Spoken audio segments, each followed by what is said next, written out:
Good morning, everybody. This is David Burney here live at the Corner Bank in Toronto, Ontario, Canada for the 2022 Pan American Snooker Championships.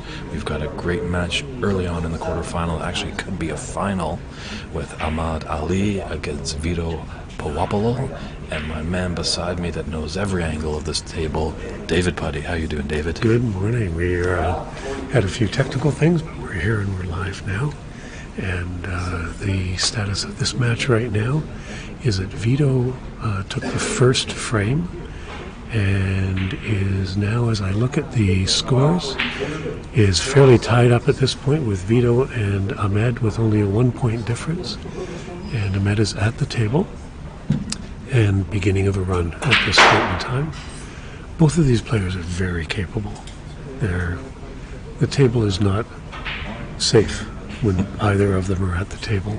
They're very capable of running sufficient points here to close off a frame or even run the table. So it's an exciting match. Yeah, we're glad that you're all tuning in on the stream. As David did mention, a little hiccup at the beginning, but feel free to tell us where you're tuning in from. If you have any comments or questions, David is well versed in all knowledge of this great game of snooker, so let's try and do our best to stump him on any intrudes and rule. But yeah, as you said, Vito and Ahmad actually were the two finalists in the seniors part of this tournament that happened earlier this week. That's right. And Vito took that, so he punches his card to play at the famous Crucible Theater next spring at the Seniors World Championship. The really nice thing about this tournament and the remaining 8 players that are in it at this point is that they are playing now for something fairly significant. Every player's dream at a high level is to be able to play on the professional circuit. And the winner of this tournament gets a 2-year card onto the World Snooker Tour and the ability to try and actually turn it into a successful career and move forward playing with some of the best, against some of the best players in the world. So the prize here is very significant in the world of snooker and not to be taken lightly. That's great news. I just heard earlier this morning that last year's champ, Victor Sarkis, yes. Thank you. Wasn't here last year myself personally, but he is playing Estonia's own snooker player in a which open qualifier, I think the English Open qualifier. Ah, okay. So I'm trying to think of who that would be from Estonia. His name eludes me. I just remember hearing an interview with him the other day, but he's out there somewhere. Maybe he's even listening to us. It's a global game, so it's good to see that we're getting players from all corners of the globe. But as you say, these players, sure, they get that 2-year card, but still there's a lot of qualifying to get in tournaments, so. According to Google, it is Andres Petrov. That's correct, yes. Yay, Google. I got stumped on the first question. Well, at least I'm 100%.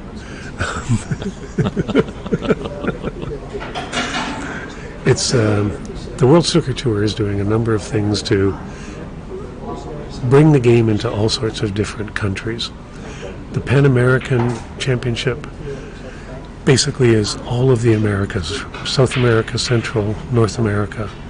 And in this particular tournament, there are 9 Brazilian players that made the trip up from Brazil to play in this championship, which is We could only wish that there were... Ooh, that's a nasty roll for Vito. We could only wish at this point that there were as many really good players that had a serious shot at this. Canada was very well represented in this tournament, as I say that. And I think there were, of the 43 entries, I would think probably 25 or 30 of them were from Canada. There were a number from the United States. But the Canadians were well represented in this. And yeah, we had a few players, Charlie Brown and Tom Finstead from the western part of Canada. The tough part is obviously in North America, our countries are so vast and so big that it's almost like we're our own little countries, these provinces. So you'll see definitely if the tournament goes on in Toronto, there'll be a strong contingent of Toronto and Ontario players, where if there's a tournament in British Columbia, a lot of players from that area. So hopefully someday, maybe if anyone's out there that works with the airlines could help us out, and maybe snooker players could get a good travel agent or stuff like that. To do serious sponsorship. As you said, the next one will be in Brazil. So there will have to be some traveling expenses to get the same kind of representation that Brazil has brought up here this year. Actually, I believe in 2004 is when PAPSA was created, and then 2 years ago, in 2019, was when they had their first of these tournaments staged in Houston. And unfortunately, that nasty pandemic pushed the 2020 tournament aside. But for the past 2 years, 2021 and 22, we've been here in Toronto at the Corner Bank. A great room run by Jim White and John White. They do a wonderful job for promoting all Q sports. So if you're in the neighborhood, feel free to stop by. But if you're on the stream, let us know where you're tuning in. We want to see where in the globe we're tuning in. Ahmad Ali has just done a very nice cleanup of the table from the last red onto taking all the colors. So he has taken the second frame, which brings the match to a 1-1 tie. While we're watching Kevin Patrick set up the table here for the next frame, I can let you update you on some of the other matches. The match between Amar Sadegh and Derek Claus, both playing out of Canada. Amar leads that match 1 frame to love and is leading 53-25 in the second frame. John Brooks, another Canadian player, is playing Ajay Prakabar, and John is down 1 frame, playing in the second frame, leading by 20 points. The third match, Noel Rodriguez, who is a very strong player from Brazil, is playing Itaro Santos, also another. These are 2 of the favorites for the tournament as they came in. And Itaro is leading 1 frame to love, but appears to be well behind in the second frame. Noel is leading 64-11. And Ahmad Ali is leading Vito. Actually, it's tied 1-1 and going into the third frame. So Kevin Patrick has set the table up, and we're pretty much ready to roll. Vito is approaching the table for the breakoff of the third frame. I really like how you brought love into the game. That's more of a tennis term. But tennis is a great game. You can be in love and still losing. That's right. I guess nil might be the better frame or wording. I don't know. We'll come up with I something. play squash as well, and it's love in squash. Okay. So yeah. all racket sports devolve to love. We'll go there, yeah. Good to hear. But maybe it's a good debate for out there on the stream. When we were at the U.S. Nationals, there was a big debate going on about strawn, the cloth, because it's spelled like, and people were saying it's stracken. It's strawn. Strawn. Yes. So. Third frame is underway. This particular shot that is left off this break is a shot that all players spend hours and hours practicing. This is sort of the common opening shot. There are two reds loose on the left-hand side of the pack. In this situation, though, the black ball is out of commission for a bit. with the reds surrounding it. So object number one in this case is to free that up after you pot a red to get the black ball in play. Interesting. Referee Patrick looking intently. I don't know, is that considered time wasting what Ahmad's doing there? Just putting on his glove? Ahmad took a bio break between the frames, so he was just getting his glove back on, which is also another interesting point. It's a very nice shot from distance. Nice long red. Reasonable position on the green on the bulk colors, but not many snooker players wear a glove. Almost all pool players do, but as a usual standard, most are not. There's nothing illegal about it, or it's unusual, but not. Has he hit this? Not quite. Hanging in the jaws. He would have. He hit that probably about 2 feet too far, but he hit it very well. Just carried the cue ball too far. Yeah, Ahmad, nicknamed the King, has a lot of off-table mannerisms, that's for sure. He's very busy. So we do see him squinting and praying and hoping for all good things. When the history books are written up about this great game, he's going to be up there as the first American player ever to play at the Crucible Theater. Mm-hmm.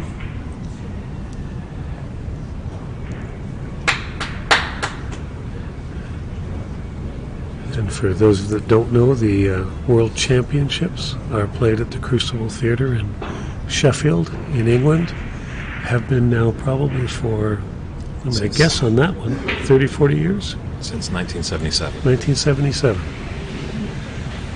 So and it is deemed to be the one place that everybody wants to play. The World Championships are a very, obviously a feather in anybody's cap to win.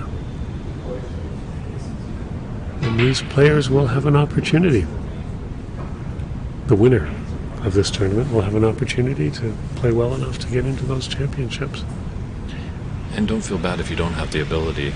If you're a fan of this game, it's just a great place to go. I was there last spring, and if you're into it, it's just the Mecca. It's the Holy Grail. It's the Palace.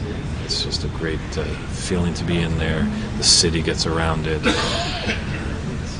I know they have talked a bit over in England, maybe potentially moving it out of the Crucible, but the purists are not wanting that. I think it seats just less than 1,000 people. Correct. It's around 970 people that actually get to watch live. So it's a very minimal seating capacity. Compare that to the latest Chinese Open that was played, and I believe the seating at the Chinese Open was around 9,000. Yes. And for the final, which Ronnie O'Sullivan won, there was barely a seat left in the house. So players who have played in front of small crowds for most of their life would have loved to have been in front of 9,000 people. Ronnie O'Sullivan was the winner of that tournament, and actually commented on the fact that he absolutely relished the possibility of playing in front of that many people. So he saved his best performance for that one and won that. I think he went on record in saying it was the best match of his life. It was just wild playing in front of 9,000. 9,000 people. That's a lot of people to watch a snooker tournament. I actually am in a fortunate position where I will be over in Sheffield in April watching the championship. I grabbed a few tickets at 3 o'clock in the morning online. So here's a standard shot that, again, is practiced a lot. Making that blue ball in the side and carrying the cue ball into contacting the pink. Ideally, you want to hit that pink right on the nose so that the cue ball doesn't run off to the side like it has now. Yes, a shot patented by the great Stephen Hendry. 7-time world champion, and actually Ahmad Ali is kind of the Stephen Hendry of the U.S., as he has been the U.S. champ from 2009 to 2011 and 2018 to 2021. So 6 U.S. champion titles for Ahmad. He knows his way around the table.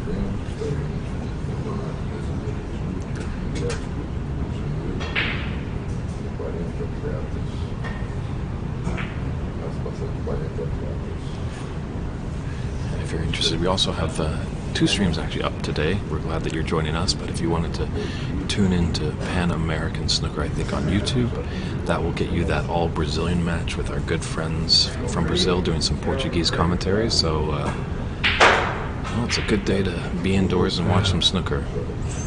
That's the match between Itaro and Noel, and they managed to avoid playing each other through the draws, but now it's best man gets to walk away and have their shot at this championship. On the table right now, Ahmed is back, continuing his run. This one will have to be hit with some power. He's done a very good job of that. He's got himself in a good position there. Yeah, both players were able to get a frame on the board. That's always important. So now we'll just see if whoever can win this one maybe can get some momentum going and swing it in their favor.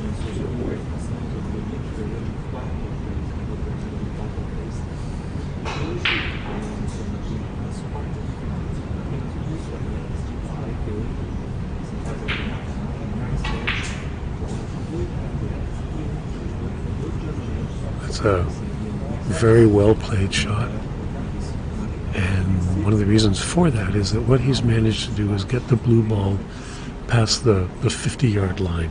So as he plays this blue ball now, his cue ball will just very naturally carry up to probably one of these 2 loose reds on the right hand side of the pack. Won't have to do much to make that happen.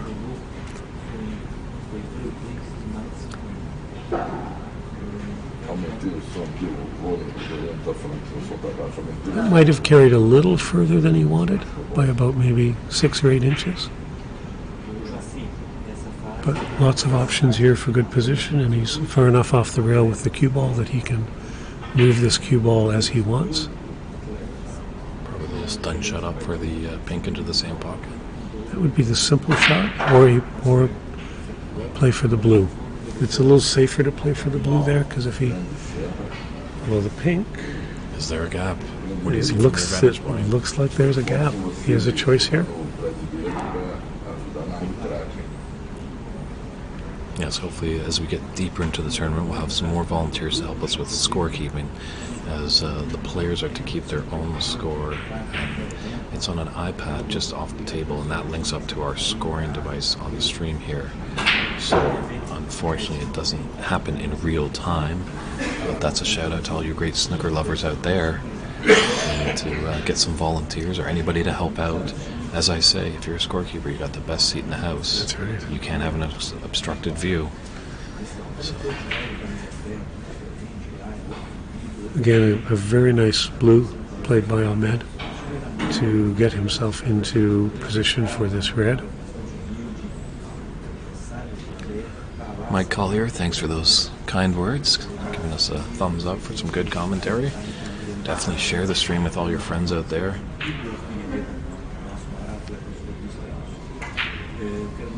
It's a cool Southern Ontario day, so good time to be indoors. Pack up those goodie bags for Halloween that will be hitting us on Monday. Hopefully you got your costume all right.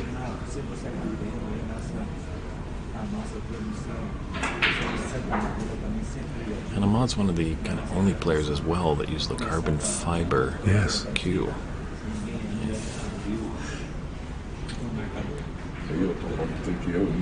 It would have a specially made shaft for snooker. What you usually see in the carbon shafts is that they're more for pool players, because you need the bigger width. But this would have the snooker taper on it for his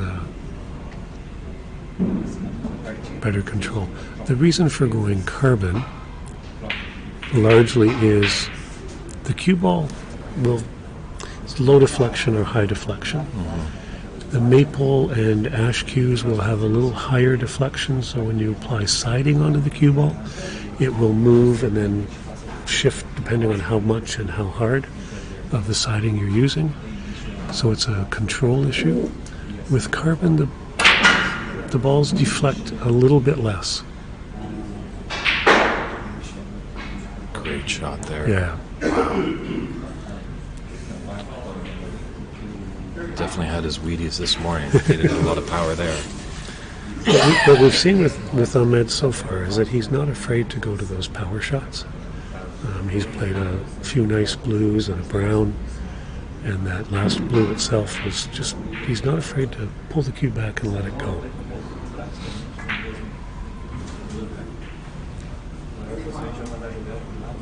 So we've just heard from the referee that so far the run that Ahmad is on is 31 points.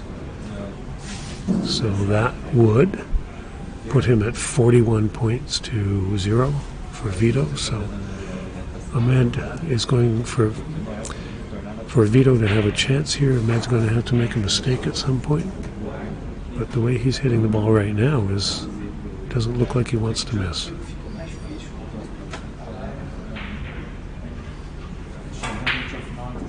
Oops. Commentator's curse. Commentator's curse. Interesting watching them. Ahmad is very slow, delicate feathering. Where you have Vito very quick coming back with his feathering. Yes. A tale of two stories here. I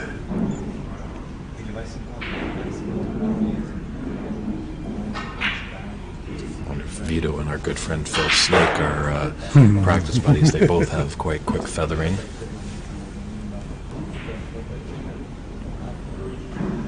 There are different theories as I'm a snooker coach. There are different theories as to what is the most effective way of feathering and how to do it. Every player has their own preference. And what do you feel is most effective? Is it feathering with the pace of what you want to hit that shot, or are you all... The feathering is designed to be, or intended to be, a setup for your shot. So as we see Vito's feathering here, it's very sharp and quick. But now when he strikes the ball, it's a fairly smooth stroke. So he's using it for alignment, he's using it to sight the ball. But when he actually goes to strike the ball, it's a different hit. Whereas Ahmad is a very purposeful, there seems to be some reason or thought behind it. So you'll see here he'll feather maybe 2 or 3 times when he's ready to hit.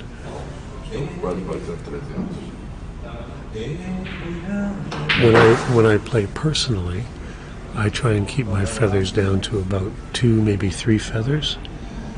And then there's a pause at the back, pause at the front, pause at the back.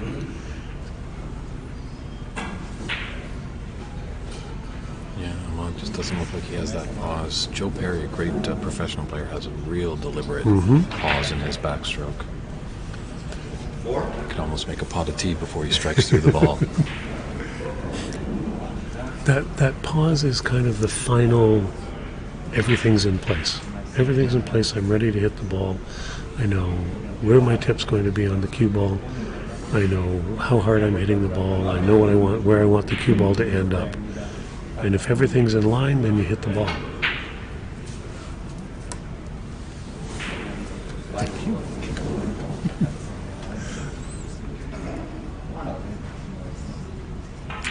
Vito came a little closer to the corner pocket there with the cue ball than he intended and didn't get the movement of the cue ball that he wanted, so he's in a bit of a tight spot. Yeah, coming out from Vancouver myself, I don't know a lot about Vito. Is he from the Toronto area? Certainly plays in the Toronto area. He's a Toronto boy. Okay. And he's had some success. He's done very well in the years, especially the last couple of years. Played in some finals. He won the seniors this year. He won the Canadian Open. That's true. and had the chance to go over to England and play in something called the Legends 900 series.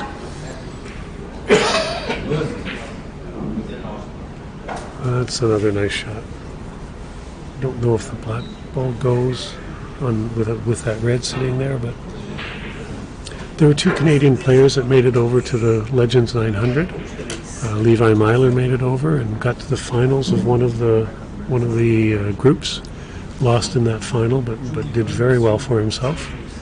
And Vito went over and played well. It's a learning situation as Canadians go over there, because it's been a long time since we've had Canadians over at those tournaments. And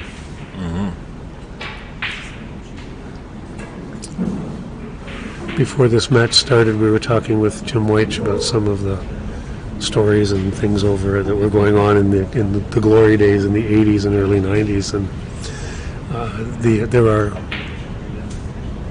the Canadian players are getting better, and they're getting much better.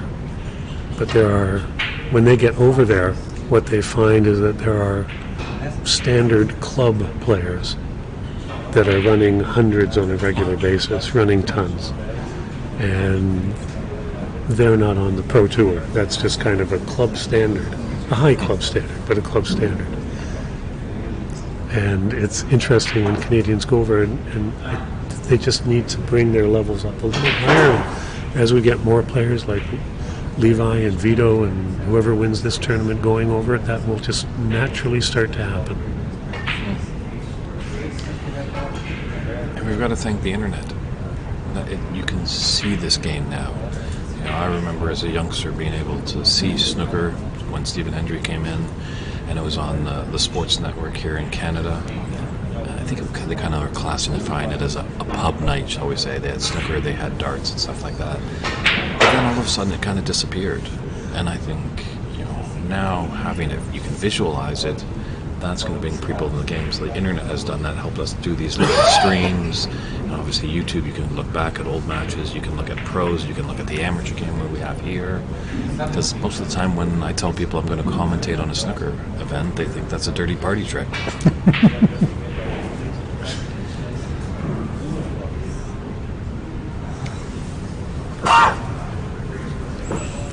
So Vito made a very nice long distance red, tried to bring the cue ball down for position, and ended up in a position where there wasn't really a great shot that he could take. The three reds are now sort of in a position with a little bit of movement on the black ball that those three reds are available into different, or will be available into different pockets. So it was better for him just to do what's called a roll-up. Having made a red, he had to hit a color, which he did, but left Ahmad snookered behind that ball. And we're about to see one of the rules at this level of snooker is that there are putbacks. So because Ahmad did not contact the red as he is required to, Vito has the opportunity, the option of putting him back into the same snooker that he was in before. The referee's job here is to put the balls back exactly where they were. And Kevin is the head referee in Canada and is very good at what he does and did a great job on that particular thing. An interesting tactic that he did there. He kind of marked the cue ball with his marker, pushed the cue ball away, and then took his little Taylor's pencil.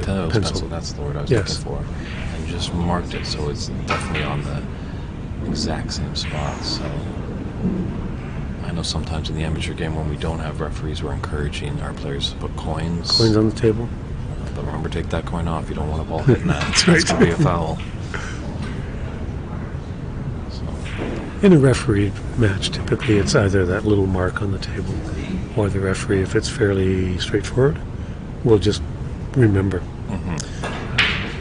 At the World Snooker Tour level, you don't see the referees marking the table. they're trained very specifically to remember where all the balls are.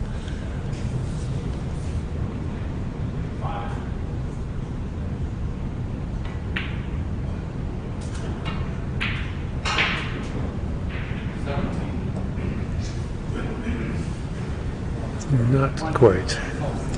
Yeah, it's a tough match to call. Both these guys could have been in the final easily, but it's only the quarterfinals. Semifinals will be later today, I think starting about 3 or 4 p.m. Eastern Time, and then Sunday, Championship Sunday, the finals the whole day. This is a very... Oops, there's a foul.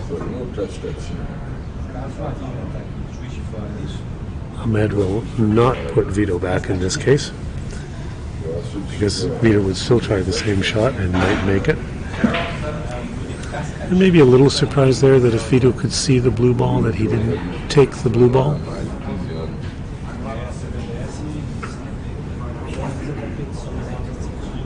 Just having to discuss about the score. Ahmad did mark the foul. Sometimes, I guess, the etiquette is the player that foul marks the foul. But 49-10 advantage. So 39 points with 1 red is... or 2 reds, sorry.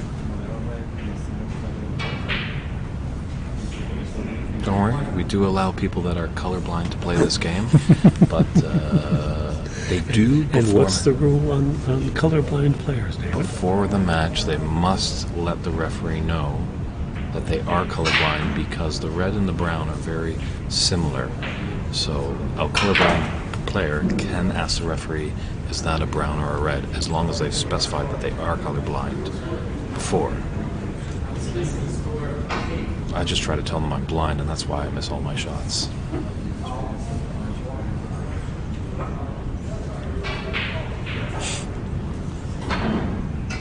And now snookers are required, so that's why he cannot be put back in this foul scenario. He's up by 40 points, and there's 35 points on the table, so there is no miss in play here. And interesting how they just brought out the new rules, like additions to it, but they've now added the wording as a result of the shot. Yes. So it's not even before, sometimes it's after the shot. It could be. Looks like Vito is... There's a possibility Vito might concede here. It's 54 points with 35. Sorry, 44 points with 35. He would need... Hello? Nope. The balls are in a great position for playing hooks. If you could get back in behind the yellow, green, brown, or blue, you're going to be in a very strong hooking position. But he has left this ball on. True, and with that final red, there's always a free ball. See what I said about hooks? It's a beautiful wall. It's a beautiful wall.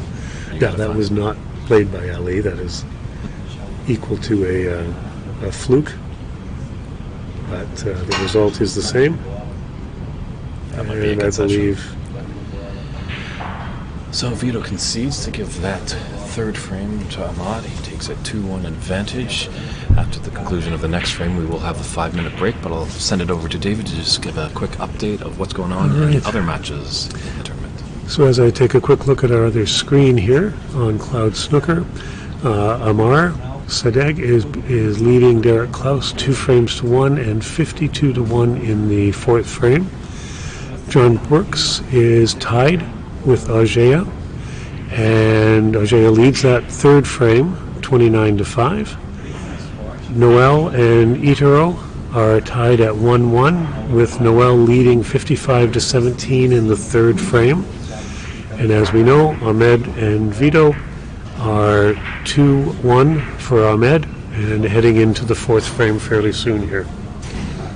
So the matches are all, nobody's taking a big commanding lead.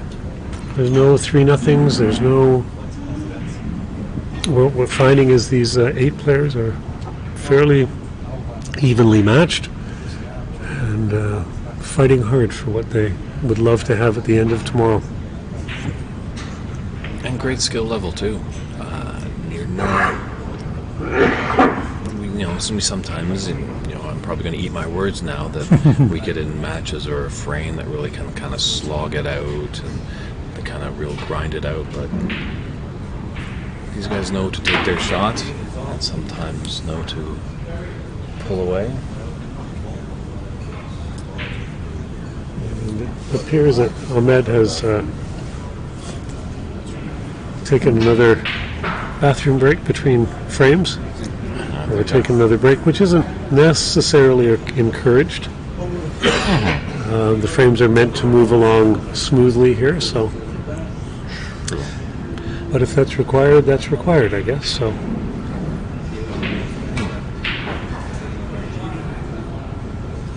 Actually, he was just getting a nice He was getting a glass of water.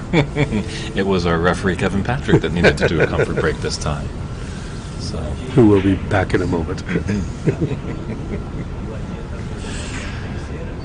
It's a very tricky job being a referee, that's for sure. That's You're right. always on your feet.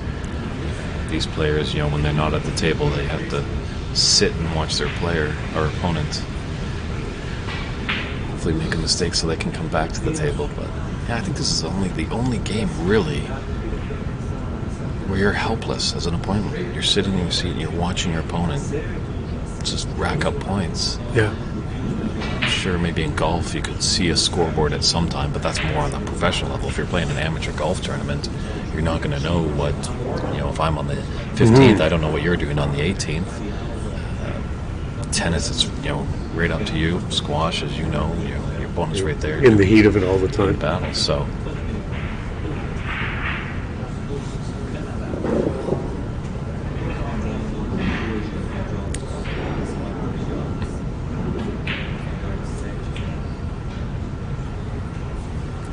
What they're doing here is in the racking of the 15 red balls, they're all meant to be touching. But the reality is that it's practically impossible. So the rule doesn't state that they must all be touching. They must be as close as possible. But as a practicality, it is nigh on impossible to get them perfect. It's nice just looking off the table. Obviously you can't see from our camera angle, but Vito is just calming himself, just kind of looking off in the distance, just not wanting to get involved with this Distraction. going on. Yeah. Potential distraction. Could this be a tactic that Ahmad is using, trying to disturb him? I don't believe so. I think he...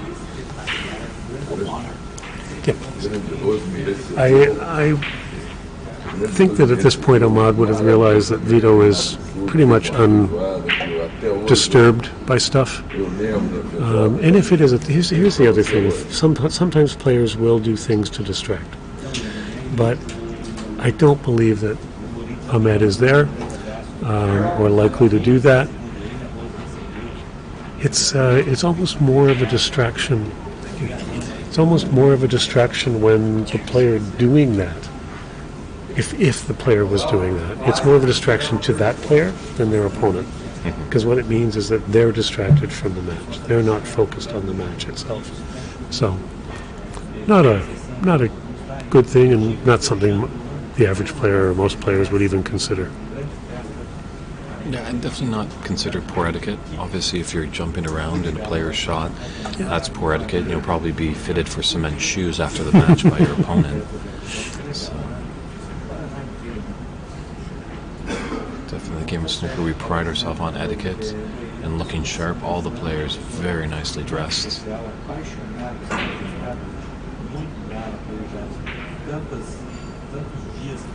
It's interesting when you get sometimes some players complaining about the dress code. It's like, well, it's what we wear to play. When you go work at McDonald's, you're wearing A uniform. a uniform. If you're working in a bank, you wear a uniform. If you're a baseball player, you have a uniform. So, Well, this is a early opening for Ahmad. Cue ball in this case is going to travel up table a bit, but he'll either hit it very soft or at speed to bring it back for the pink or the blue.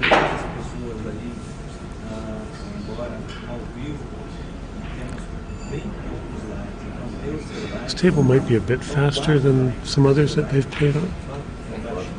It certainly came a little further than he might have liked, but he's in a good position for blue in the side, and then the red right just above the black would probably be his next shot.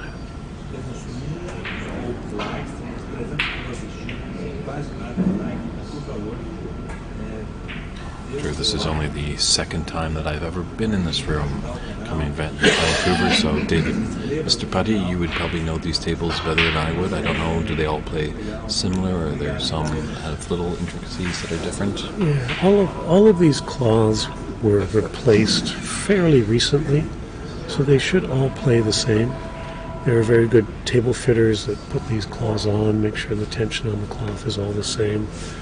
But I believe, again, I'm not certain what type of cloths these are, but there are certainly different grades of cloths, and these would be tournament level cloths that they're on. Being one of the top rooms in Canada, they make sure that their tables are all in very good condition.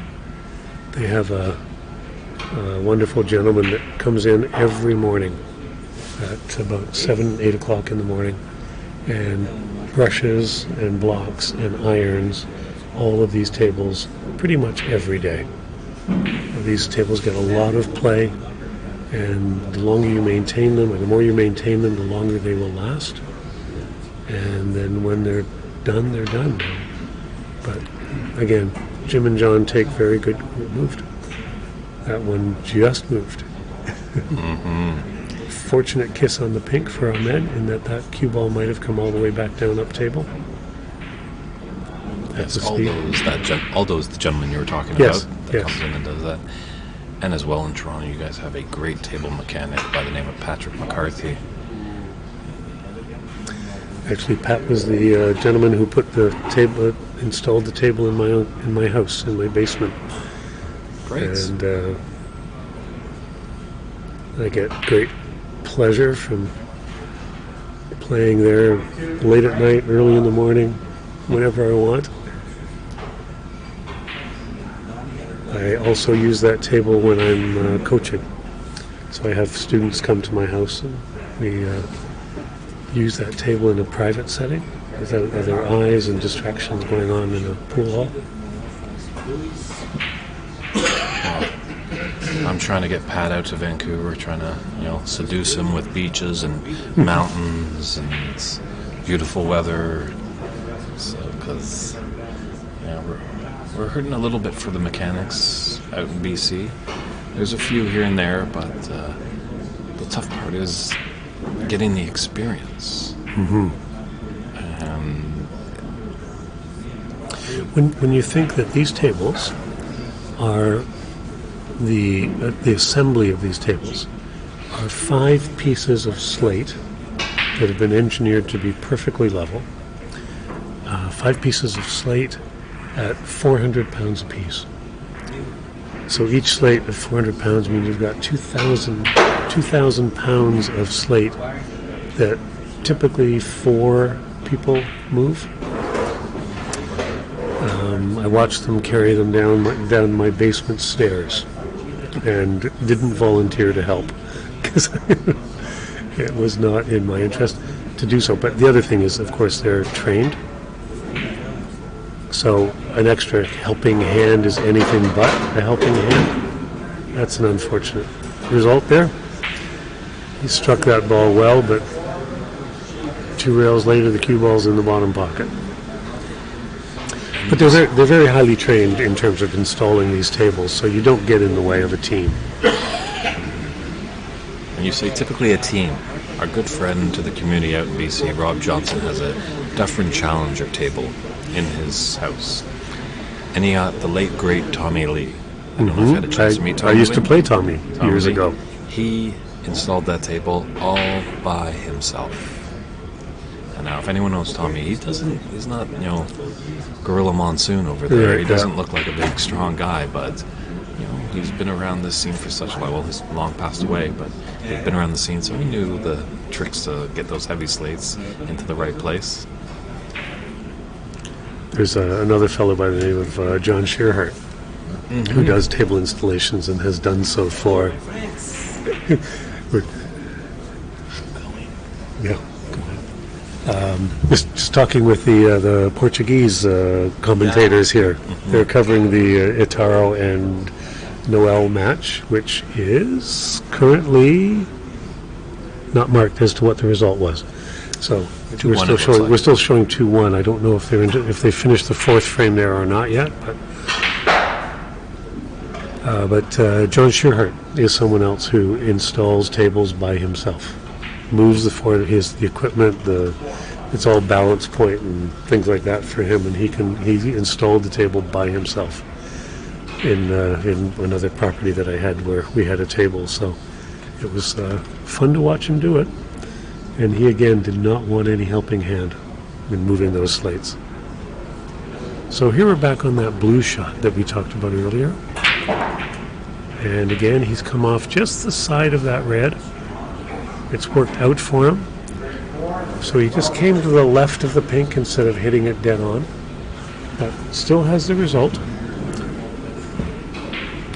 Yeah, I remember seeing one thing, and it relates to table mechanics. I think every table mechanic I've told this story to definitely would love to find that T-shirt or emblem or where it was, because I was in an auto shop once, and there was a sign said it's $50 an hour, or $75 an hour if you ask to help, $90 if you're actually working with me. So.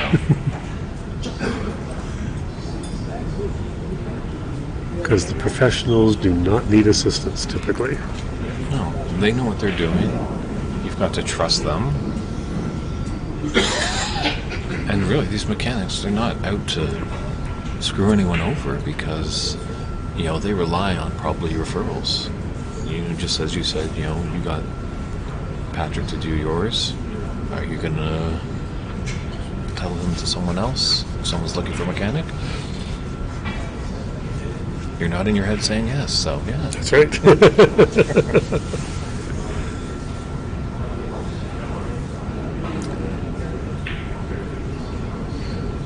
So this is a rest shot that Ahmad is trying to play here. It is a little further away than he would like. So you don't want to be stretching when you're on a shot. In this case, his arm position is not in a great spot. His cueing arm position.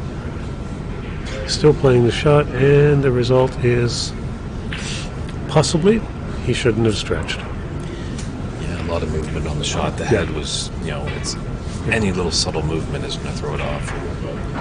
And when your arm is meant to be in a certain position, arm parallel to the table with the rest shot, and his arm was already extended, he was reaching, it's much better to actually take the time on those shots, get the right equipment, and do it properly.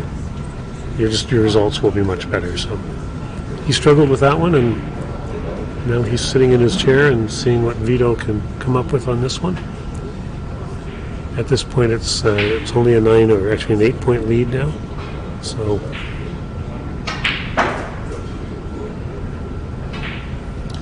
yeah, a lot of pool players always complain, the rest, I have to use the rest. But when you've got a CFL football field size table like these snooker tables are, the rest is your friend. And you need to spend the same hours of practice using a rest so that when you get into a situation in a frame, it's just a natural extension of what you do, instead of, oh my goodness, I have to use a rest. Right? Yeah, it's a big table, so there's a lot of very many different shots, but you don't want to change your approach and your stroke and all that.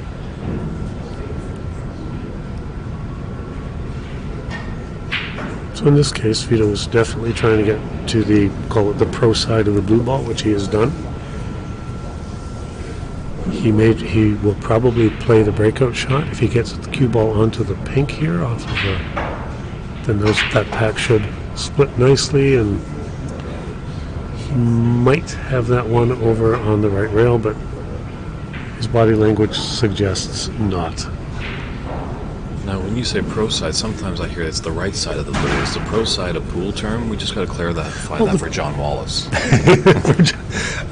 The pro side basically is you want your cue ball to be on the bulk end of the middle of the table, so that when you pot the blue into the side pocket, if that's where you end up playing it, that the cue ball is naturally moving up towards the pack. So if you have to play a breakout, you play the breakout. In this case, Vito's, he hit it well, but just didn't get the movement on the balls that he might have wanted, although it looks like he's playing it. Nope. He would have liked a little less full contact on that, so the red got pushed to the rail. This again is an opportunity for Ahmad to come in and make some balls. Yes, you need a huge level of skill to be great at this game, but a little bit of luck sometimes comes into play, and that happens with those breakout shots that you see. You're talking about off the blue. Sometimes we see a player's got some reds that are in the open, out of the way, but then they need to go off the black into the bunch, and that's always putting a bit of luck on the shot.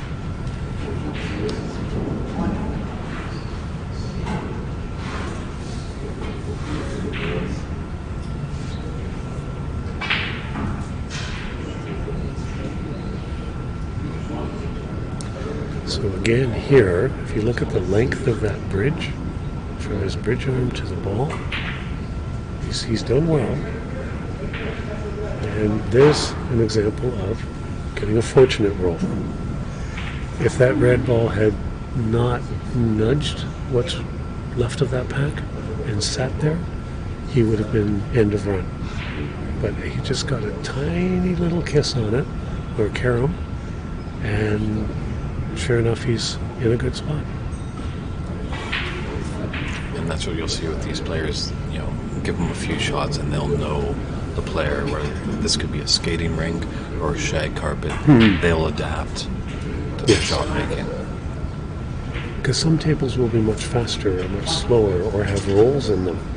That if you hit a ball slowly towards a pocket, you may see that the ball drifts off. Yeah. Cushions are a bit more or less reactive. Yeah. And then on a snooker cloth, which is different than pool, there is something called nap. So if you hit a ball towards the side pocket from the bulk end of the table, the nap will sometimes turn that ball slightly to the right, depending on which side of the table, but you may see that the ball will move. Then when you play the ball, because that's with the nap is always put from the bottom rail to the top rail where the black is. He has just hit the given it cushion back. before. Given it back, but Vito will still have to play the breakout here to get a continuation of a run. But if you're coming from the black ball end towards the side pocket, the nap, you're playing the ball against the nap, and it will turn accordingly. So being aware of it, he's come a little far on this for a simple. He wanted to be below the black. So the cue ball would naturally go towards the reds with a bit of guidance. He may choose just to take the black here and play safe, or he may power. Nope. Option B: play safe. Take the points and play safe. He's got a nice yellow ball down table that he can hide behind with the cue ball. And he hasn't hit it hard enough for that. Not happy with that result. It's still fairly close. I think 32 to 31, so it's still anybody's game. Sometimes it's down to who makes the last mistake. And I think a lot in these tournaments that we see, it really comes down to the colors. Yeah. That's sometimes my mantra playing. I'm like, just get me to the colors. If I've got a chance in the colors, there's always that chance.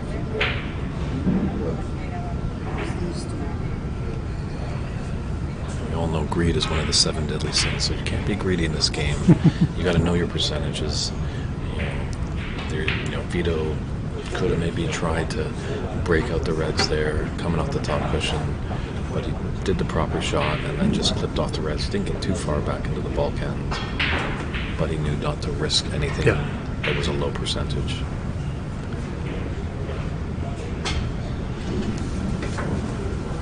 These players are very aware of the prize at the end of this tournament. And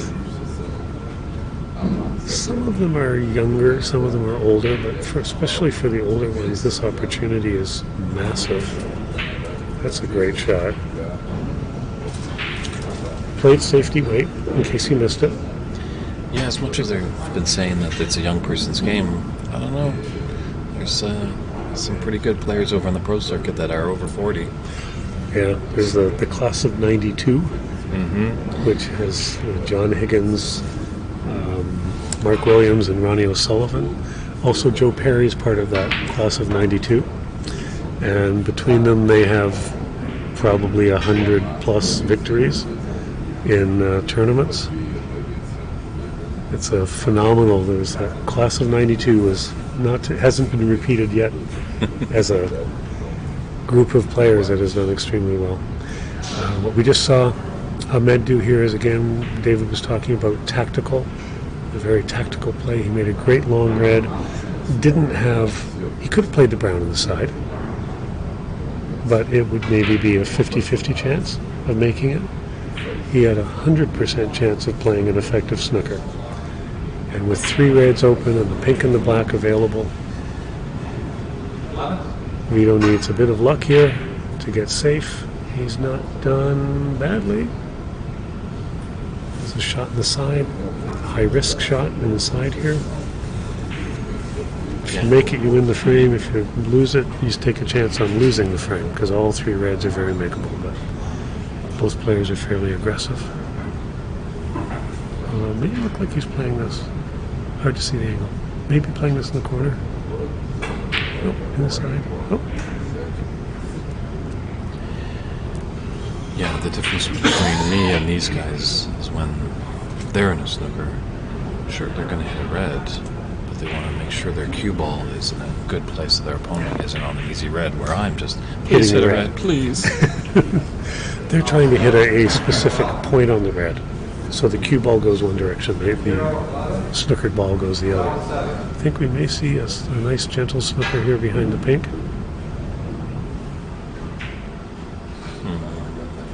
Not quite, but it is underhit that. Didn't get the cue ball to follow to the pink far enough there.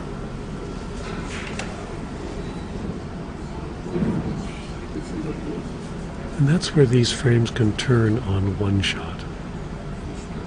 That shot alone may be the one that makes the difference in this particular frame. And he's made that ball, and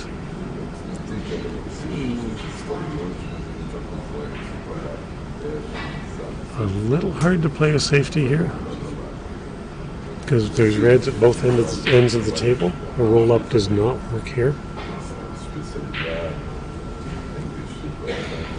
If he can see the black, he might even consider the black, even as a safety off the black.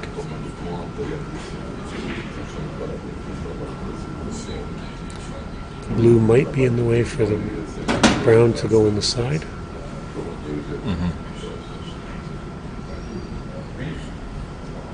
Well, it looks like he's playing the yellow.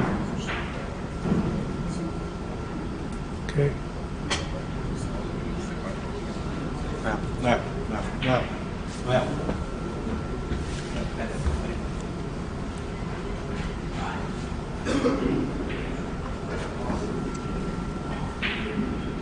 Still only 2 points or 3 points in it now.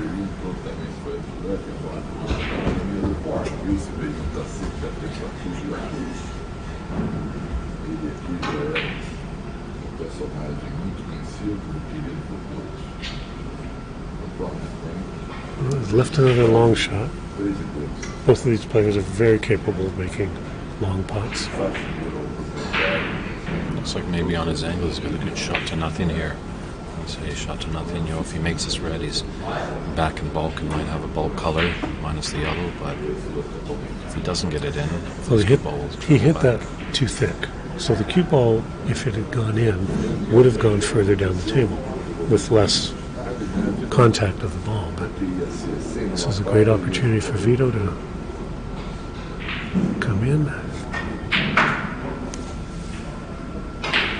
Nicely played for the black.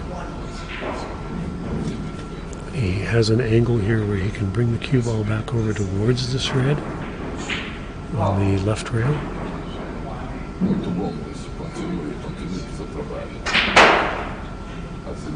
Don't want to overhit that. He's done well.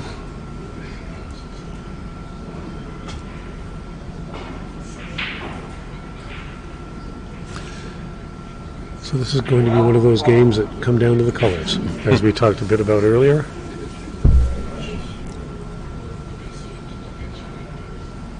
He's looking at it in the corner, which would be a bit of a shot to nothing. The side is not really a great option, but he might like it.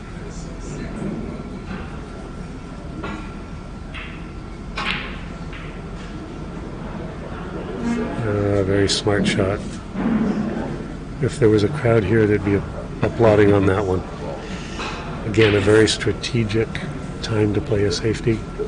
He had a chance at that on the bank corner, but not really what he was hoping for. This is exactly what he played for and what he got.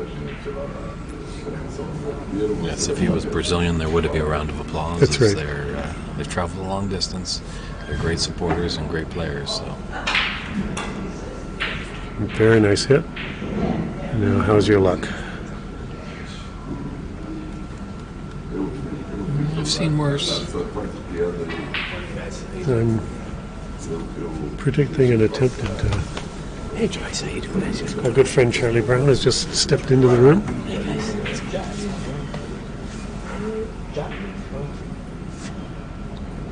Yeah, he's one of those great players when we talk about etiquette. Great story of him when I was doing my first ever tournaments, where actually you and I met, David, at the 2016 Richter Cup in Montreal. Yeah. We were watching the match. I don't know, I think you might have been playing at the time, but I was watching the match that Charlie Brown was in. And he's down on the shot. Then he gets up and goes back to his chair. Everyone was dumbfounded. And he told his opponent, the cuff of his shirt hit the ball. So great sportsmanship there. Called the foul on himself, as we didn't have referees for every table. So Vito's coming off the top rail here to connect with his red. And left a bit of a shot here.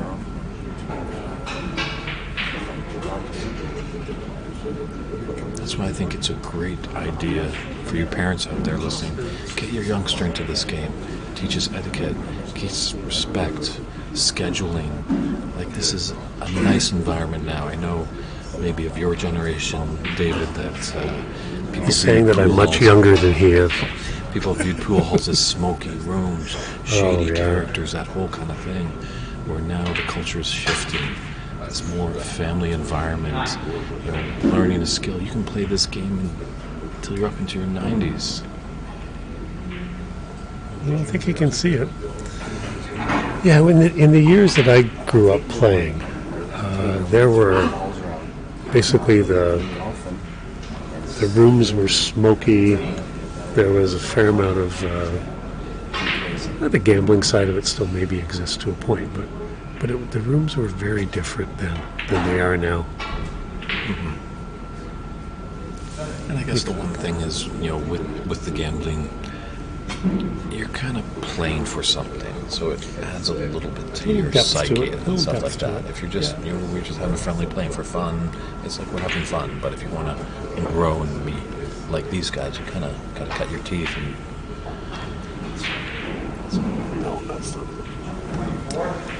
what he was trying to do there was hold the cue ball in behind the blue, so that the red would not be makeable or hittable. So we either had to hit that a little harder to get the red to the top rail.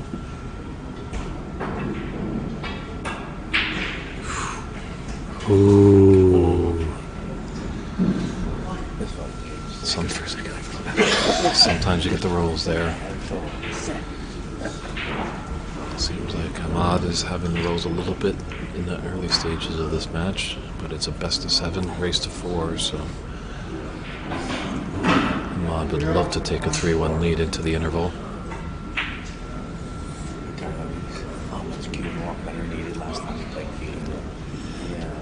Looks like he's got a nice double into the middle pocket here.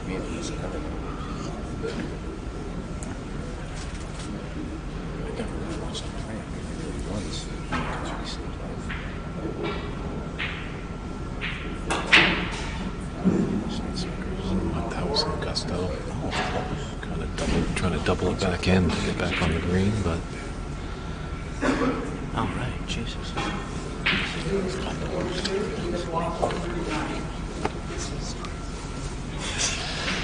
That was our good friend Charlie Brown. I guess he's a religious guy.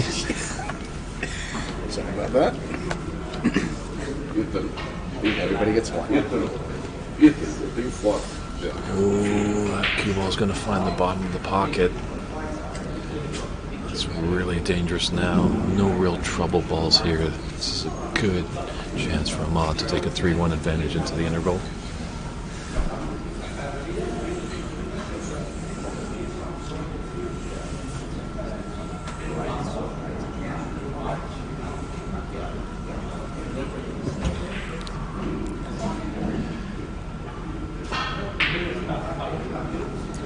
Yes, 46-39 advantage. Referee Kevin Patrick apologizing to us that he's got his referee gloves, but he can't scorekeep with those gloves. It's like managing your phone without being able to touch it with your fingertips. You know what we might want to maybe, because I know this is a Jay's program here with the iPads and the scoring and stuff like that, if somehow he could develop a remote control. Because I know the referees over in England, that's what they use. Yeah, when they use ProScore. So again, we're in this situation. Ahmed has a 7-point lead, which means he needs up to the blue here to secure the frame. Without, won't be too happy with that. We wanted that back another 6 inches for a very easy blue without having to move the cue ball much. But now his cue ball's heading in the wrong direction when he makes the brown. Yeah, it was kind of a little jabby motion almost on that at the end. So he either plays this kind of around the table a bit or plays it with top right-hand siding. Top right-hand siding would have that cue ball come off the far rail. He's choosing to go around a bit. And all that goes down. The reason for that is because of a green ball that he played where the cue ball did not come back far enough. Another 3 or 4 inches, that would have been a straight in brown and a straight in blue, and the frame would have been over.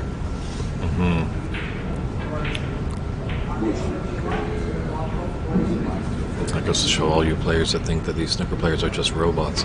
A lot of emotion with Ahmad on that shot. Almost had to throw his cue into Antarctica. Into the concrete floor. He almost smacked it down. But the one thing in this game is that if you allow your emotions to come into the game, you lose an edge.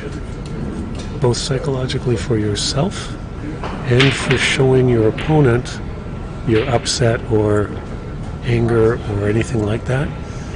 Now, Vito did not quite get that cue ball, again, another inch or two, and he would have been able to make this blue and roll the cue ball through.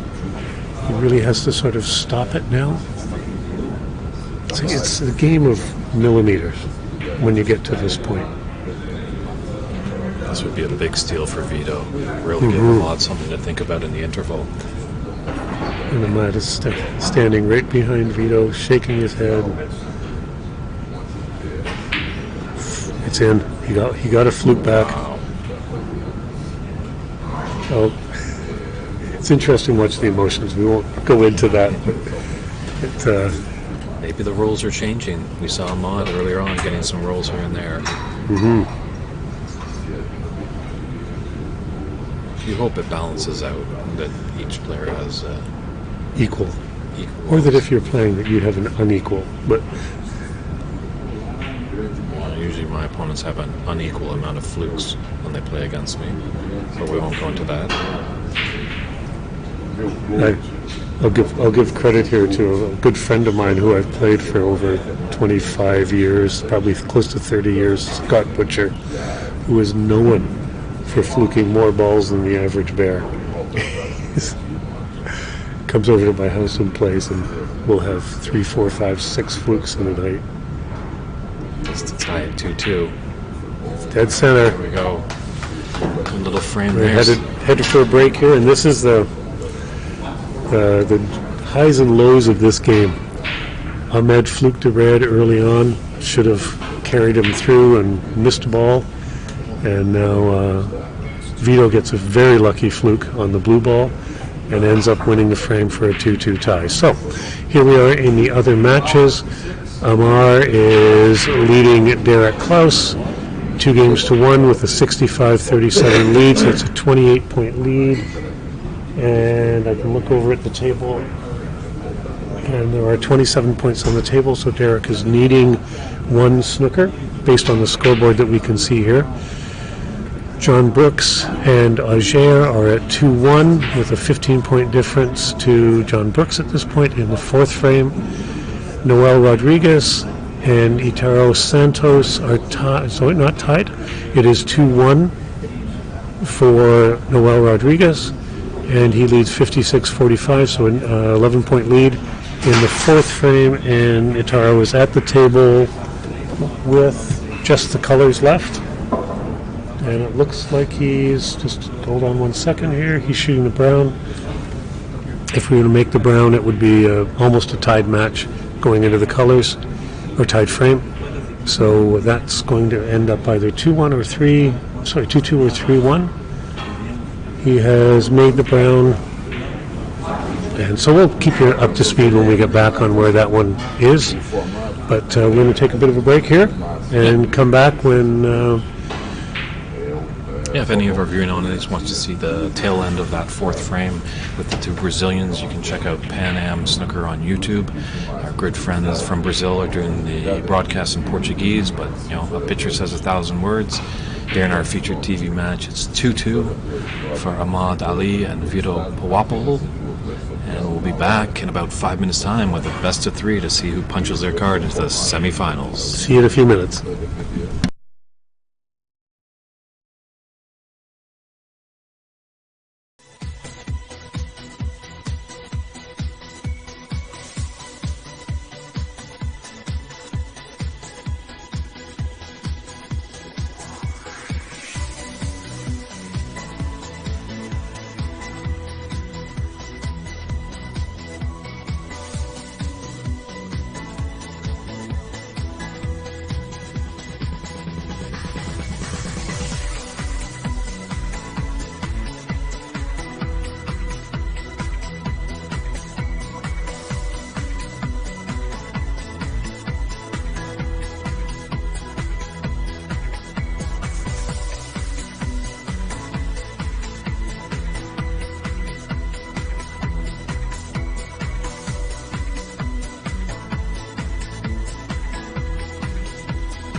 We're back here with frame 5 of this great match here between former Pan Am Seniors champ Ahmad Ali taking on the reigning Seniors champ Vito Powapolo.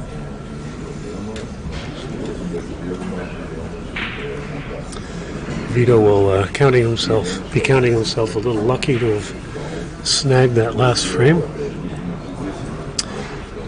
But it's all even now, and down to the best of 5. Best of 3, actually. Yeah. Losing track here. It's exciting stuff. You That's can right. slip up a little bit.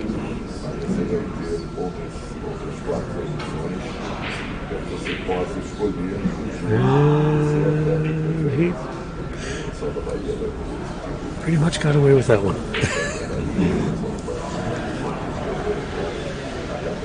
Yeah, it's tough. You ask all the players, yeah, let's play best of 19s, best of 25s. But little do they realize we still have a tournament that needs to get run on time. And I don't think this is anyone's solid profession. No, and not yet. Yeah. There wouldn't be anyone in Canada at this point in time, or I think anyone even from out of country, where it is their full-time profession as a player. I was talking with Itaro this morning, and he owns a pool hall and academy in Brazil. So he is maybe closer than others. At least he's making his living in the sport, as opposed to as a player at this point. He would probably be quite happy to let someone run his store for him if he had the opportunity to go and play professionally. Sure. Another interesting thing on the professional tour this year, or I think it's starting this year, is that the players will be getting a minimum £20,000 as living money. There are 128 players on tour, and probably the most of them need jobs as carpenters, or the lower end on the rankings would need some supplemental income or a sponsor, because otherwise, if you lose in the first round of a tournament, the way it was before, is you got no money. So with no income and all the traveling expenses and all of that, it gets to be very expensive. So what they've done is implemented a $20,000 minimum per year for the lesser players. Yeah, that would make your back. What's going on?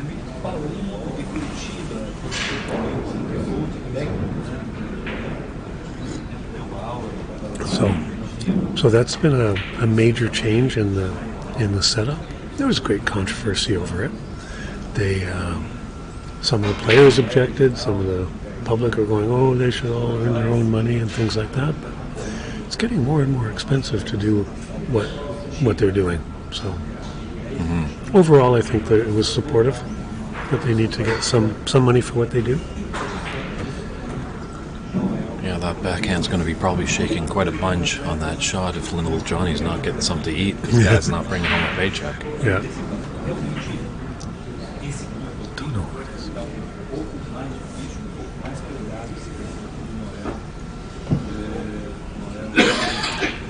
There's a safety battle going on here. This looks to me like a possible shot in the corner to nothing. The only one he would leave would be the one that he's shooting. I don't see this as being a shot in the side because there's no position off of it. But I'm not shooting the shot. Yeah. Well, there's been many times when they've proven us wrong, those players. Hey, but it's right that time. It's always risky sticking your neck out on something like that, because you're not in their head and you don't know what shots they like or don't like more than others. And that's what you're going to get when you're just playing more and more. You're finding your percentages, finding your comfortability, correct? Yeah. Some players love long shots. That one was one that's probably a 80-90% shot for Ahmed, because the ball was fairly close to the pocket. But the shot that Vito took before, if he makes all those long balls and feels really confident on them, and he makes 70 or 80% of them, he's going to play that shot almost every time. Right? Other players may not like the long shots, and so they stay away. That's a nice shot. From off the rail where he was to play a 3/4 table length shot. Again, he's ended up a little unfortunately on the rail, so he has less options of what to do with this ball, with the cue ball after the shot. And that's what happens sometimes when you try and play a little more speed on the ball than you really want. I wonder if that pink would have gone into the right middle pocket if he just rolled it. It's tough to tell from our angle, but I guess maybe Ahmad didn't fancy it.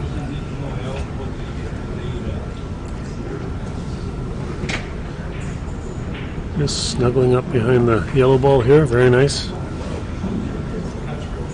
Very nice shot. Kevin Patrick's almost not interfering, interrupting the shot because he doesn't think that Ahmed put up his score from the last red that he made. Obviously he had not. Something that, as the players are keeping their own score here, the referee is not involved in the score as much as they might otherwise be. There's no official scorekeeper on each match, so the players are responsible for it.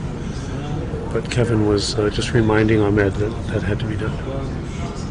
Well, you know, if the players are concerned about that, they should bring a friend down, or a wife, or a lover, and ask them if they can keep the score. But, you know, you have to be unbiased. You're always after that volunteer thing, Mr. Bernie. Well, we need a bunch of people behind the scenes. You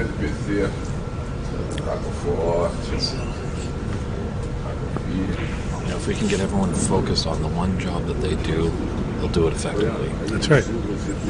Well, we sit here just talking.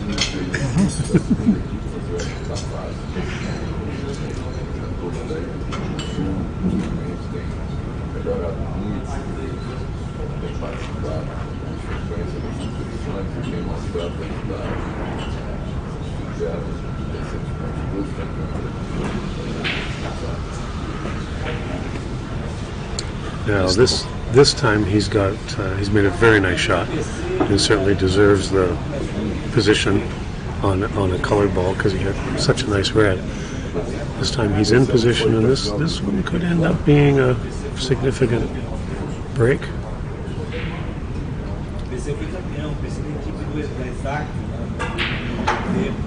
Yeah, definitely getting the blue back on its spots. Black's kind of tied up. Pink is. If the pink doesn't go to the right corner there, it's tied up for a while until.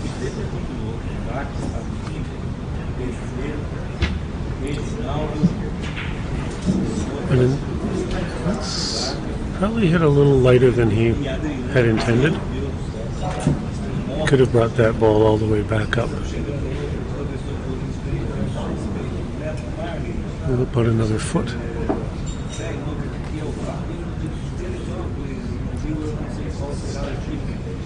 The less distance you have to move the cue ball, the better. Particularly when you're playing a more difficult ball like this. It's hard not to have the cue ball come all the way down table on this.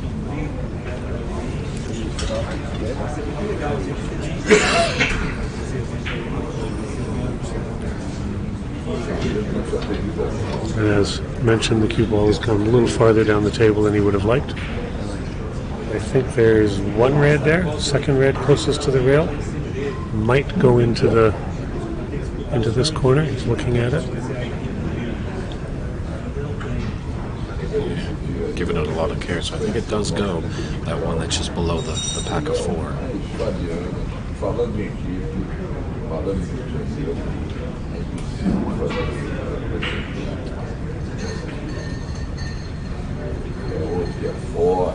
And what he's done there, I would say, is he's done the right thing. He was down on the shot, he was relatively ready to hit it, and something didn't feel right for him. So what you do is you stand up, reload. He's taking the same shot he was about ready to take before. But now in his mind, he's ready to play this shot.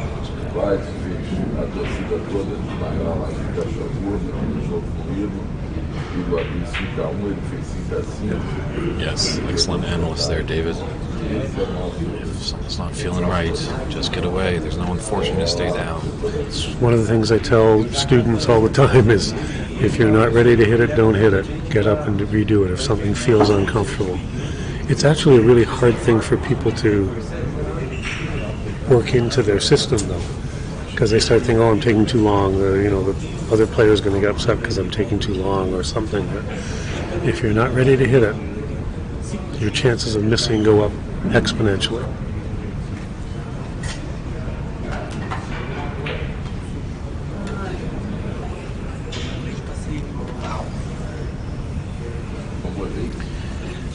Yeah, we're live on YouTube here at the Corner Bank Club in Toronto, Ontario, Canada. It's the 2022 Pan American Snooker Championships. David Burney's in the booth with you, along with David Putty, and this is just the quarterfinals. So lots of great snooker ahead of us this weekend.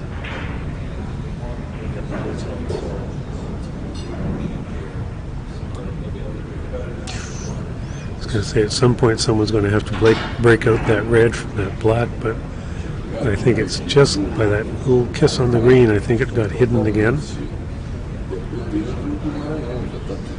There is one red that looks like it might go across into the far corner there. Oh, it went that way. Okay.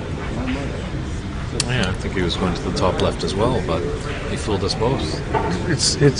He recognized that there was a path for the cue ball to get out, and now Ahmad is going to free that black up. Most players want the pink and black freed up. And he has made a very nice bank. Yeah, says the black is worth 7 points, the pink is 6, blue 5, brown for the 4, and 3 for the green, with 2 equaling yellow points. We're also here to educate all our newcomers to this great game, so if you do have any questions, feel free to reach us out in the chat area. Also let us know where you're tuning in from. It's a global game. We have fans all over the world.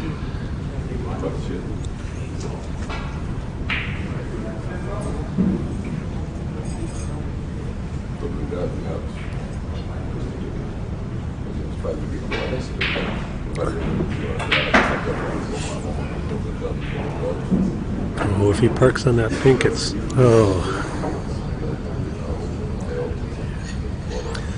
Again, a very unfortunate result on a good attempt. He was playing up into this area. A touch more left-hand siding, something like that would have had a totally different result here. As there are 3 or 4 reds that go into corners here, he could have ended up in a continuation. And now, as we talked about freeing up the black and pink, both of those balls are now free to make in numerous pockets. But unfortunately, he's the one that freed them up and didn't have a shot after.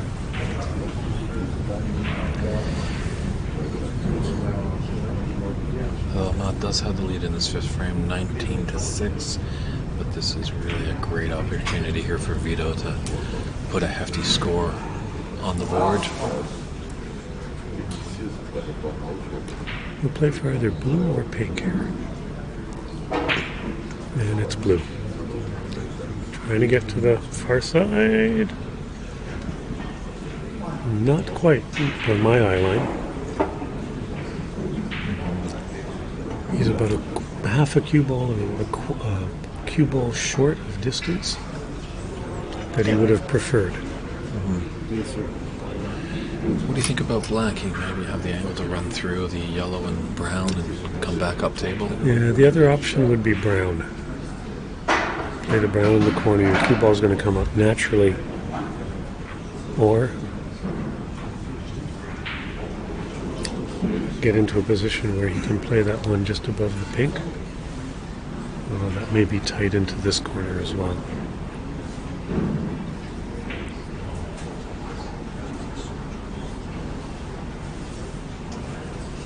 Again, it's down to those millimeters and centimeters of distance, because literally if that had been one cue ball further, he would have been down and continuing the run.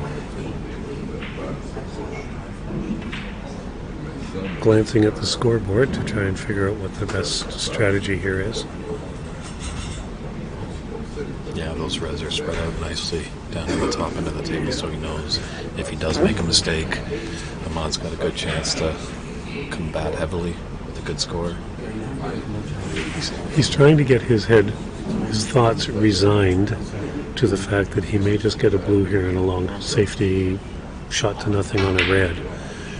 It's a little hard to, when he had such a good opportunity, to think that he may only get 6 points here, but he doesn't even have the angle to run the blue, that would run the cue ball after he makes the blue, 3 rails and all the way back up with a ton of top and siding. And so he just playing the long game. He's still in it, he's still playing. He's potentially in control of the table by playing it this way.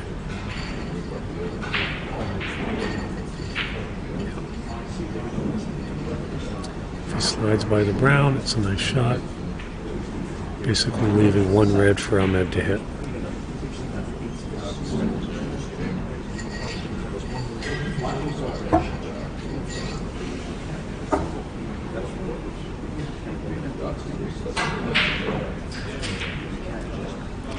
But what I like in what I'm seeing, how Vito is dealing with this, is that he's staying calm. You know, there's no kind of slapping the table or putting the score up with a bit of attitude. It's like, okay, I made 6 points. Might have done better, but didn't.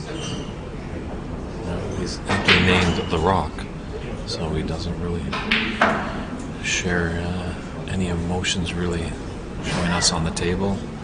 Maybe has a few shake of head, but yeah, as you said, David went. Kind of shook his head after that one. It was he had to power that one to get the cue ball to move because it was fairly straight. Playing the black here, I think. Nicely done. It may be another red and color and out.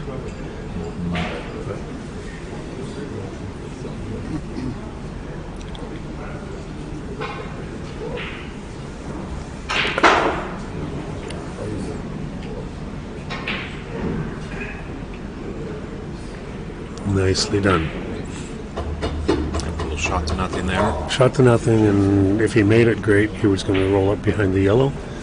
If he missed it, he's behind the yellow. So,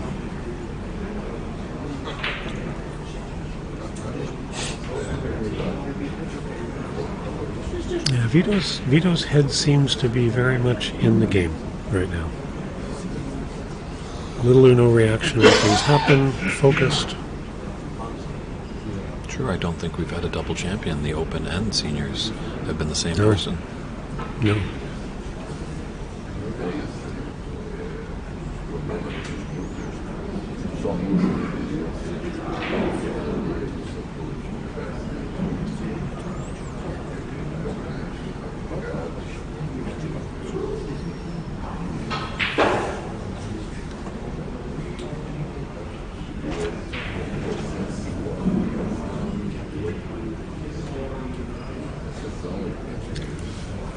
This could be a great hit.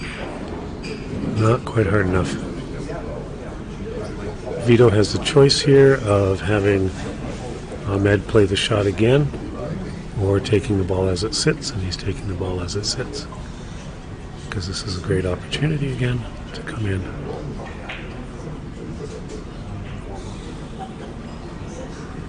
Would have liked to kiss on the blue there, but would have given him a green or an easier brown.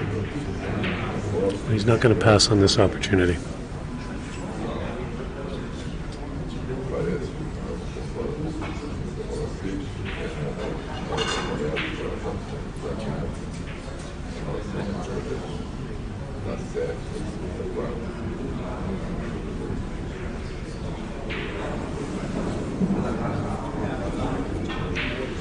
Black goes to both top corner pockets, so Might try and stay for black here. Might come up for a blue.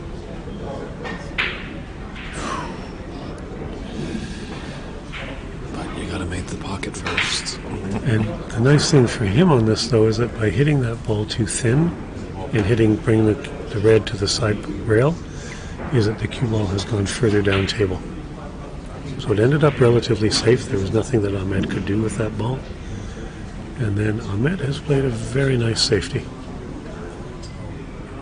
Although it looks like the way he's playing it, he's got a red to hit.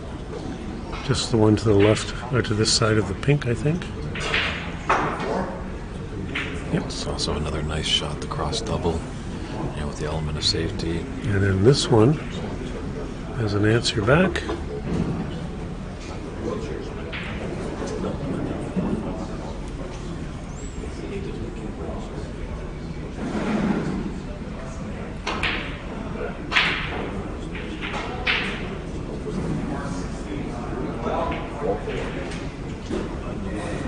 That blue ball is not in the way based on Ahmed's reaction.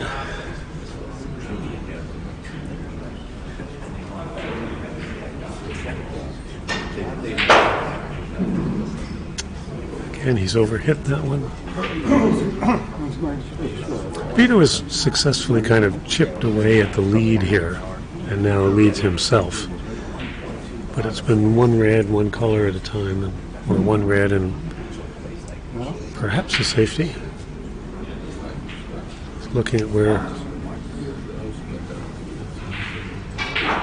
where he wants the cue ball. That yellow and green have created a nice area to get in behind, play a crafty snooker. He might even, depending on the angles, he might even come off the rail and play the green here to leave that cue ball right by the green, which is the better angle maybe.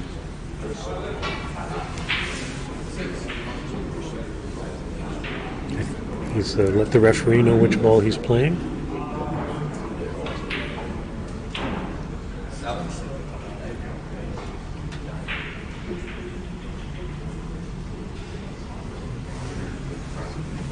He's got the blue ball as the snookering ball here. Just taking a very close look at it. I'm sure he announces clearly what ball he's on.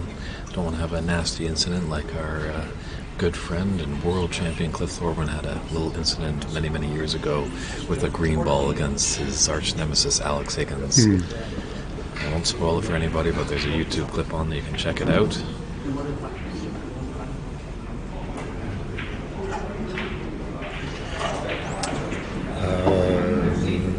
That ball will not be going back. Or referee Patrick will earn his wage. That's right. Not just that, but where the balls have ended up, Vito is now in a very strong position to make some balls.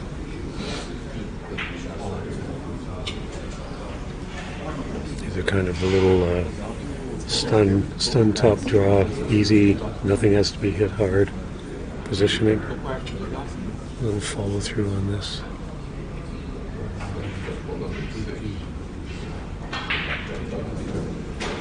Nicely done.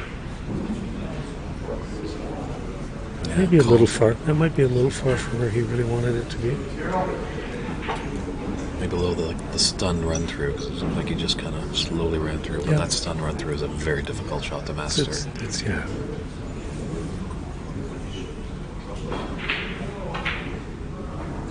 Perfect.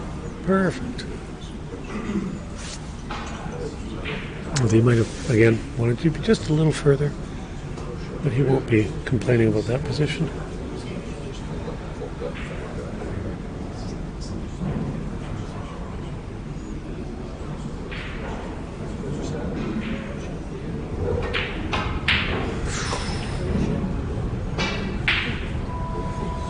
The twists and the turns of a snooker match, you never know what you're going to see. He seemed to be in the driver's seat there, ready to excel and make some good points on the board. If we had video replay available to us, we would see that he jumped on that shot. He moved badly.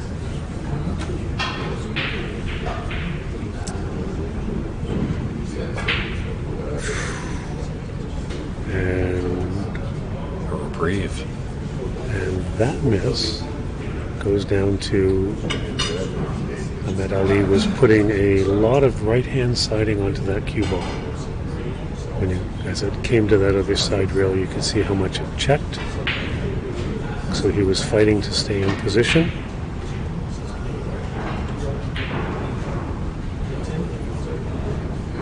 I always say in our matches that when you miss a shot that you know you should make, the only thing you can kind of go, oh darn.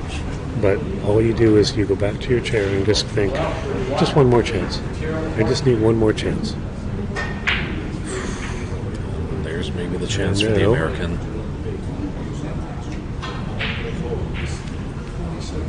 So my suspicion is there's a bit of a moment there where he was still sort of holding on to the last miss and was trying to produce something that took a lot of extra effort, cue ball control, etc. to happen.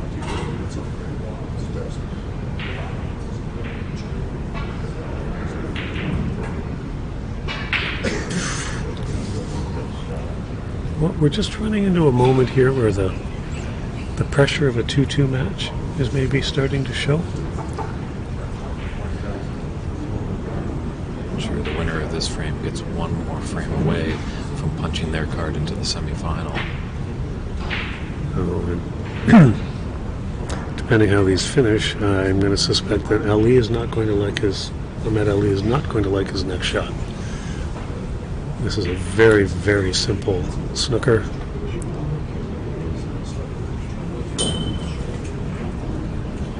And with the putback rule here, there's a 27-point lead with 35 points on the table.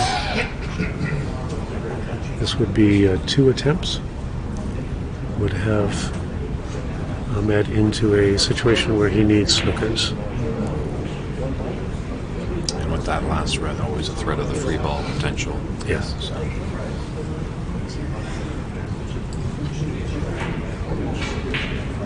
It's a very good attempt. Oh.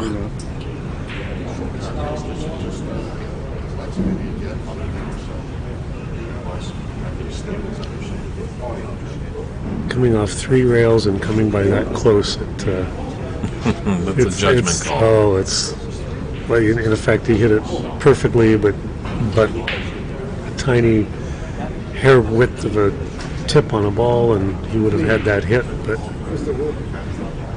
very tough.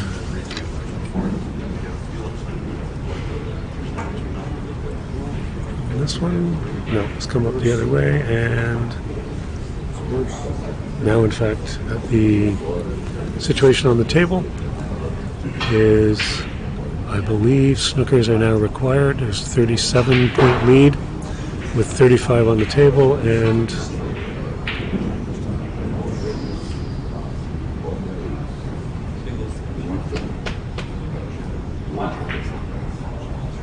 that, as soon as he comes back to the table, I believe that will be a concession. With Vito having a 3-2 lead.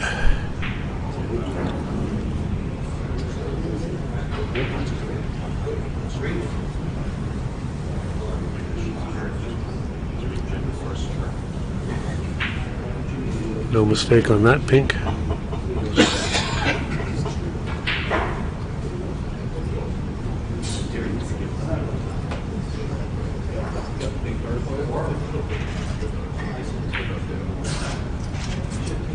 And Ahmad is taking a look at the score.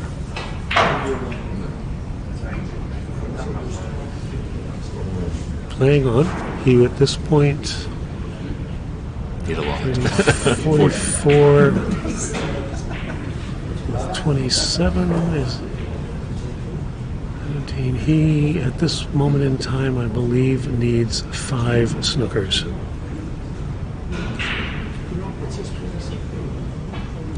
It's happened before. Jimmy White came back trailing, needing 6 snookers over John Spencer. Green's not in a bad spot, and neither the blue. The blue's not in a bad spot either. Being that close to the rail, you can tuck in behind it. And They're discussing either a discrepancy in the score, maybe something wasn't marked down.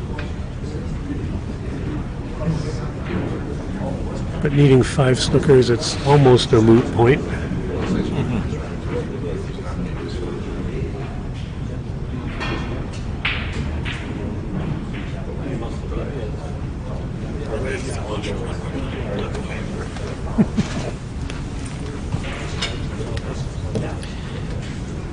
It's nice we have referees for all the matches here this afternoon, as he can get in the way and make sure everyone is happy and content. It goes back down to what we were talking about before with sportsmanship. If there wasn't a referee, it's always important to get both players just agreeing to what has happened, and they're both gentlemen, so they'll carry on.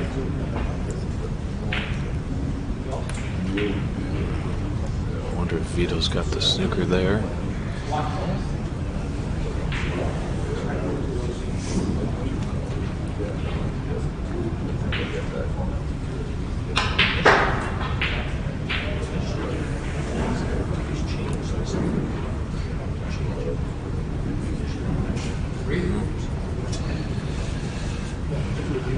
Ahmad is trying his best.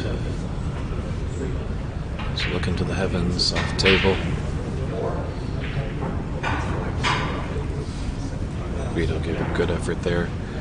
Trying to just punch that yellow into the bottom of the pocket. Just to get his third frame on the board here. So it's looking promising that Vito will be 1 frame away from getting to the semifinal, but Ahmad wants nothing to do with that.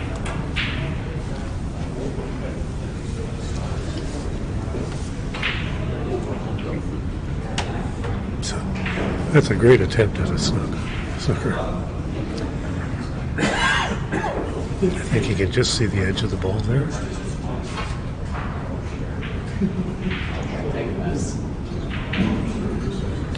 What do you feel about that theory, David, when your opponent needs snookers of just rolling that next object ball just to be in the jaws? It's the best thing you can do. Best thing. Absolutely. Because what it does is it forces them to make the ball if you play it well.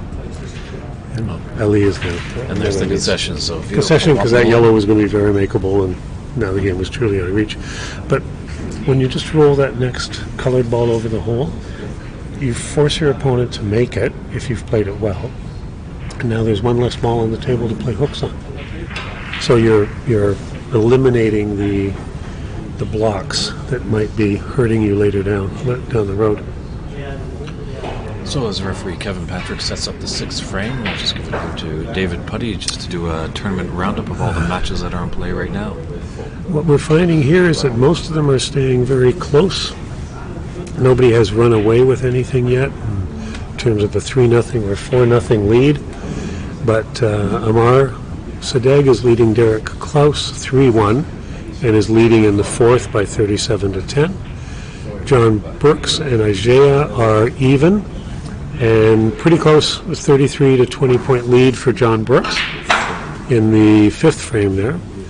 Noel and Itaro are at 3-1 for Noel, and he's basically an even match there at 31 to 34. And then we just got a clap going on in the other table in Noel and Itaro, and I believe that is Noel winning 4 frames to 1 over Itaro. So congratulations to Noel. He's on through to the semifinals. And we are now into our next frame here with Ahmad and Vito. And Vito has just got a good roll on a shot that he was trying to make. And Noel will play the winner of this match, so that will be a great semifinal match. It's a proud Brazilian Noel is, kisses that Brazilian flag on his waistcoat. So good to see some emotion on the table. And another good roll here for Ahmed. Came very close to making a bank corner that he probably wasn't playing, and ended up being solidly snookered behind the yellow ball. can see how the roll has gone here. It looks like there might be a gap for this red directly over the hole in the near corner.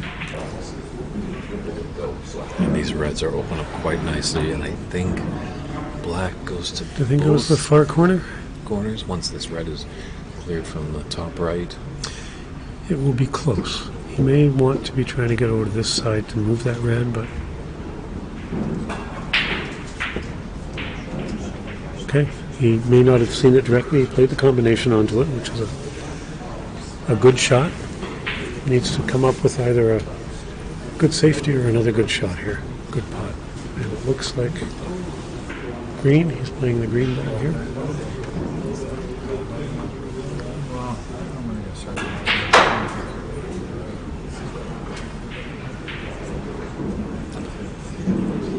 This is exactly what Ahmad needs, just to get in, get his cue arm going, get a good amount of points in this sixth frame.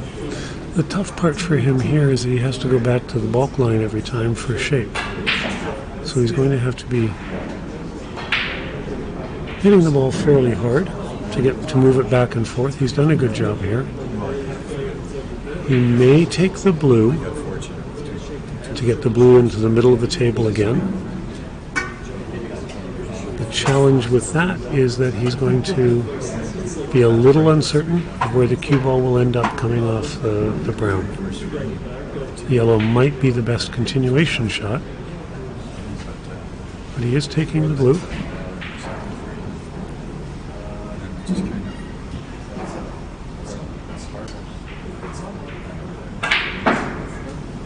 Nicely done.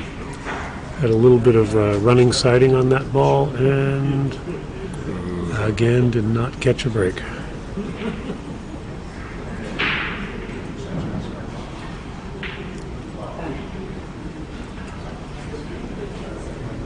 So it's either a safety here or that one on the top rail closest to the far pocket as we look at the table from our camera angle. It's the one he's looking at.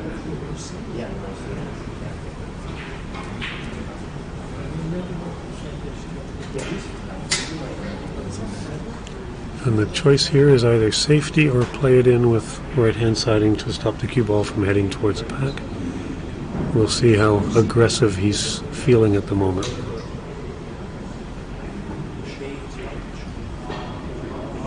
Yeah, always a little tricky when you're putting siding on the ball.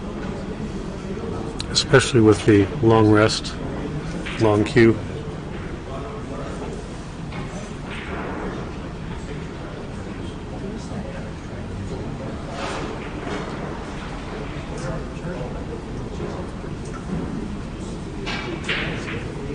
Nicely played. And the reward is a nice shot on the yellow. Come back up and try and get a little better position than he did last time. But he's hitting the ball well.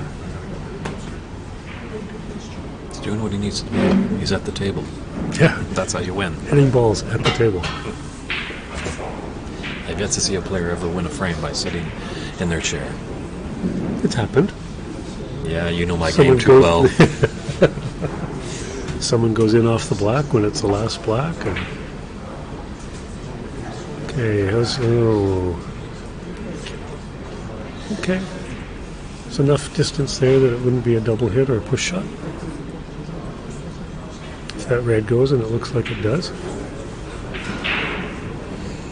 As a referee, David, is it tricky to tough for a push shot, to tell a push shot? If they're, you almost have to listen for it.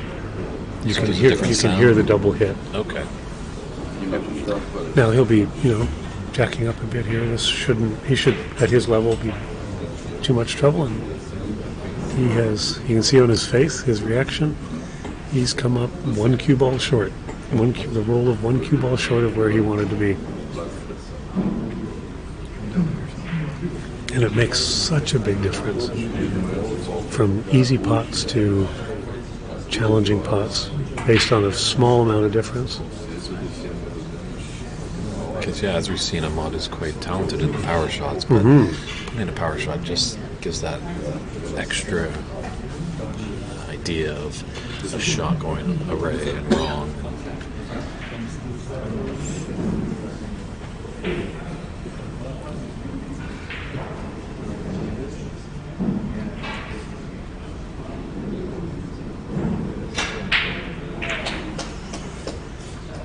And there's the result of that one ball difference on the blue.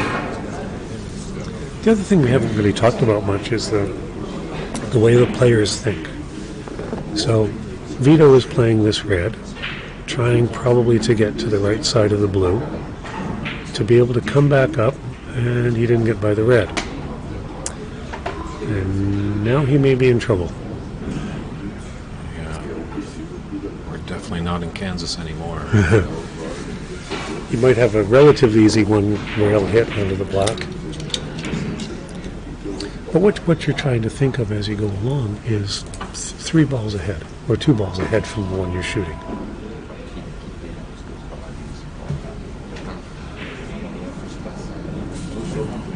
Nicely done. So he would have been playing that red to get onto the right side of the blue to play the next red, and you're actually thinking that far ahead when you're really in stroke and playing well.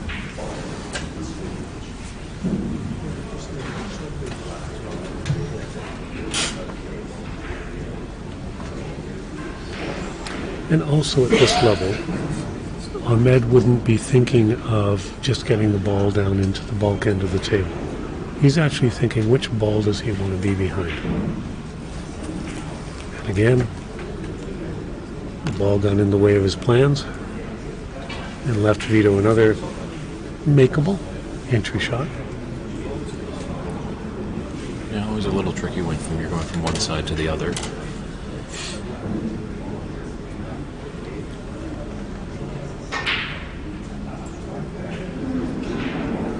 They just love to prove us wrong all the time. Now, aggression or safety? It's Vito probably playing it to the side.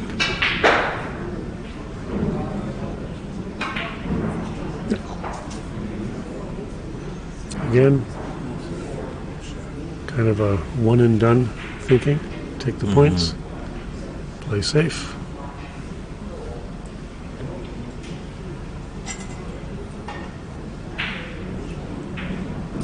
And there's, when your game, it's like, people talk about playing their A game and their B game. If you're not getting the position, if everything is a struggle, then you play your B game. And that is, make a red, make a color. If another red's there, do that. But if you don't have the next shot, play safe. Because it's not so much what you make all the time, it's what you're leaving your opponent. Big thing that should be drilled into all new players and young players. Snooker is not always, as you say, a game of making it, it's what you leave. Because last time I checked, this game is called snooker, it's not called make balls. It's not? It's not? No. Make balls? No. Now the players have to be a little careful here because that red and black, as they play safety off the pack here, the black ball is kind of lined up towards this corner pocket, this near corner pocket. May get disturbed on any of these safety shots, but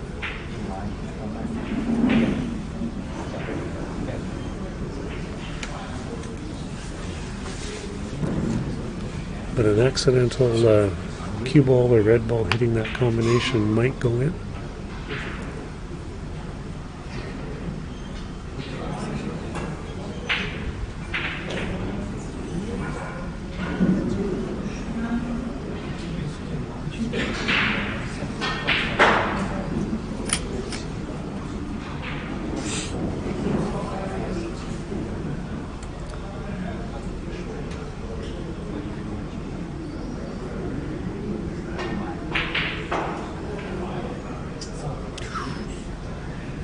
You didn't want that red ball coming up over the corner pocket.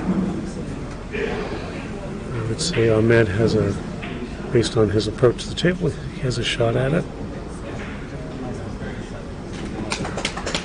Very long, using probably 11 feet 9 inches of these 12-foot tables. This speed is pretty good. He's got options of brown or yellow. Very nice long pot. Yeah, I've been really impressed by him on his long potting. Hopefully as the years grow and we get more gadgets behind us in the booth, that we can start seeing long pot percentages and safety percentages, but we're not there yet, but dare to dream big. That's right. So the match between Derek and Amar has come to an end. Amar is the winner at 4-1 on that, so Amar is through to the semifinals. Yeah, you can check out cloudsnooker.com. That's where all the live scoring is taking place. You can take a look at the draw. If you had a favorite player that was in the tournament, you can see how far they got. Or if your favorite player is still in the tournament, you can see if they're in the semifinal or still battling out in this quarterfinal stage. That's cloudsnooker.com.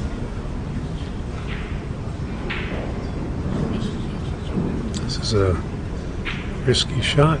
Played very well. Interesting. He kind of slammed his, mock slam. No, it was cue like in. I got it. Okay. That's what that was. You saw it. It had to be. His face. I just saw the It had cue. to be a very fine control shot for that one. He was. That was a cue thump of joy.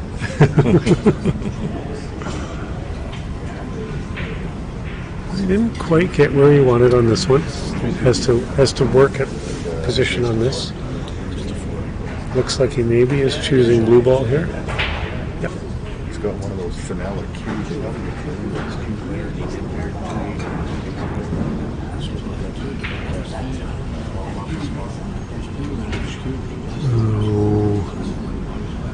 Ahmed has a chance here to build on his lead in this frame. The frame that he desperately needs to try and punch a 2-year card over there on the World Snooker Tour over in England. I don't think with these two great competitors we would be surprised at all if we went to a decider. No.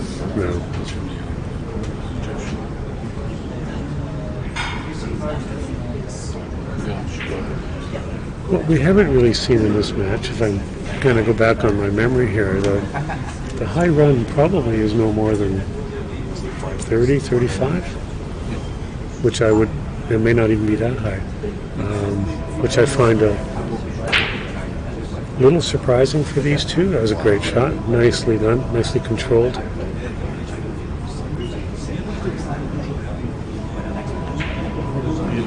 So he's 22-point run so far. 23. This will be a 30-point run so far when the black goes in, so that would be 49-7.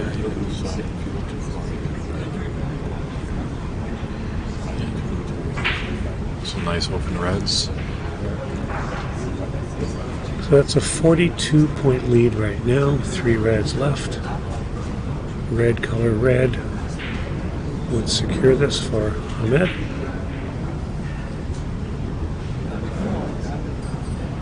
He's holding his pace, his nice kind of walking around the table. He's not rushing. He's got a pretty determined look on his face. He knows this is his opportunity. He's turned over the Porsche. He's cruising nicely along on that Trans-Canada highway.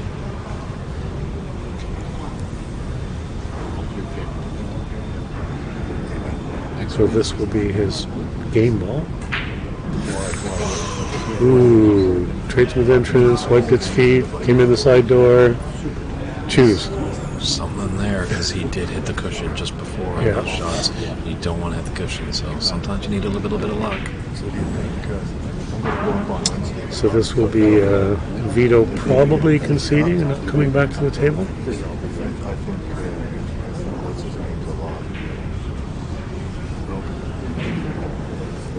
I think we're at about 67-7 with 43 left on the tables.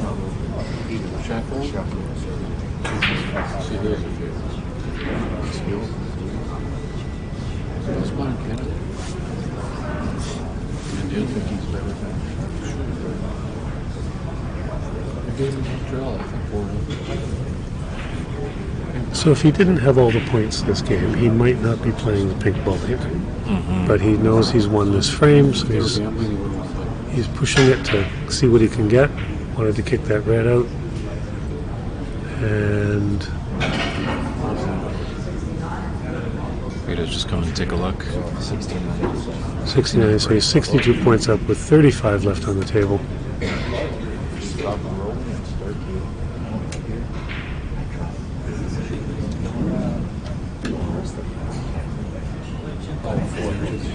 I'm not sure what the discussion here. I don't think there's a discrepancy on the score or anything. Just whether Vito will continue or not.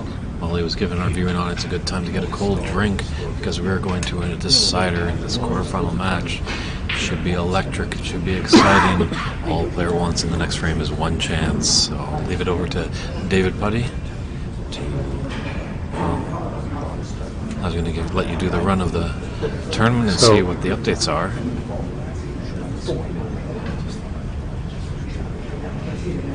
Conceded, yep.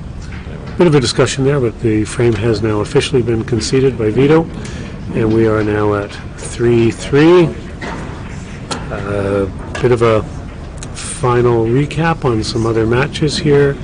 John Brooks is leading Ajaya 3-2, going into the sixth frame. They've just started it now. And Noel, I believe that match is already over. It's 4-1 for Noel, so he's into the semifinals.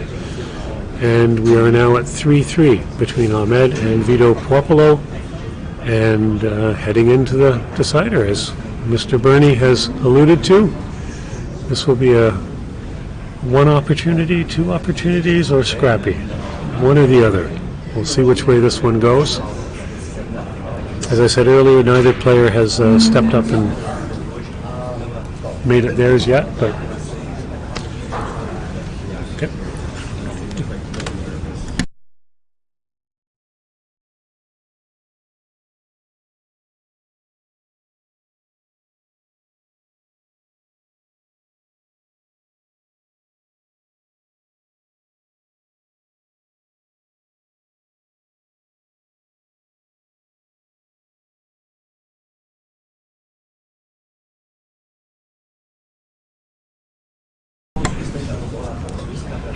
So we're to step away a little bit there. Just wanted to check with our great tournament director / head referee, Kevin Patrick.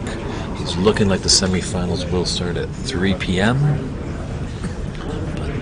We're at just 1 o'clock now, so the other match that is running is at 3-2, so there might be 2 more games to play there. We're into the final game here. And I don't see Fergal O'Brien anywhere, so it's not going to be a 2-hour So it shouldn't be the 2-hour frame? I'm trying to remember who that was against. Is that David Burney? No. No, was it Michael Holt or Ford or something like that? Come on, great fans out there. You're on the stream. Time to say something on that chat. Who was that big match with Fergal O'Brien, that one frame that lasted a marathon, 2 hours, 120 minutes? Yeah. I remember one with Karen Wilson, and I can picture him, redhead guy from Scotland. Anthony McGill? Anthony McGill. And I believe that one was decided. It was a battle. They got down to the green ball in the deciding frame, and Karen Wilson played a shot. It went 4 rails into the side pocket, and he had perfect brown shape. And that frame had lasted over an hour. Are you alluding to that semifinal they had at the World Championship a couple years ago? Because that was just a phenomenal match. Feel free to relook at that one on YouTube. Lots of ups and downs. So Vito breaking off in our deciding frame here. Who is going to make their way into the semifinal to take on Noel Rodriguez Moriay? We're down to 2 matches on our Cloud Snooker screen here, coming down to the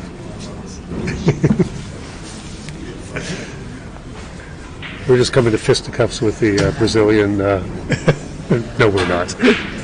Ooh, there's an opening shot. It's a great shot from Ajay. Or sorry, from Ahmed. I'm so excited. True. It's a nice shot here you could play to get onto one of these two reds to the other side of the table on the black. He's done extremely well. A little close to the rail. And Cushion. Touch hard. That's for John Wallace. Just, that's maybe a foot too hard over 18 feet. Yes. It's, I guess John's just giving you a hard time because both of you are the founders and operators of the Canadian Snooker Academy. yeah, otherwise known as Canadian Q Sports Academy, as we both do snooker and pool now. And, he's an English fellow, speaks with a funny accent. But I'm not allowed to say kisses. It has to be caroms, it has to be cushions and not rails. Combinations are not allowed. They're plants. But we do our best. I don't know what game John's watching, but there's kisses allowed in this game. You know, double kisses are Double terrible, kisses. but they're only good in France. Let's keep it to snooker, Mr. Bernie. I'm pretty sure France has a great snooker contingent over there. It's unfortunate that snooker didn't make the 2024 Olympics that will be held in Paris. Because that's what we need. It wasn't for lack of effort. No. There was Jason Ferguson pushed that pretty hard to get in, as Barry Hearn did as well. There was lots of attempt to get that done. True, and they're still pushing it away. Like, I know that's definitely a big thing on Jason Ferguson's Agenda. mind. Yeah. Hopefully his epitaph says, you know, I got the snookers in the Olympics. Here lies Jason Ferguson. It was interesting because the women's game is starting to be promoted more heavily through World Snooker and all that as well. And so I was talking with someone about it, and part of that was explained to me as, to get to the Olympics, it can't just be a male sport. It has to be fair, pretty much. It needs to be both genders, and so what they're trying to do is make it more accessible to all people. So, nicely done, and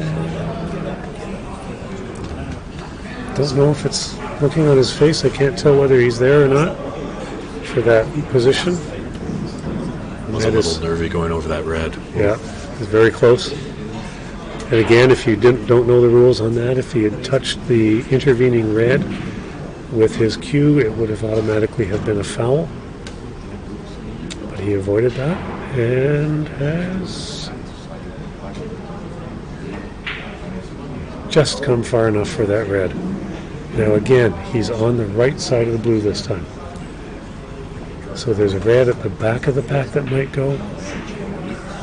There's one to the right of the pink that goes, which it looks to be the one he's playing on. And it is. So Vito is in with a good opportunity to put some points on the board here and possibly secure the frame and the match. A little early to tell.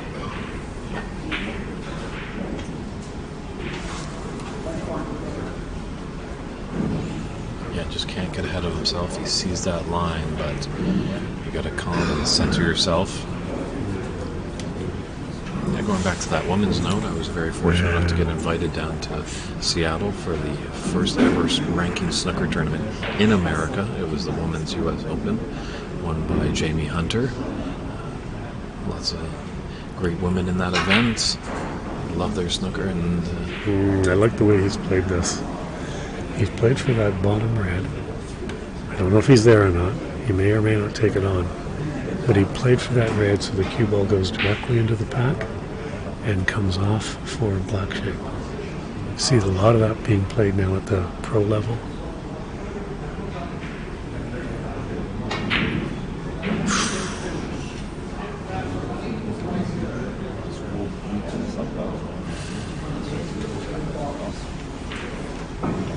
it was a clear statement of what Vito's intent here is. Given the opportunity, he was ready to take it.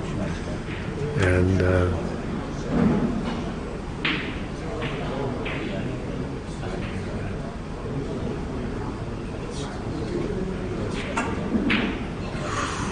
lots of body movement on that shot.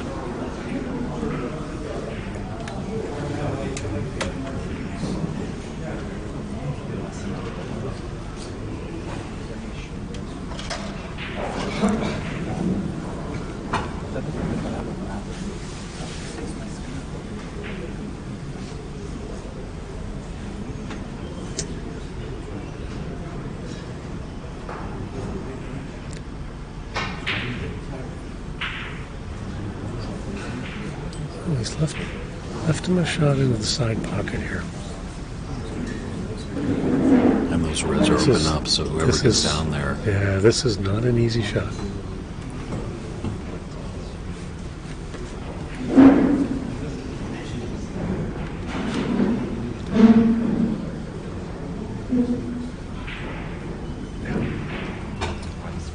Really needs to settle himself on this one. If he can hit the near horn and miss, you can hit the far horn and miss. It's a very small opening into the pocket. So you have to play it gently or incredibly accurately.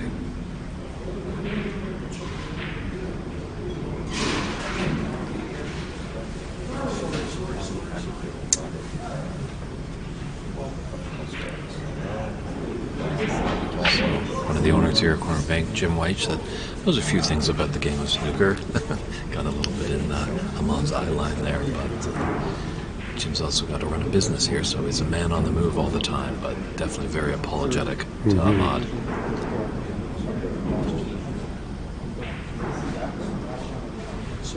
Watching for body movement here. But very nicely done.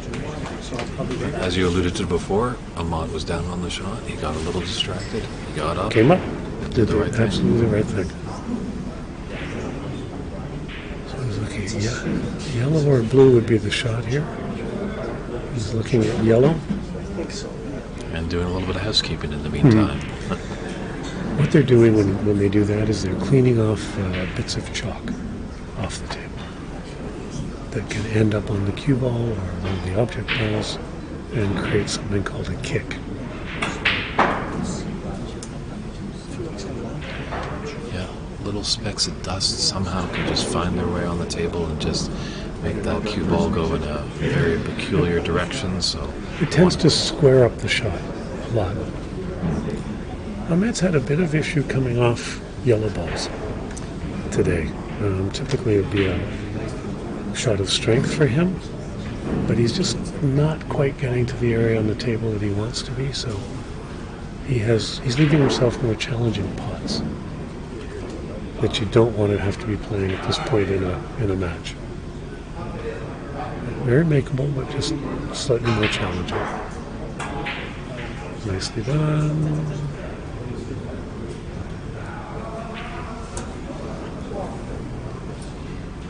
This one might be a little easier for him to get up to the right spot. Brown or green, but green sort of has the natural angle to come up. Brown will require a little more power. Choosing the brown.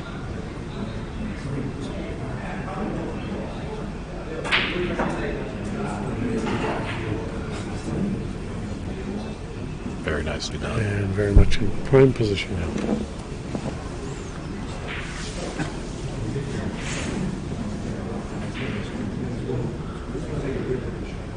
Anything is... I just see something behind He's us. Let's look at the clean ball. There's a few people maybe behind us that are just moving a little bit. he's being distracted by movement, which sometimes that's the way it is. Sometimes the focus is very strictly just on the table. So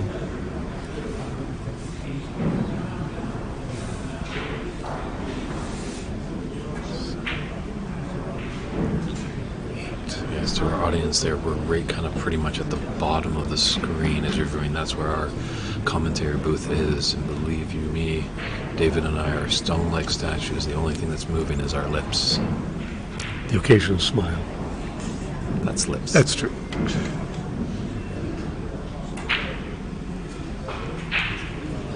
Seven, 4, 7, 8.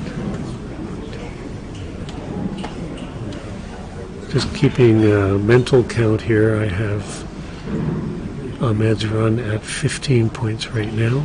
So as we do that, it would be about 21 to 28 at the moment.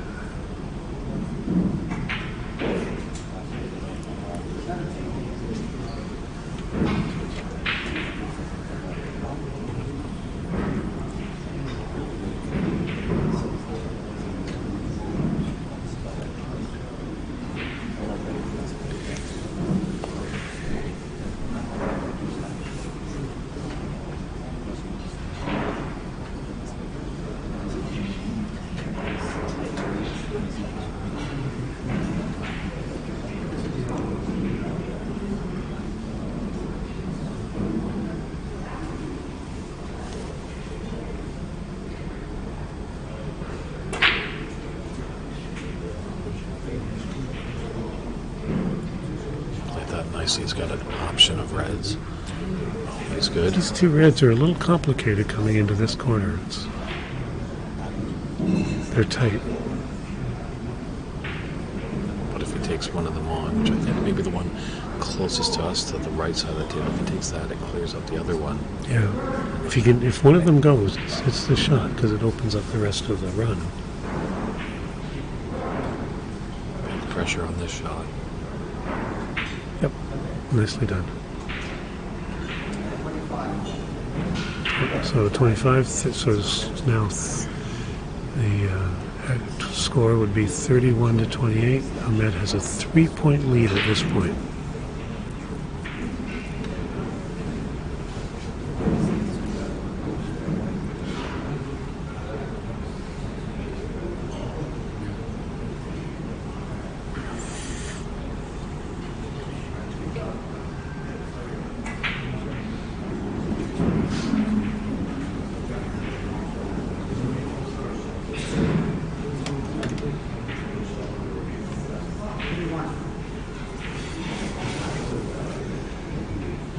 This may look like a series of very easy, comfortable shots, but with the pressure attached to these, they're not so much.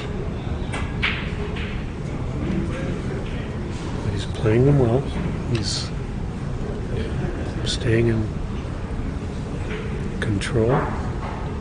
Definitely a friendly match in Castle Putty in Brantford on his table. That would be all right, but being here at the corner bank in a quarterfinal match and a decider, getting that much closer to getting onto the Pro Tour, that backhand's got to be real settled.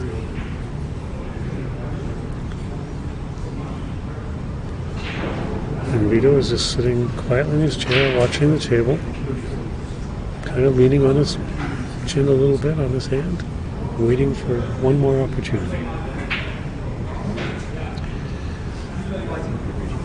They don't call him the Rock for nothing. I'm pretty sure if he won this match there would be some emotion, but right now he's stoic.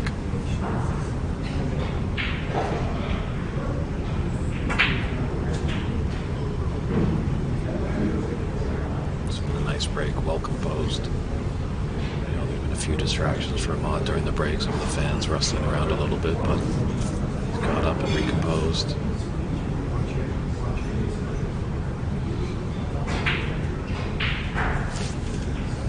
That's not exactly what he wanted.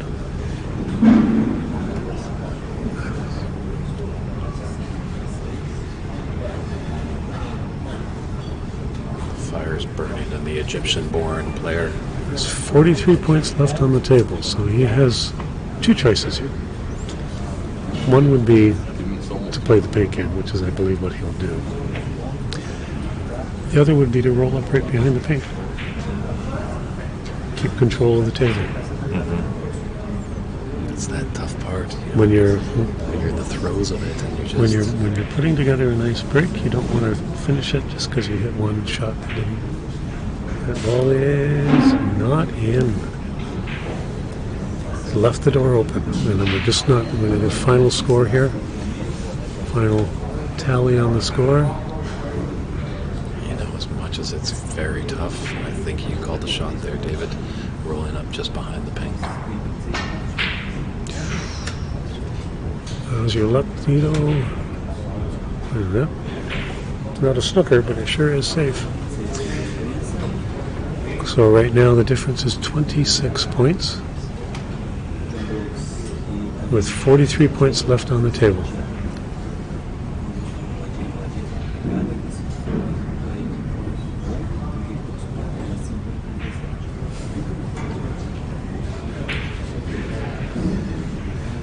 Nice shot to avoid the double kiss.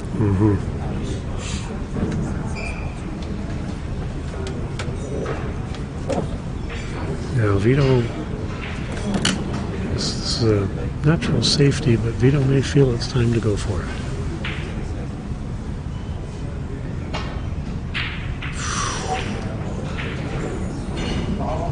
Well, he felt it was time to go for it, but I wonder if the cross double was on there. that's what I was, as a safety. Yeah. As a safety. As they say in England, he may have pushed the boat out once too often.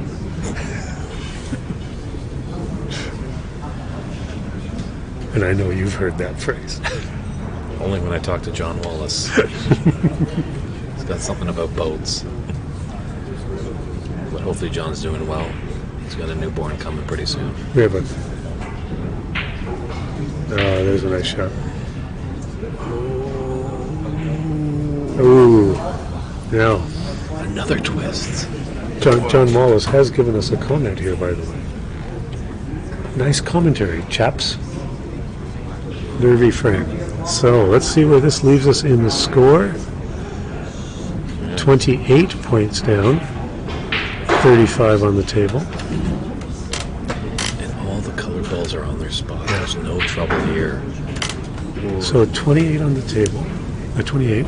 So all he needs is a color. It's now 27-point lead. Could have done with a better color ball after that red. A little lighter, he would have had a choice of all three ball colors. And then it goes back to that old potting exercise. Have the balls on their spots and run the table. So we're not finished just yet in this nervy deciding frame.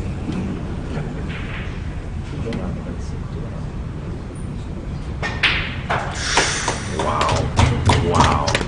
Wonderful shot. That's a huge ovation from our crowd here at the corner bank. That straight in blue shot is again another shot that players practice over and over and over again. It's kind of a perfect stroke tester.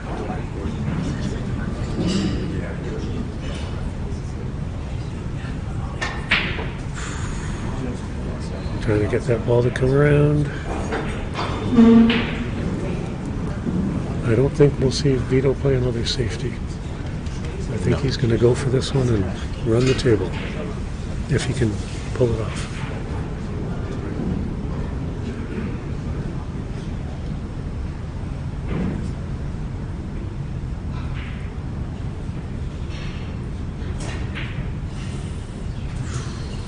Wants it to slow up. It's not a rush shot. Not ideal. Yeah, you're making a shot. Slow work. All the standing and walking.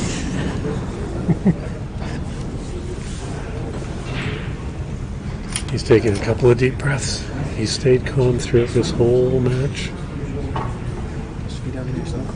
Comes down to a couple of shots here for the win.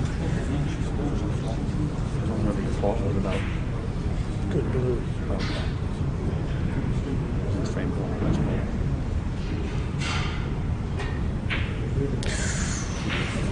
Lucky he kind of jabbed at it. He's going to have To go around the world here, he's on the wrong side of the blue. But at this point in time, he's very happy to be still at the table. He's had 2 tough shots with the green and the brown. This will test your nerve.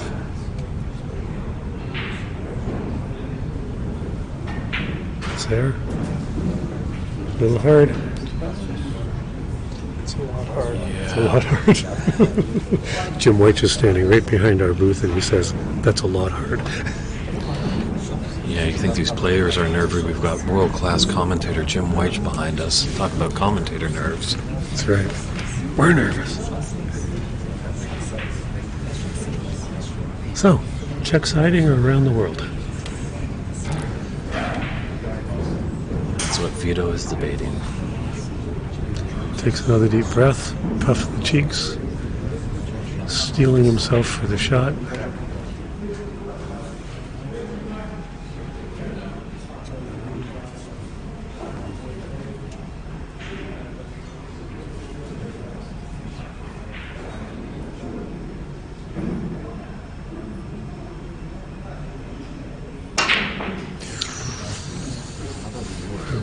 Oh, wait a minute. Wait a minute. No. Oh. Both players shake. They didn't want to see it happen on a fluke. Neither do we. So, Well, takes a big breath. We take all big breaths. Ahmed had a bit of a smile on his face there as he wipes his face, wipes his hands, wipes his cue. While he gets set, just want to say hello. Newt Wales down in Detroit. Good to hear from you, Newt. Really appreciative of all our great work, and as well the Snooker Shed over there in Scotland. Glad that you guys are tuning in. This has been a great quarterfinal match. Only the quarterfinal. And the interesting thing is this is now a shot where Ahmed has had to put the extension on. He has to put the longer extension on. This changes the weight distribution of the cue, the feel of the cue. Frame match ball. But all frame the and match ball. He probably won't be hitting this one too hard. Give the pocket every opportunity to accept the ball.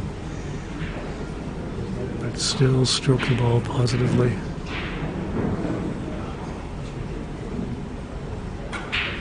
Oh, America. The fist pump there. There's some big emotion there by Ahmad Ali. He punches his card into the semifinals. He was disappointed. Increasing his chances But gave the fist bump. to go on for the World Snooker Tour. So Vito a little disappointed. He's going home, but don't worry. What a great match. Yeah. Vito will still be going to England this spring to play the Play the Crucible. So maybe he wants to talk to Ahmad maybe a little later to get any tips. Like maybe get good travel agents. So, That's right. A great match, guys. That was right down to the very end. And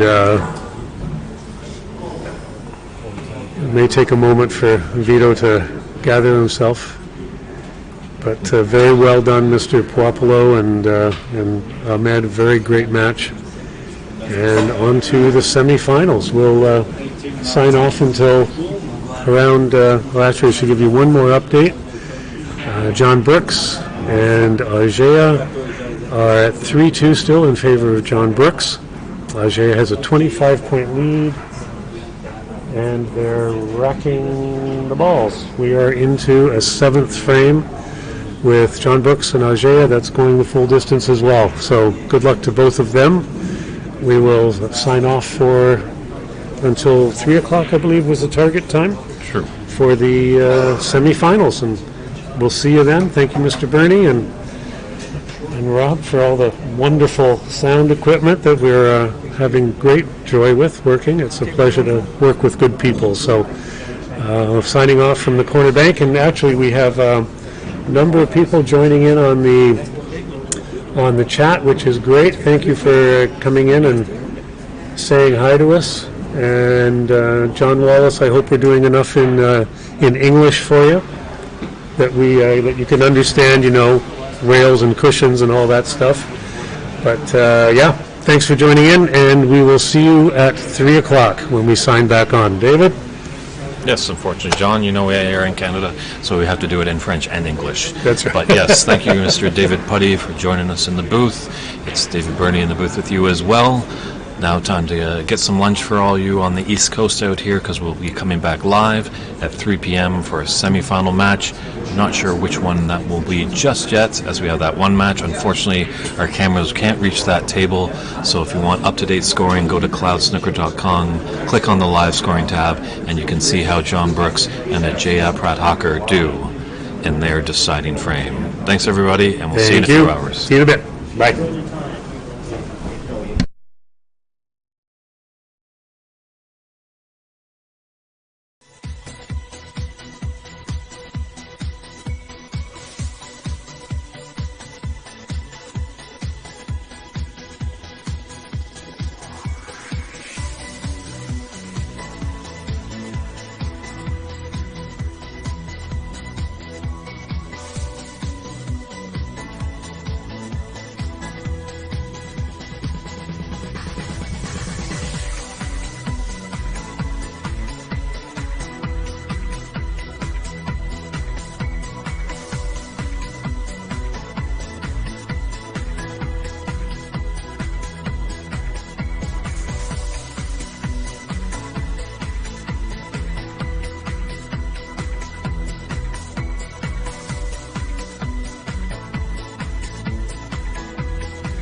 Hello and welcome back, everybody that tuned in earlier here.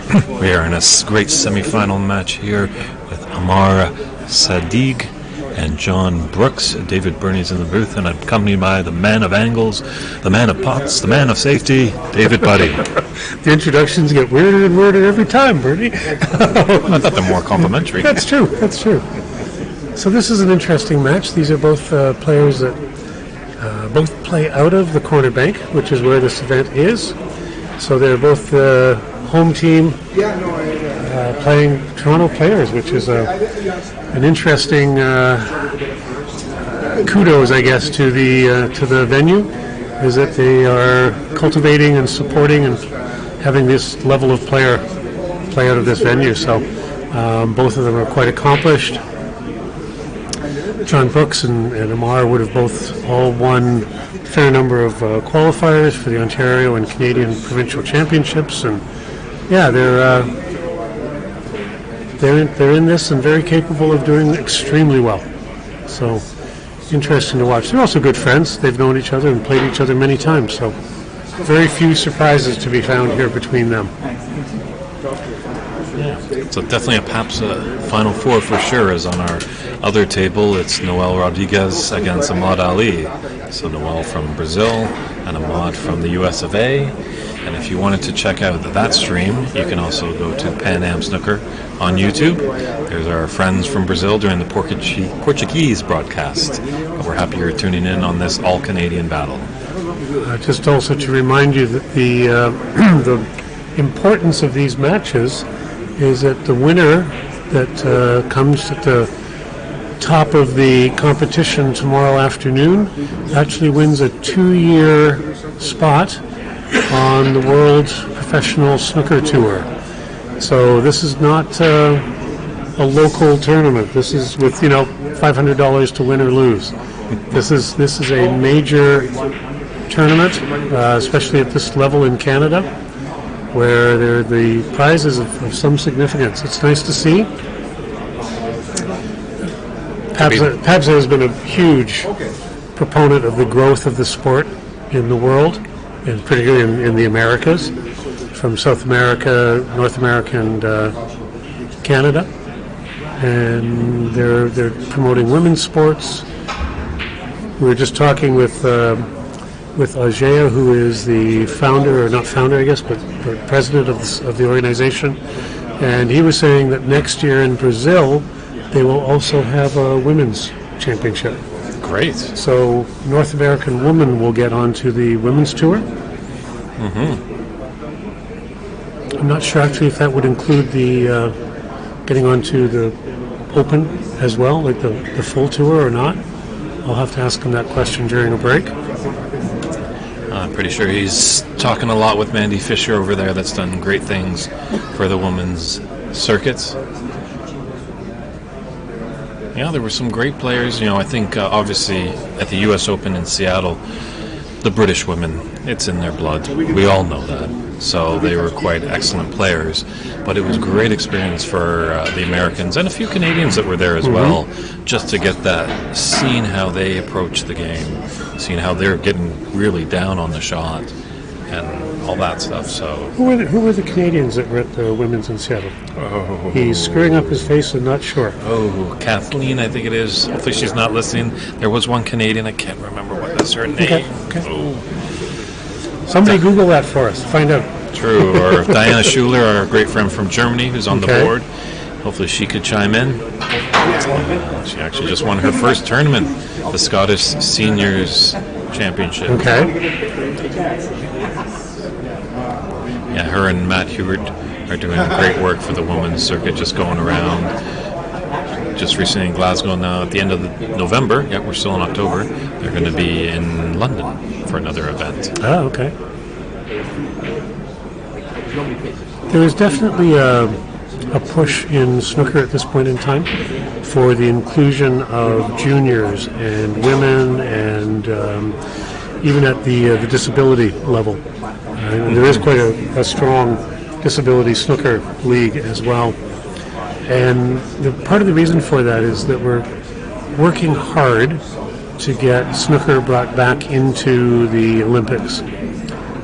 part of that, what they're looking for is the inclusion of all that it's not just a men's sport, that you're bringing in everybody else who should be playing because it's a great game.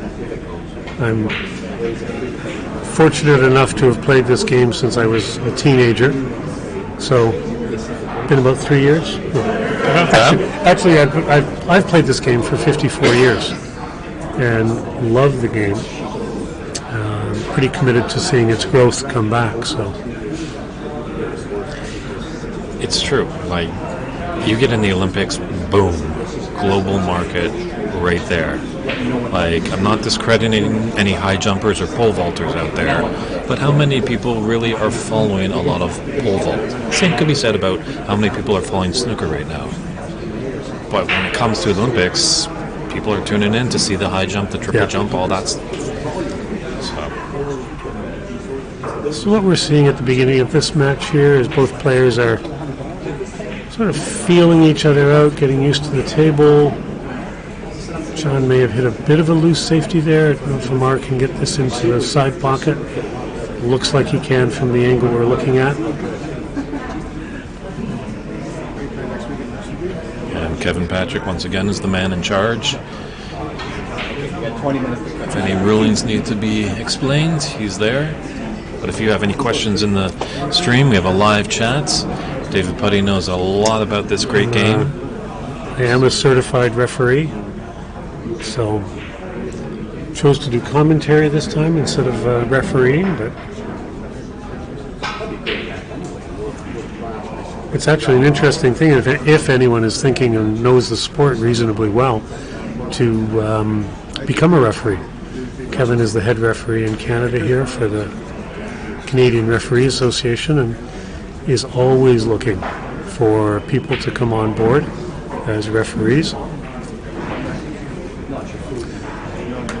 Seeing if John's playing a roll up here. No, he actually played the ball and has made it, which is great. Taking a few points, probably playing safe after this, although there is one red over the left corner here, which he will take on. The referees are always needed in this sport, and it's fairly not demanding. It's not like running around a soccer pitch. That's true. Being a referee at soccer matches is very different than being a referee here. But you are always on your feet. You got to give kudos to the referees. They don't get time to sit down. I don't know if they get much time to take a break as well. Most of the time you see the players running off for a comfort break between frames, but the referee has the business of setting up the next frame, keeping the flow going. Very occasionally you'll see a ref walk out of the room for a moment, but not very often. You know what? A good referee is one that you don't notice. That's right.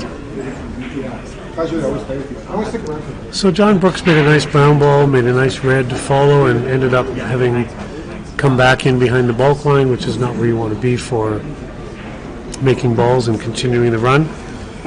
So opted to play what's called a roll-up safety.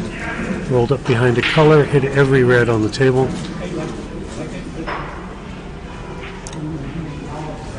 This gives us an opportunity to explain a couple of the rules here, in that there is a foul and miss rule. So Ahmad has missed the red that he needed to hit, has hit the pink, so he's a foul of 6 points. But what happens now is he has the choice of putting Ahmad back where he was behind the green ball. Pink ball would be replaced, and any other reds that had moved would also be replaced where they were. Or he has the choice of taking this shot. Obviously, being right up in the middle of the reds is an opportunity for him to get in easily and get started in making a few points here. The idea being that you want to get the pink and the black back onto their spots so that you can more easily play position. Ooh, John. But you have to make that ball. You have to make the colored ball to play position for the next one. He's got great position. He just, as they say, took his eye off the pot want to think ahead when you're prepping, but when you're down on the shot, that shot at hand deserves 100% focus. Nice little touch shot there by Ahmad. A little bit of a stun follow-through. My good friend Newt Wales down there in Motor City, Detroit, definitely wants to be a referee. Newt has turned into a lot of our broadcasts. Real good fan, lover of the game, and that's where it starts, obviously. Yeah. Loving the game makes a good referee. I'm pretty sure, Newt, you've got a copy of the rules, but if anyone out there wanting a copy of the rules, you can pick one up at wst.tv. There's a little subsection, I think, that you can find and order a nice little black book that has all the rules for this game, English billiards, and the snooker shootout, which I think would be not a bad idea to bring a bit more to North America. As it keeps the integrity of snooker, but it's a bit quicker of a game. A little easier for the TV audience to follow along, and yes. Yeah. You won't get into a long tactical battle, which the true fan of snooker does enjoy. But if we're wanting to bring in new fans, they might not understand why they're not pocketing their ball for 5 minutes. The shootout basically is a 10-minute, one-frame match, where for the first 5 minutes of the match you are... Ooh, a little light on that one. Yeah, right, sorry, good. Didn't expect him to play that shot that way. The first 5 minutes you're allowed 15 seconds to make your next shot once the ball's stopped, and once the color ball has been spotted. And then for the next 5 minutes you're allowed 10 seconds between shots, so it makes for a very quick game. There is a 30,000 pound prize at the end of it. Generally it takes about 2 days, maybe 3 days for them to get through all the matches because they're only one-frame matches. And he has overhit that one for a perfect yellow in the side. But it's quick rules. You can't roll up in the... You have to hit a rail after you hit a ball. Yeah, there's just a few little variations. But hopefully John Wallace heard your pounds comment.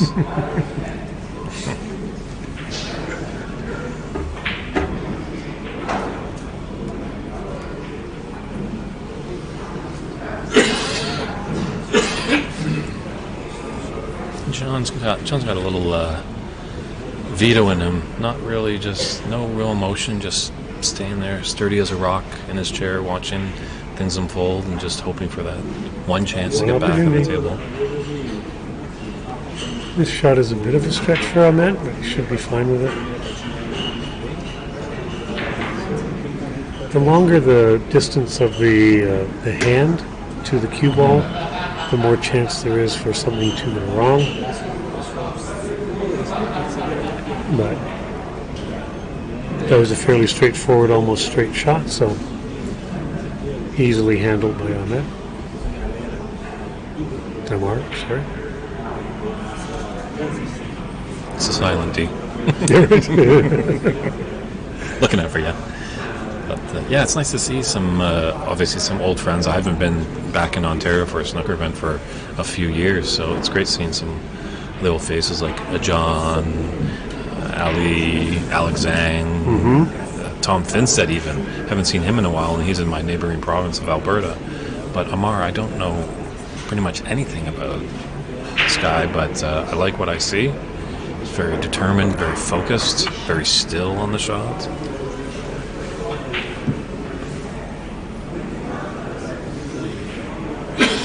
It's small little nuances, like the angle that he has for this pink. His next shot will be fairly easy after this, assuming he makes it, because the cue ball will carry over to the left a little bit, and he'll have that red that's now between the pink and the black as a fairly easy shot into the corner by where he's standing now. Key is, he has to make the shot, but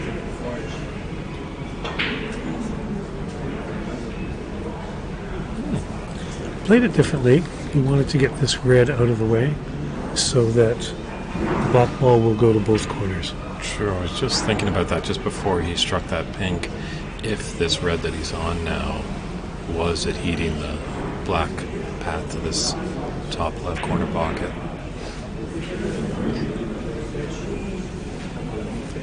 Now, we can't have biases in the commentary booth, but I gotta tell you, John is a good player in the sock game. Just saying it. All right. David Burney has this thing about colorful socks. And that one's been overhit. It's one thing that me and the 1997 world champion have in common. A good interest in very nice socks. That one's for you, Ken, if you're listening. Some things are very important in life. Now when I sit in the commentary box, I have colorful socks on.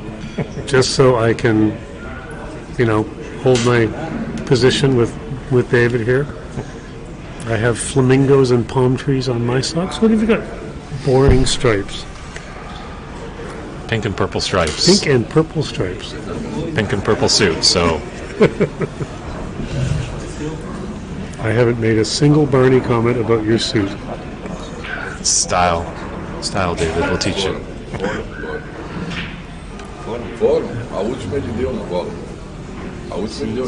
Cue ball is coming close to the corner, but will probably stop.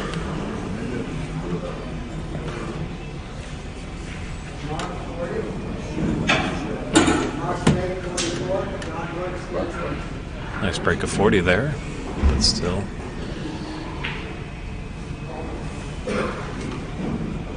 $67 points on the table, so the frame's not over just yet.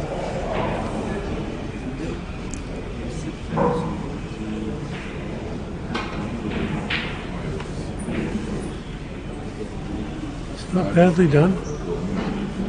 Just make sure he didn't go in off into the corner pocket. So I had to hit that one nice and thin. And again, you can't see, well, you can kind of see where John is sitting, but he's just sitting watching the table.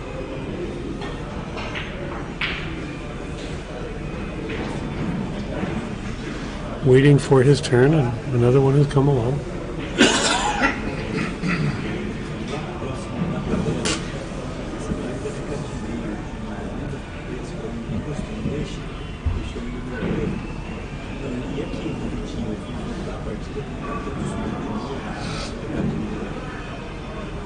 Playing this thin cut back into the pocket here. I think part of that was making sure that he hit it thin enough so he got past the black ball with the cue ball and took the cue ball down table.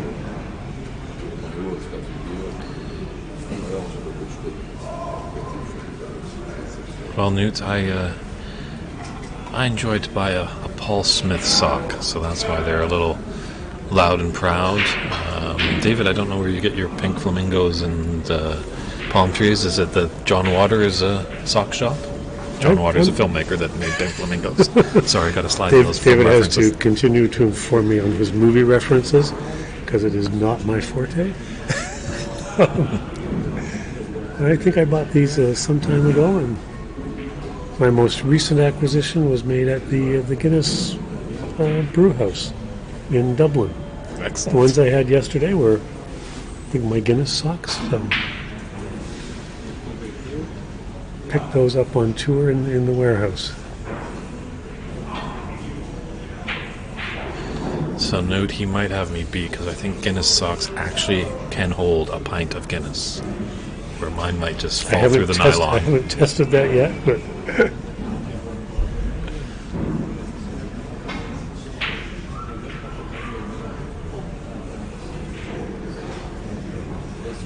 so what country is Newt from? Newt is down in Detroit, Motor City, Motown. Home of some great music. Old Motown revolution down there with the Crystals, and then also some hard rock with Iggy Pop and the Stooges, leading up to some electronic music with Drexcia and Richie Houghton. So, Music City is Detroit. You must have visited Detroit at some point in time. I have driven through Detroit. I have never I'm trying to remember. It wasn't necessarily a thoughtful, wonderful experience, because I think we were running red lights, so we weren't stopping in certain neighborhoods, which was the advice of the policeman that we had stopped to talk to find out where we were. He said, don't stop in this neighborhood. I had kind of the same experience when I was in Detroit. I was actually with my grandmother's car. Grandmother's passed away. Love you dearly, Clee. Hope you're doing well up there. But I boarded her car in Detroit because I wanted to take some pictures of some old abandoned buildings. And so I parked downtown, but I look at the meter, and the meter's destroyed. And I'm like, well, this is like, I don't want to get a parking ticket in Detroit. This is, this is my grandmother's car. Don't want to have her have all that stress. So a shop was close by, and I popped in. I'm like, to the shopkeeper, sir, I'm just trying to park my car, but it seems like the meter is broken. It's not going to take any coins. And he just turned to me and said, welcome to Detroit. So. Yeah. But Kathleen Stanley, that's who I believe was the Canadian player at the U.S. Open. Thank you, Newt, for that update. Really appreciate our viewership, and when you're feeding in with these comments, sometimes our memory is lost in some moments, and we appreciate the team. Newt's making a point that red lights in Detroit are for pausing, not stopping. So I'll take Newt's advice and not stop when I go through. Yeah. So we're seeing here that Ahmad has a 33-point lead with 51 points left on the table, so not out of reach, but he very smartly on that case put the blue ball safe. So even if John were to get in with 51 points, at best he would be down 13 points as they got to the colors. And in saying that, what he would need is John would have to run to at least the pink ball. So all the balls with blacks, all the reds with blacks, and then to the pink ball to win.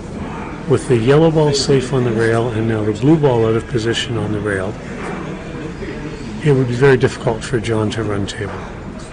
Basically, you put balls into awkward positions to stop your opponent from being able to run the table if they were to get in.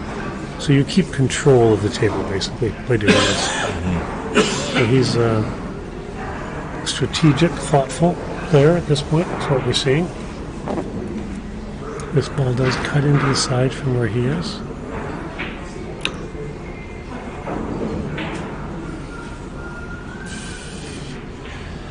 Get that to DeLorean, Doc Brown. I think Ahmad wanted to go back in time. That shot he should have made.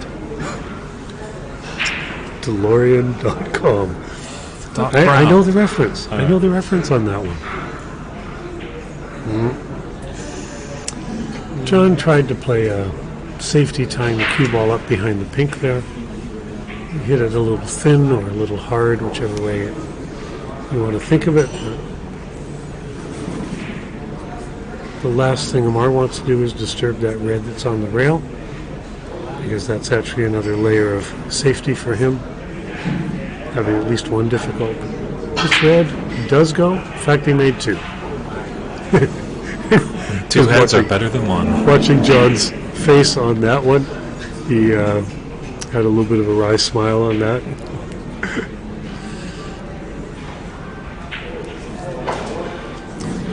Because at this point, with 35 points left on the table, a run of 9 instead of 8, as would normally be in that case. 55 to 13.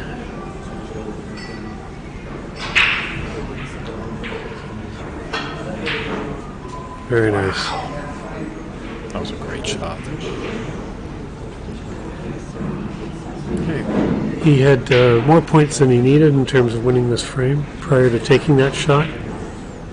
He may or may not have played that shot if it was tied or he was down points. But when you're ahead by that much, you have a little bit of freedom to play those shots.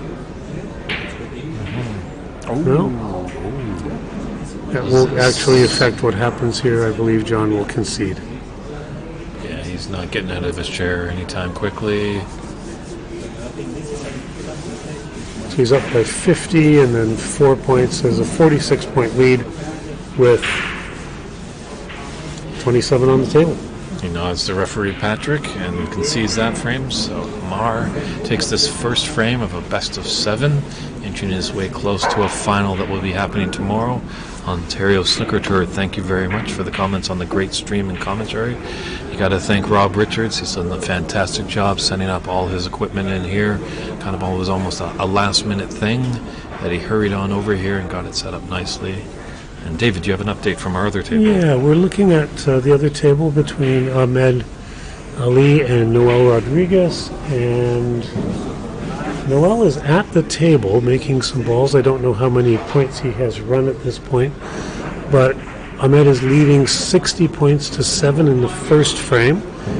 Has not been decided yet, but Noel is continuing to pot balls, so if he's made a few balls here, he may actually have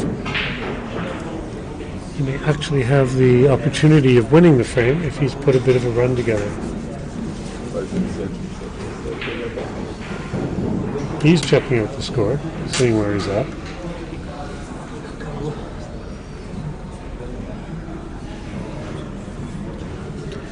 We're about to see if 22, he's down by 38 with 35 left on the table.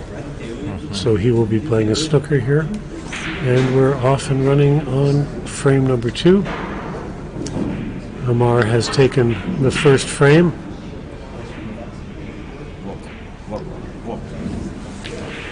Yeah, you can catch that action of that other semifinal match. It's Pan Am Snooker on YouTube. Our Brazilian team is doing that match, so it's all in Portuguese. And the man in charge over there is Leisure Suit Larry LaSalle. Good to see Larry again. It's been a few years. But I think we got a good one right here too, yeah. David.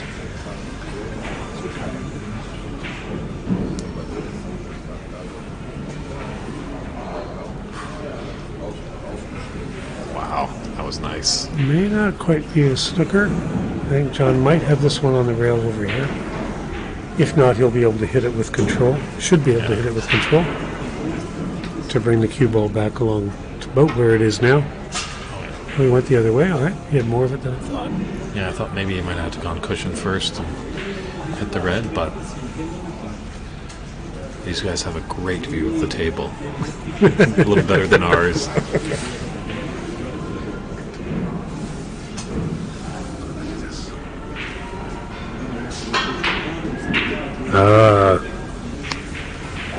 Beautifully played. Every part of that was intentional. He putting the cue ball down on the bottom rail, banking that red that was on the rail directly into the pack to break it open. I believe Cliff Thorburn was one of the ones. He speaks of those as aggressive safeties. So now John's life is getting a little more difficult because he needs to find a way to hit a red safely, get the cue ball back.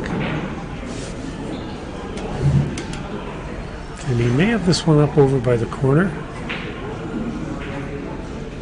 Yeah, that one Green red that's might, by the top right cushion. Yeah, the green might be in the way.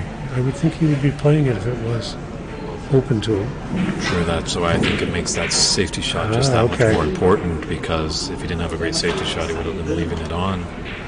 That actually was a smart play by John. What he did was he took the cue ball off the pack of reds and had the cue ball carom into the red that was over the pocket. So obviously he couldn't get to it, but knew he had to move it or else it was going to be a little bit of a problem for him. Ahmad is looking at the combination in North American English, or the plant in Great British English, to the corner. So he's playing the one red onto the other, making it absolute dead center. That's a great discussion point, I think, for the chat room. What do you guys want? There is the snooker lingo when David talks about plants. Obviously in North America, it's more common, the pool game, the 8-ball to 9-ball, and they would call that a combination shot. So how do you feel you guys want us to commentate? Do you want us to use snooker language with plants, cushions, cannons, and kisses? Or do you want us to go North American and have banks and combinations? And John Wallace, we suspend your right to vote. He's voiced his opinion strongly last night. He's our #1 critic out there. We're picking on John a little bit right now, but he deserves it. He's not here. He's not here. He didn't even play them. Can you imagine he didn't play in this tournament this year? Just because his wonderful wife, Joyce, is expecting their second child any moment now. So John is obviously sticking close to his family, and we miss him in the building. But we wish him the best with the baby on the way. An exciting moment in anybody's life. Definitely. Little Max is going to have a brother. Looking forward to meeting new Jacko. Yeah.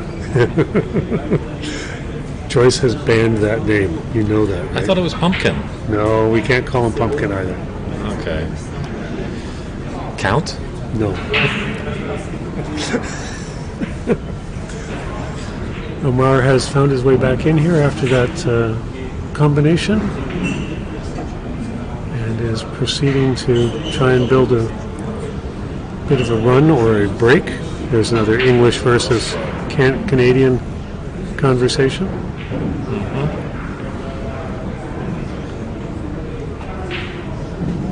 I believe he's made 2 blues so far.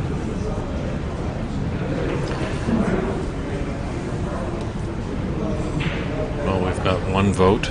Our friend in Detroit, Newt, saying snooker, British, that terminology. Let's use that. And he's also explaining that pool is beer and snooker is champagne. And for all Checkers and chess is another wonderful way to explain it. CFL and NFL? Or am I reaching there? You're reaching there.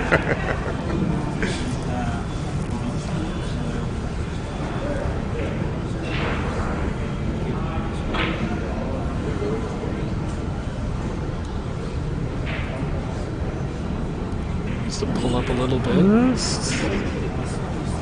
He's got a slight I angle. think he's got an angle. It's a very nice shot, very controlled shot.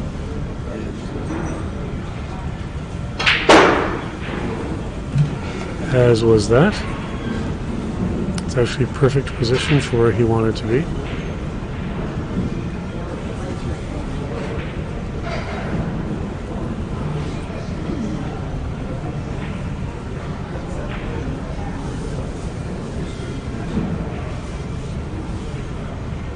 Yes, and just a reminder that tomorrow the finals will be up at 1 p.m. Eastern Time.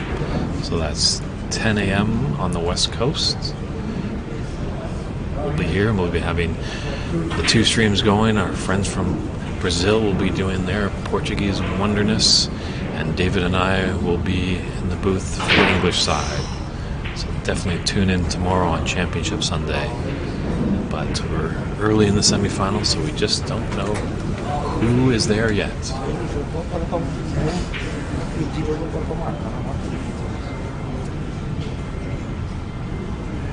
These reds all look sort of tangled up from our camera angle, but I believe he has a couple of relatively straightforward shots into the center pocket. Taking a good look, finding his spot that he wants to hit on the ball.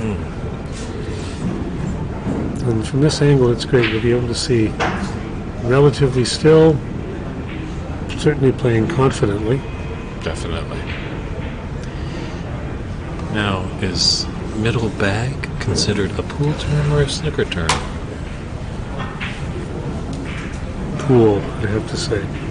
Interesting, because some of our cohorts over there in England, I'm not picking on you, Neil Folds, but I've heard him explain it as the middle bag sometimes. Center pocket. I think just any way you slice it, it's great action on the bays always.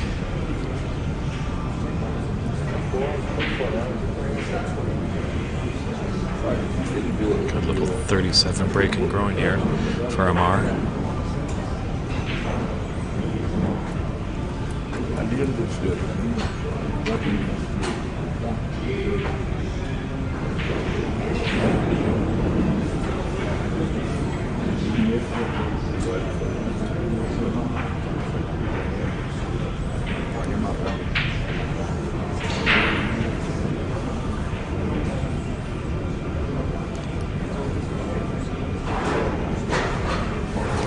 For those of you looking at the Cloud Snooker site, I think there's been a bit of a mistake on the scoring for the Noel Rodriguez and Ahmed Ali.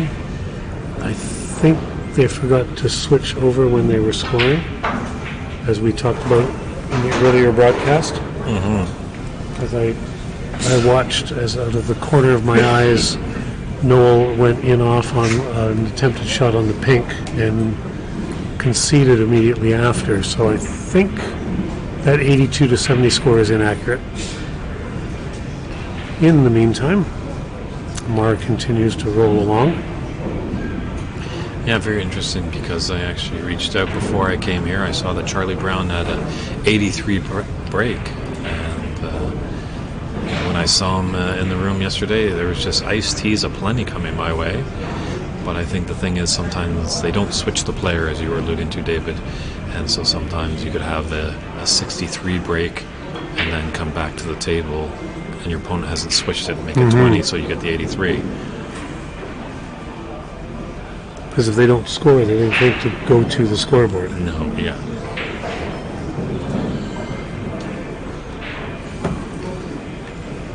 But I know Ajay is always thinking, always wanting to progress, always wanting, just striving for perfection. You know, we never get that. You know, how often do you see 1-4-7s? And that is considered perfection in this game. So it's good to see that he's always, taking some feedback, seeing where he can just fine tune.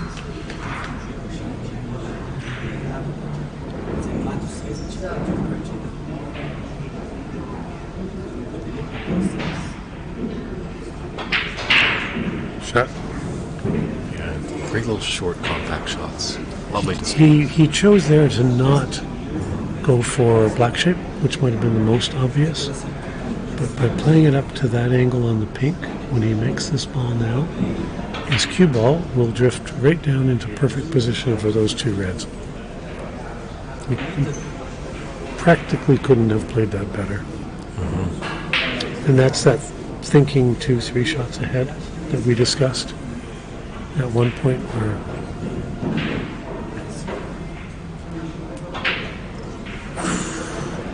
and then the unexpected miss. Good 64 break there by Ahmad.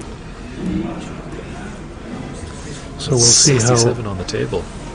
there is still 67 on the table, and he is up 64. That actually was his frame ball that he missed. So does John Brooks have a John Higgins special? David there is referring to incredible comebacks that Alex Higgins was able to engineer. John Higgins. John Higgins, I'm sorry. Alex would just make a mess of the table. Sorry. He would just have a drink and keep playing. Yes.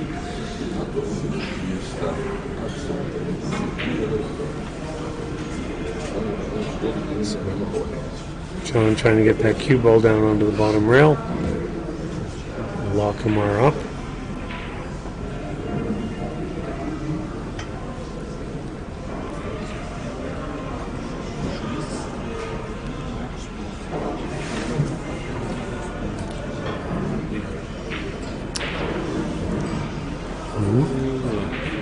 The John Higgins reference goes to one of the top players in the world currently. I think he's ranked 3rd or 4th or 5th in the world right now.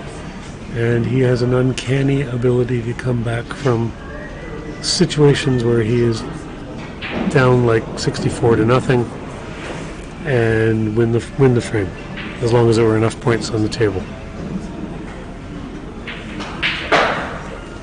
And let's make sure this doesn't go in off in the side top. John's going to have a look at it now because he does need snookers to take this frame.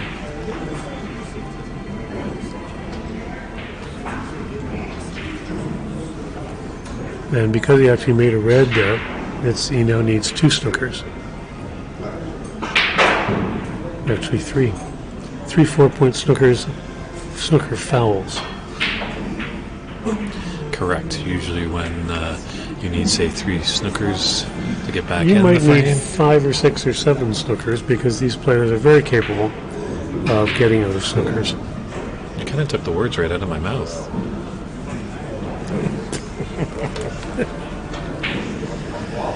This is looking good and promising for a 2-0 lead for Ahmad.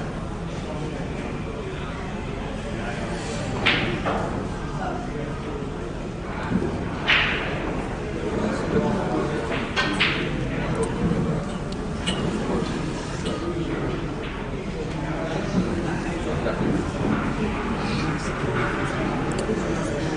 51 points left. John has conceded. So Ahmad takes that frame to lead 2-0 in this best of 7 semifinal match. As we're just a little anecdote while we set up the table. I'll let you get to the other match in a moment, David, but just want to relay this great story.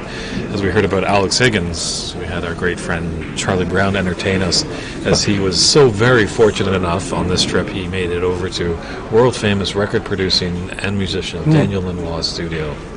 And Daniel Lanois is fantastic, and he did a lot of great work with another great musician, a guy that's kind of instrumental for me getting back in snooker, Brian Eno. So Brian Eno and Daniel Lanois were producing the Joshua Tree with U2 way back in the 80s.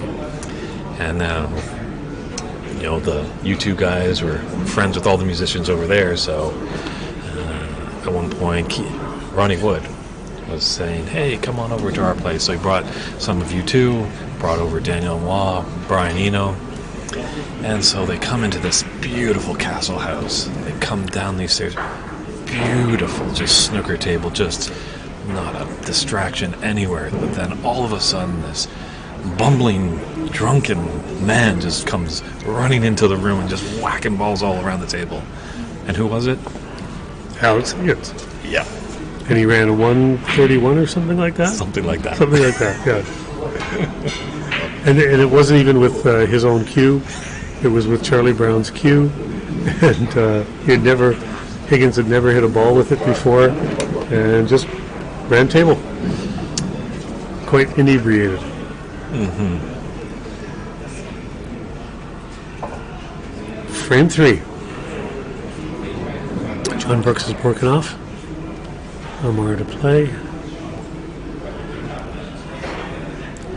Now, tournament rules state if Ahmad wins this one, we will have a 5-minute break, just because you can't win a match in one little mini session. So there will be a 5-minute break if Ahmad takes this one.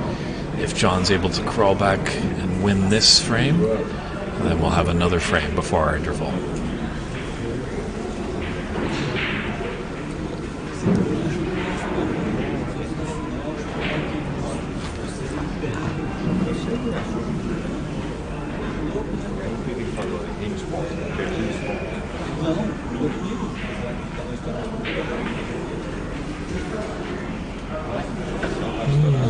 I think Ahmad may have choices for 2 shots here, maybe 3. Going to possibly take the one along the rail because it would release his cue ball down, but a bit of a challenge getting a good bridge or a rest on it. Nothing looks inviting to him.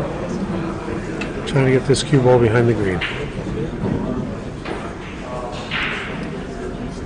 Yeah, with a 2-0 advantage, he's playing a little bit with some house money, but just doesn't want to make a mistake, because we've seen so many times that one missed shot and your opponent makes a great shot and the momentum just turns 180.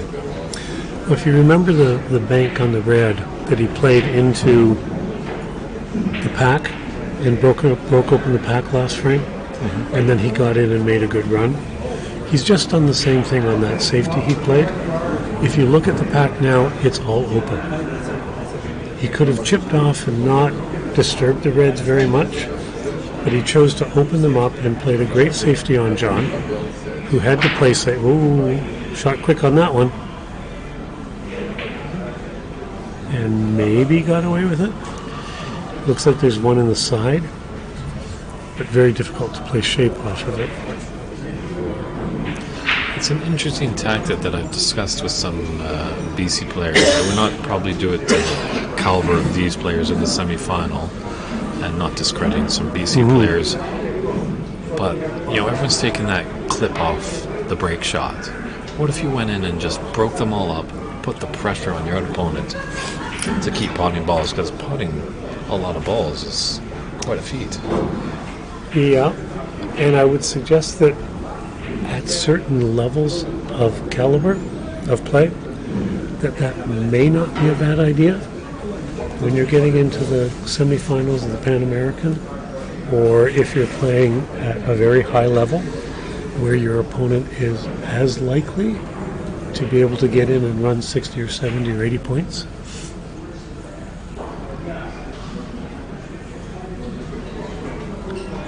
You'd want to be careful doing that. The other thing is it might be taken as being disrespectful to your opponent. Like if I knew that I was 30, 40 points better than someone I was playing regularly or in that match, and I smacked them open every time, they might take offense to it. Because you're basically saying to them, oh, you're not going to make any balls. Now, if you can back it up and make some balls and flip it, great, but if you can't, if it's a real challenge, if you're not that competent, then... And then Mark Williams just takes away that long pot red with his breakout shot when he comes off the top cushion with a little bit of siding and get into the back of the pack. I have an opinion on that. I don't think you'll shy away from sharing. Nope. I think that it only avoids the issue for one shot. Because what happens there is then the player chips off the back of the pack and puts the cue ball on the top rail. And then, in that case, Mark then has to play the chip off the red and the cue ball goes down table as if there was a break anyway. So I don't know that it, at the end of the day, creates great benefit. It does stop someone from making a shot off the break, like following the break, that players practice all the time, which is that long red, off angle. Kind of like what Mar has. Okay, he's choosing the safety as well. I think his intent there may have been to free the black, to play safe and open up the black, which didn't quite happen. Yeah, if you're playing a champ like Australian-born Neil Robertson, you don't really want to leave him long pots. No. Because he is just dynamite.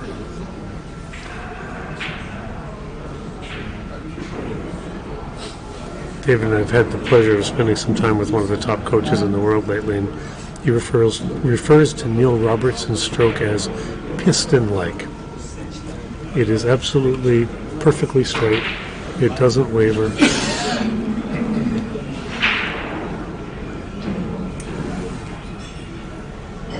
Yeah, that's true. I did ask Nick, so how's mine? Well, you're swatting a lot of flies. Not complimentary? I'm pretty much a block of marble. I'm just waiting for Michelangelo to create a David. Yeah. Well, the David's already been created. It's just the stroke has a little bit of work to get to.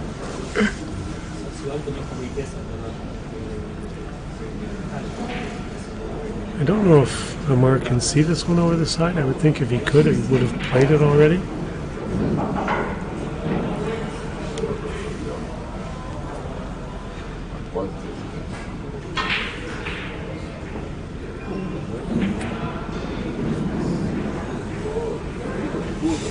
There's an interesting shot there. He's trying to make it in the corner, but also trying to hide this red over the side pocket, and indications are it's very tight. John has not jumped down to make that shot yet.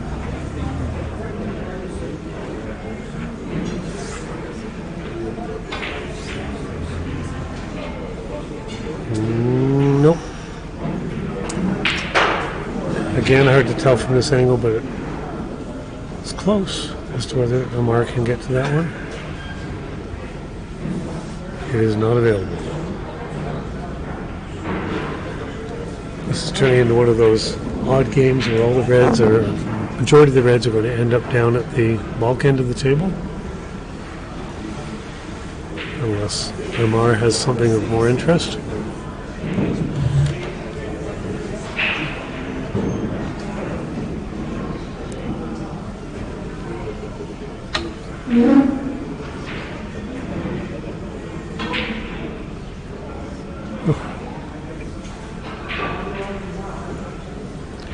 Yeah, we've been really fortunate enough that pretty much all the matches today were just in the semifinal, but the quarterfinals, it seemed like every match could have been a final in this tournament. Yeah.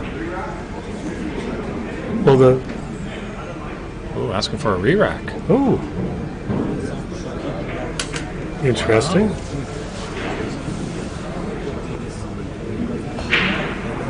I think our entire view audience just sat back in their chairs.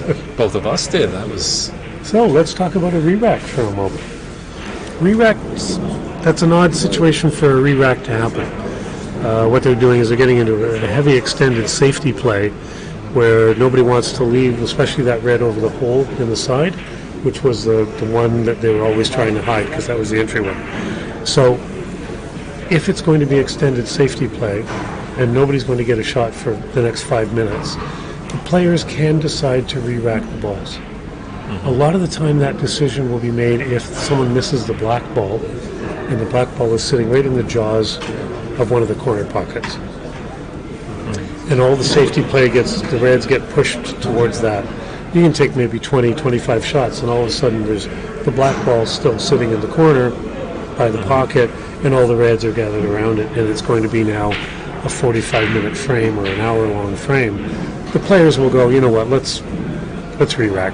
True. There aren't enough points. If one of the players had 20 or 30 points, probably would not have been in agreement to re-rack.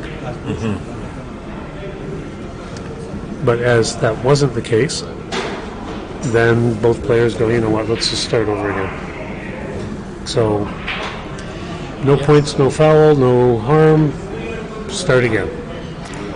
It's interesting, you're seeing it a lot more often that the players are calling it, because sometimes those re-racks can also happen when they're in amongst the pack of balls and there's these little titty-tat shots, and then the referee will come in and be like, all right, if there's no progression shown in the next couple of shots, I'm going to call it re-rack. So I think a good call there. You don't want these matches drawn out for a long, long time. And both players have to agree on it, obviously. John made the motion, and it was carried, approved by Ahmad. And here we are, back with frame 3, re-rack, and John Brooks to break.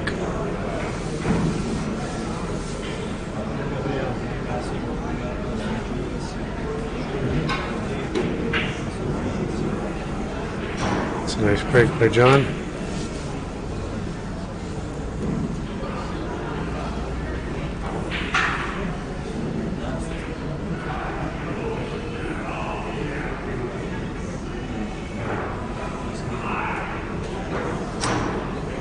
What it looks like here is that the right-hand side of the pack has been taken away by the position.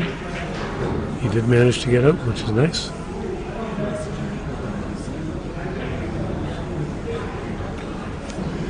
He left John one long shot, which he may or may not take. He may just chip off that front red by the pink.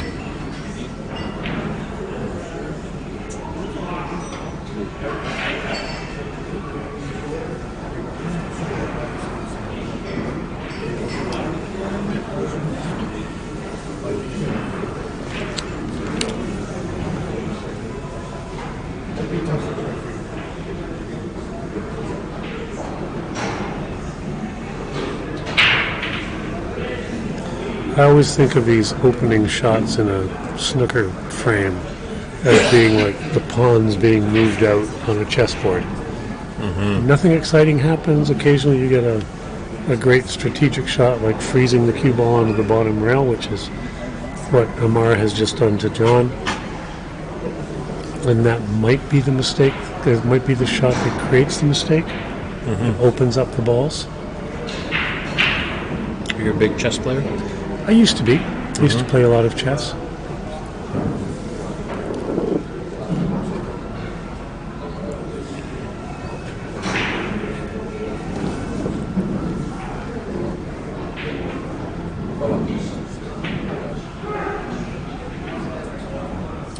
I don't think that was what John had in mind.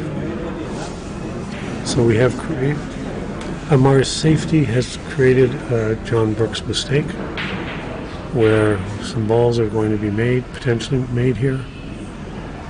Probably starting with the blue ball as the first color ball. Yeah, black's definitely tied up and Pink is tied up. This is where, again, you want to get onto the right side of that blue, which he's done, but more in the center of the table than he might have liked. This might even be a green ball. Would you think of taking possibly that blue onto the top right corner pocket and then that red that's just 2 over from the pink into the opposite top corner pocket? Is that a... Well, the cue ball is going to be running away from that ball, right from that red ball, so the distance is going to get longer. So then you're playing a shot that you might be 50-50 on, whereas he obviously felt comfortable playing the green and getting up into position here. He hasn't got strong position here. There are balls that can be made, but we may see him make a safety decision here.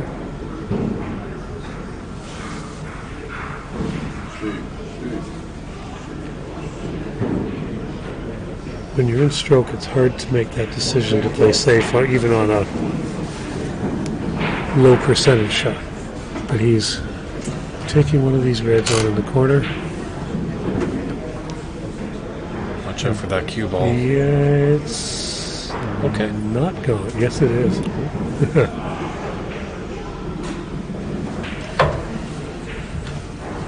Some comments are copyrighted, so sometimes we don't say certain things about cue balls and pockets.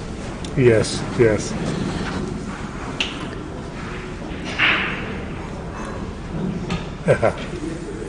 Newt's talking about his dad used to play with friends that used to, the first shot had to be driven into the pink, so the reds got spread open. That would be a house rule, not an official rule, obviously. But as a recreational kind of fun league to make sure balls are being made, it might be something that would be kind of interesting. I think a player did that once at the Crucible. Now, the Onto name the eludes. pink? No, just didn't hit the pink, but Okay. fired into the pack to open them up on the breakoff shot. Yeah, probably out of frustration, probably wasn't playing all that well, or something. And sometimes It's not something that your typical snooker player would think to do. Oh, very nice. what a great shot. It worked out really well to get through all those reds and not be just redirected on the carom.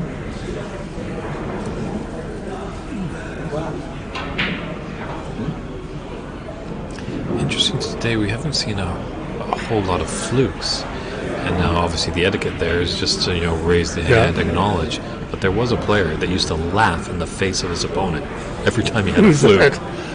You don't know? I can't remember the name. It was some over one on the Pro Tour in England. Dave Hendon, if you're tuning in, can you help me out? Help out another Dave or another 2 Daves? We're struggling for the name, but that's a way to handle a fluke, that's for sure.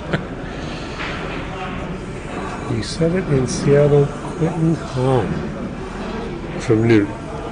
Mean Yeah. something to you? Possibly.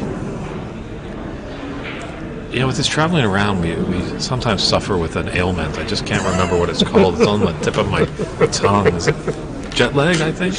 Yeah, he's been blaming jet lag on a lot of things on this trip.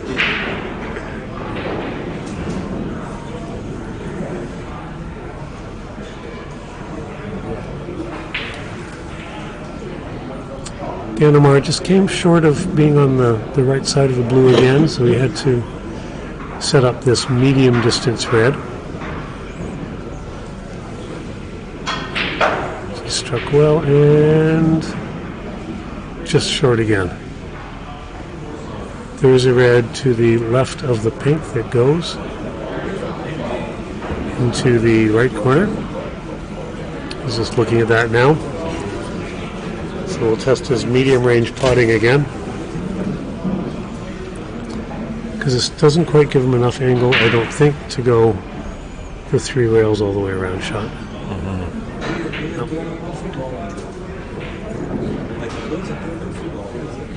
Yeah, going around the world like that, there's so much more chance of an error or a cannon to a Bulk ball. puller. Yeah. Especially with the yellow off the spot like that. Because when you practice that shot, you have a pretty good idea of where the ball is going to go from different cue ball positions. So the yellow being out of position like that might have caused a problem. But Popped up quickly after that shot. He knew. As soon as he hit it. So we're about to see what that run was. I think it was a couple of blues and a green. He made a green on that one too. So John is down by 18 points at this point, which is not a significant amount. Very nice shot. He was playing that pink in the side all the way.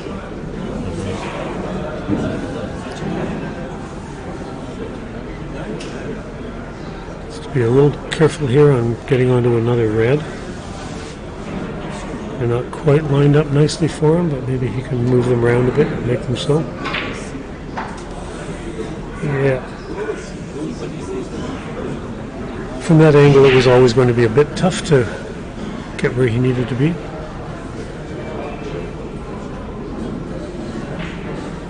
It's not going to go. There's the yellow spot. Oh. Or is there the black spot? Oh, Yellow. yeah. John caught a bit of a break there. Because if the yellow spot had not been open, then the pink would have been placed right immediately behind that red, and he would have had a much more difficult safety or a pot, depending on what he's choosing to do here. I suspect it's going to be option A, the safety.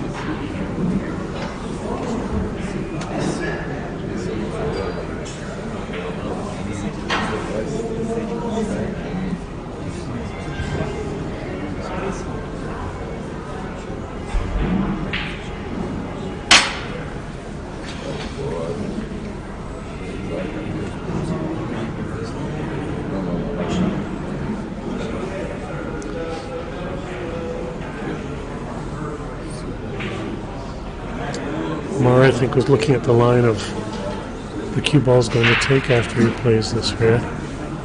See if he can get down. Very nicely played.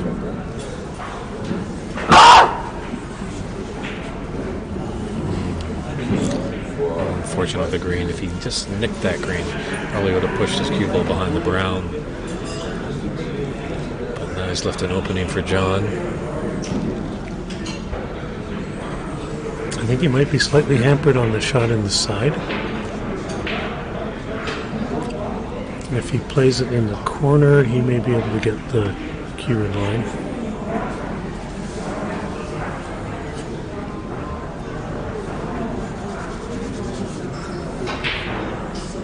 Oh. Beautifully played. Nothing but net into these beautiful Schender tables. Stood the test of time. They were here when they opened up the corner bank 9 years ago.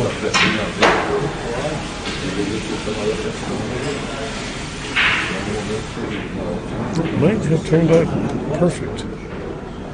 If he has this red in the corner, I can take another nice pink off of it.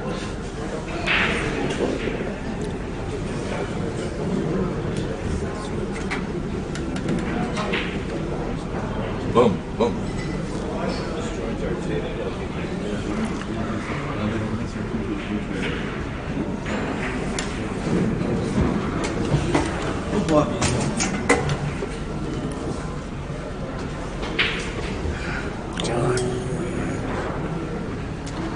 An unexpected miss again. John is not found his rhythm yet, be the way to say it. Yeah, just when I thought he was going to get going, he hit a roadblock.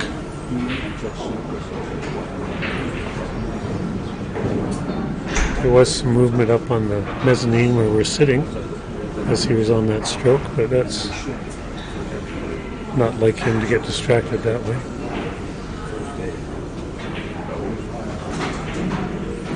Being at the World Championships, Rob Walker, the great MC that gets the crowd going, gets everyone excited, introduces players, does have a warning for all the people in the front row.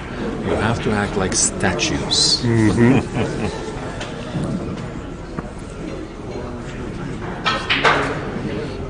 is nice that we're a little bit elevated to these tables, so we're not really right in the eye line of the players. But as Ahmad Ali showed us in our last televised match, he can still see a little bit of movement up here.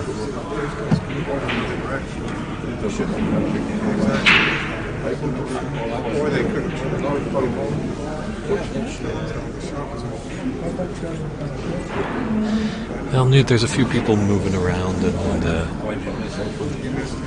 it's nothing like what's going to be happening a little later tonight. I think that's why tournament director Patrick wanted to get these semifinals done sooner than later, as it is Halloween Saturday here in North America, and everyone likes to dress up as their favorite ghost or goblin and enjoy the music and the refreshments here at the Corner Bank in Toronto.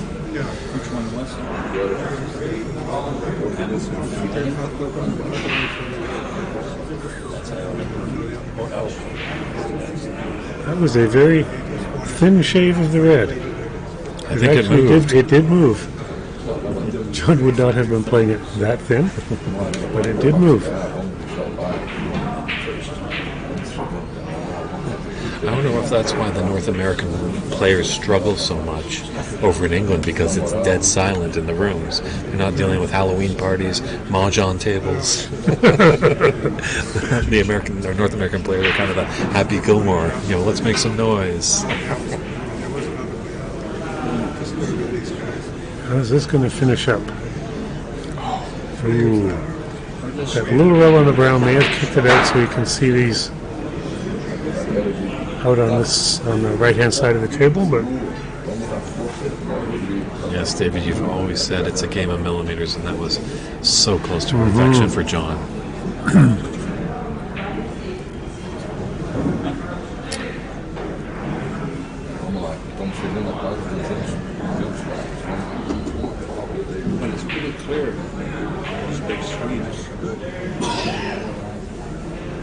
And here's the difference.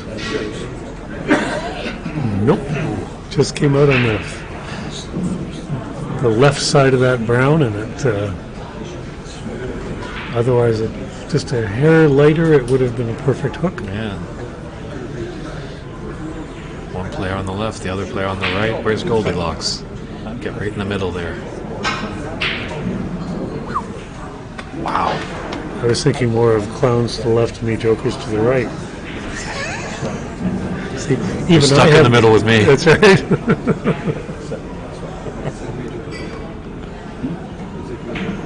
It's a nice shot. Under pressure, that's a real nice shot.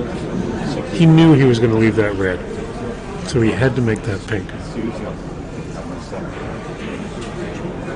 It's come fairly straight. He'll have to hit this one very solidly to get what he wants. There you go. Is he come enough? I don't think he came enough for the black.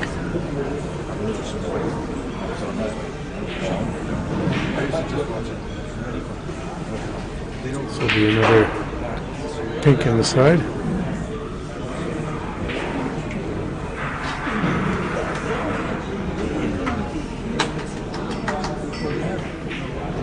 Tiny bit of movement on that one. Yeah. You might see a piece of that red. Might just actually have a bit Have to maybe enough have to the make angle it? for potting. He's right in front of us.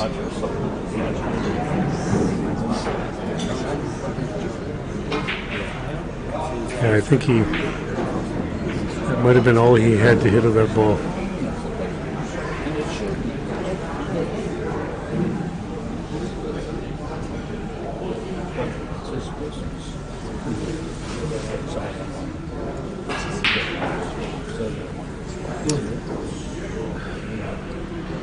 So the one loose red has been covered by the yellow. He doesn't have a shot at that.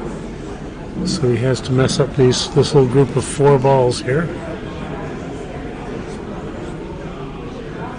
You're hoping for more, but a decent 14 break for John has put him in the lead in his third frame, 33-29. Yep.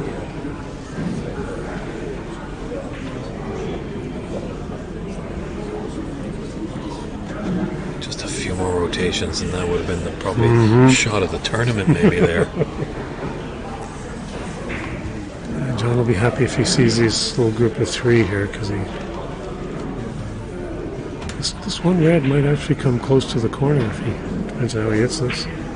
Yep. He's going to need help. And does not get it.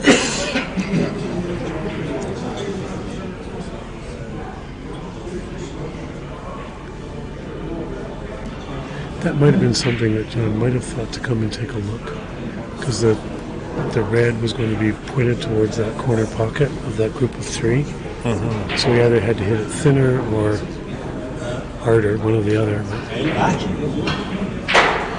You know, they're doing a great job here at this tournament. Like, obviously, that's always the challenge with these amateur tournaments, is of getting it in a certain amount of time, because most people have jobs. But this is only John's second match today, so he can't be really drained of, like, you know, those long tournament days where it's getting late in the evening and He played played 4 all day. matches. And So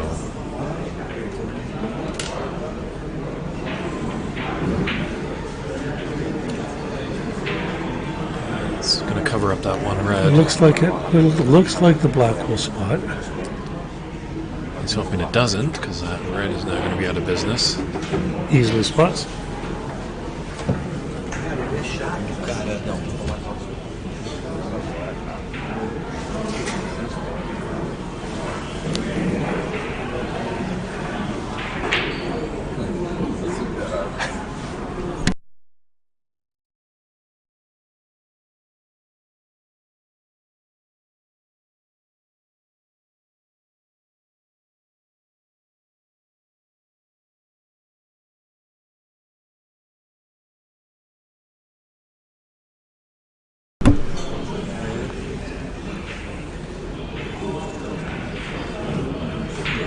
We do appreciate a lot of the good viewership out there, but just remember, boys and girls, men and women, we're dealing with snooker here. Keep religion and politics out of it. I don't know that has anything to do with religion or politics, but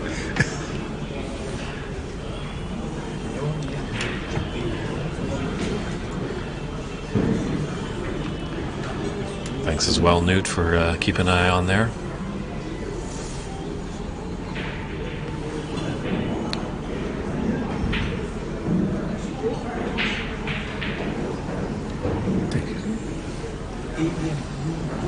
Our Dynamite streaming producer there, Rob Richards, got rid of a little bit of a nasty business there in the chat.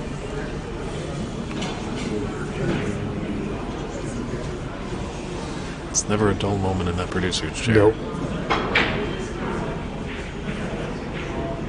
And he's pretty much just fluked that ball. His intent there was to get the cue ball down table. He hit a high-speed bank corner, which in pool is not unusual. In snooker, it is very unusual. Yeah, they'll usually take a double to the side pocket rather than those corner pockets.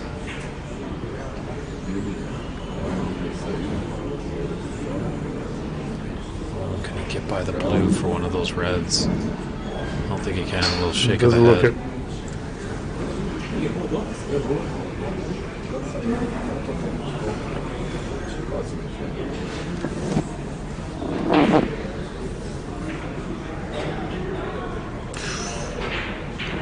This could be really nice. Not quite hard enough. Millimeters again. Maybe a centimeter on that one. Let's give him 10 millimeters. I was watching John's face there as Ahmad hit that bank corner. And the only reaction John had was he just kind of closed his eyes, took a breath, and he was fine. He must have hit that ball. It must have been very thin. The ball's hardly moved. Yeah, I don't see any verbiage No from foul Patrick. call, no. So this would be these two reds getting separated.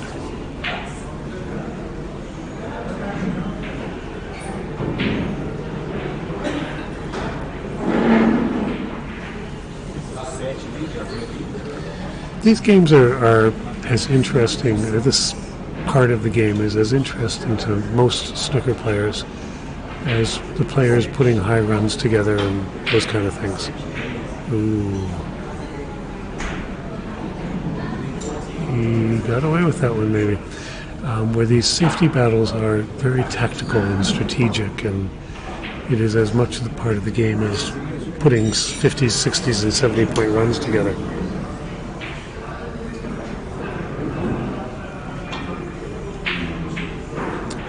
That one he hit too thick and has left a entry shot for John, who at this point is only trailing by 8 points.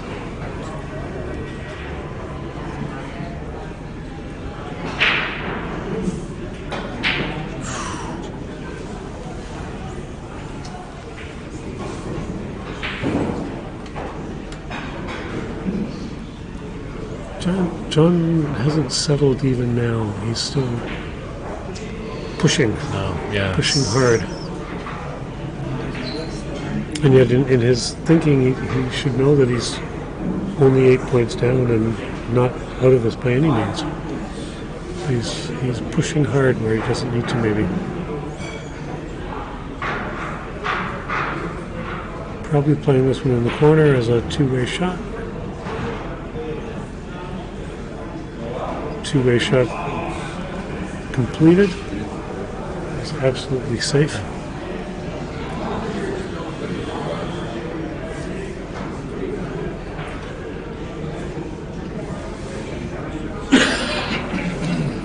Really just needs to miss the brown. Oh, okay.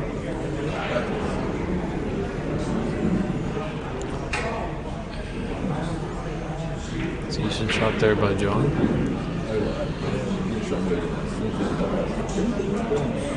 Probably just a safety cue ball up behind the block.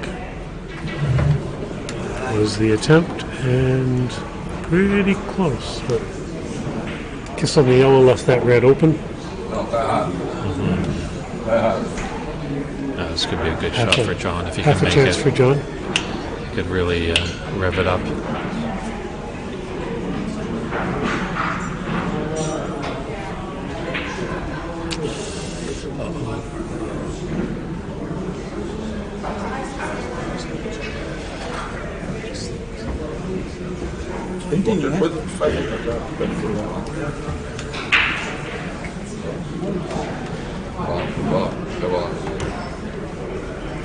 Leva o celular. Leva o celular. É 31 pontos, não é? Toma aqui o celular.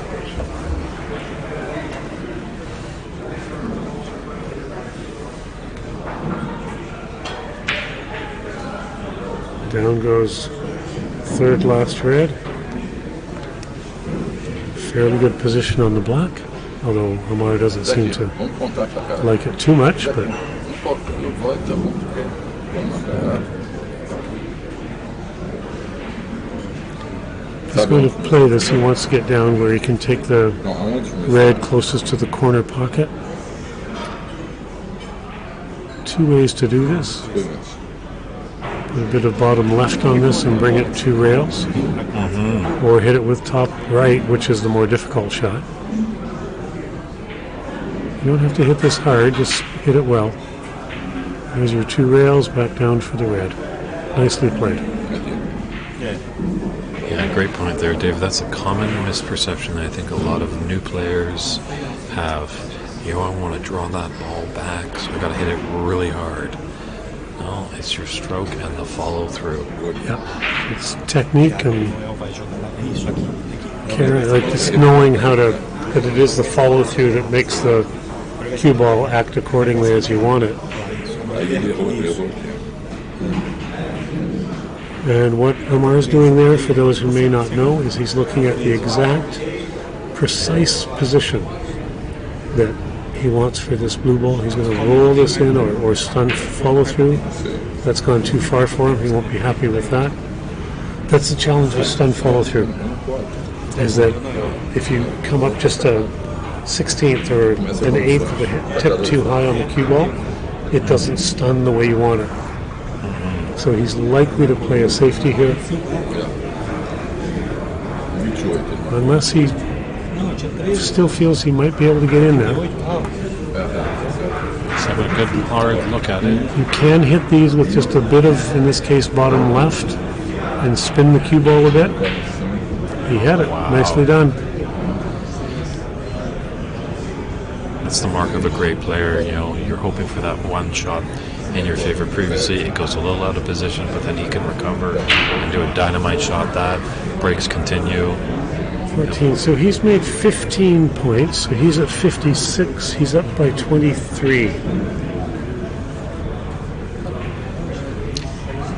Green will not be his frame ball because that will put him ahead by 26, leaving 27 on the table. He's looked at the blue, which would in fact be frame ball. He could play the yellow into the right-hand corner. So at 23 points, then he would need yellow to be 27 ahead, and the second yellow would be his frame ball.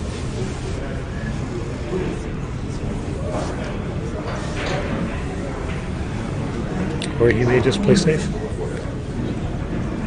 But hard, unlikely. No, he did. Very nice. Played the guaranteed safety. He's playing hardball here. How did you feel about that green? What if he took that green? Because then yellow's afterwards. Problem with the green, the cue ball was very close to it, and the cue ball was going to kick to the left. Green ball respotted. There was the chance that he might have hooked himself on the yellow, and he wasn't able to hit it with topspin to carry it forward because the balls were so close. So potentially a push shot. This leaves one snooker and 23, 26. So it should be 23, it would be 27. Yeah, if John is to miss as a result of this shot, he will be not put back. Right. As the result of the shot will have snookers required. But he was also very careful to leave the ball in the middle of the table. He didn't put it on a rail. He didn't do anything to make a yellow shot tough. So that if John does miss here, which he has, and hit the black. That was probably the worst shot that could have happened there. Yeah. 7 points. He's pushed the black as well safe that he does need. The yellow is very potable into the middle pocket. He could have played just to sort of touch the yellow, but what he was trying to do was create distance when he hit it, but not thinking that the black or the pink might have been in line beyond the yellow if he missed. Well, that's very uncharacteristic. Technically, what happened on that is he decelerated on it. So what you want to do when it's like kicking a soccer ball, hitting a golf ball, hitting a baseball, you want to accelerate through contact.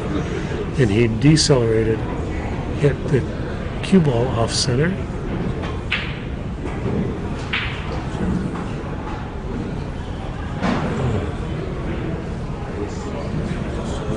It's a head scratcher for me.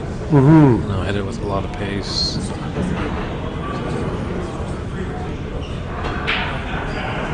I think John was thinking there was take the yellow and green and then play the snooker on the brown because it's hard to run through the brown.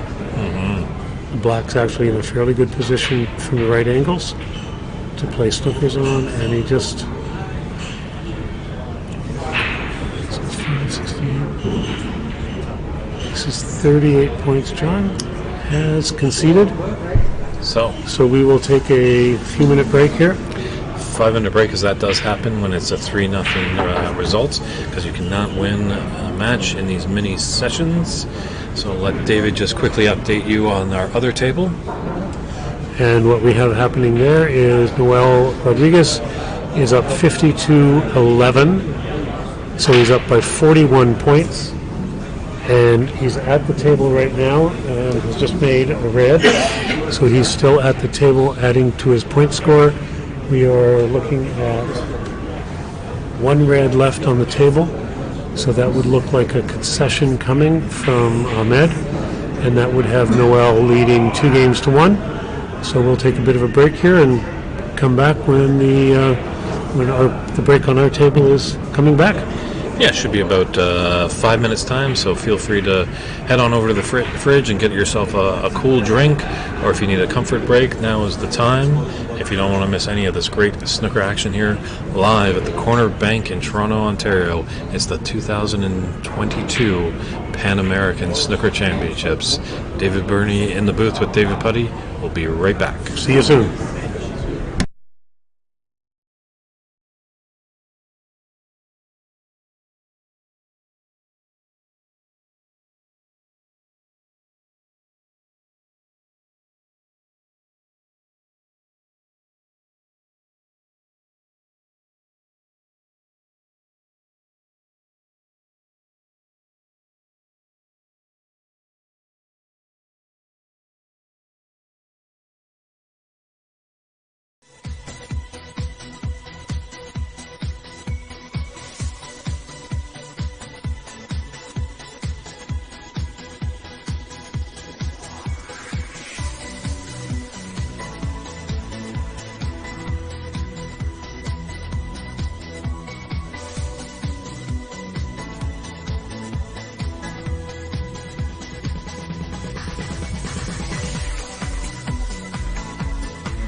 And welcome back, everybody. Hope you had a nice little break. We're here in frame 4 of semi-final action. A great match here between Ahmad Sadiq and John Brooks. Ahmad is up 3-0, so he is on the cusp of punching his card into the final. David Putty's back. How you doing, David? I'm good. John Brooks certainly has his work cut out for him here. We haven't seen John Brooks' game yet. He has played well to get through to the semifinals here, and he just hasn't found his stroke, settled down. As it quite often is said, that first frame is the hardest one to win, and he hasn't found that yet. Will he find it now? Amar's safety play has been very strong, and that's kept John on the back foot so far. Let's see what he comes up with this frame. Yeah, I did hear a little bit in our break. Patron was having a little chit-chat with John, and Patron was like, all right, time to do it, John. But John has the right attitude. Okay, just got to get one at a time. Yeah. One at a time. Yeah. On the other, have you talked about the other table while we were away? Ahmed Ali and Noel Rodriguez. I believe it is now, I don't know if it's 2-1 or 3-1. There might be just maybe a bit of a comfort break. Because, yeah, if they're taking a 5-minute break, then it will be 3-1 for Noel. Newt, thanks for tuning in. It's unfortunate you can't make it for the conclusion of this match. But remember, 1 p.m. tomorrow, Eastern Time, 10 a.m. on the West Coast. We'll be coming live at the Corner Bank in Toronto, and to see who will be crowned the 2022 Pan American Champion and punch their 2-year card on the World Snooker Tour. What a treat that will be. You forgot to mention that would be 6 o'clock in England. Just saying. It's time for John Walls to pipe in.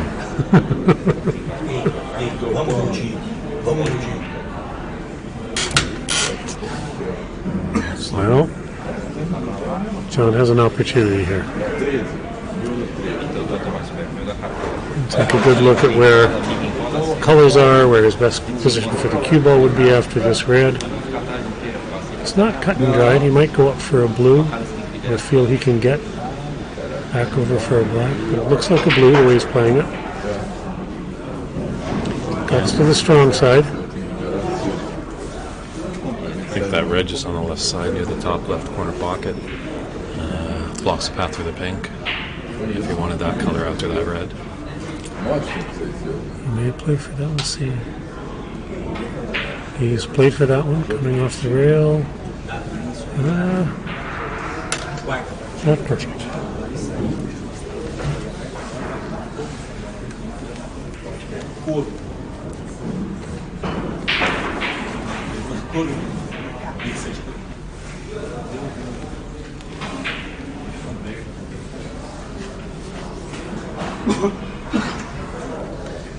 Certainly playing a two-way shot there. Wasn't aggressively playing position on a color ball, but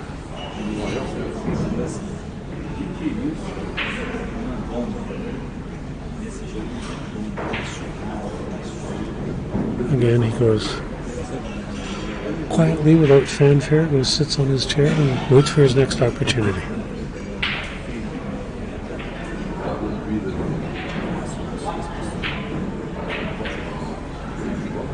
All right, John.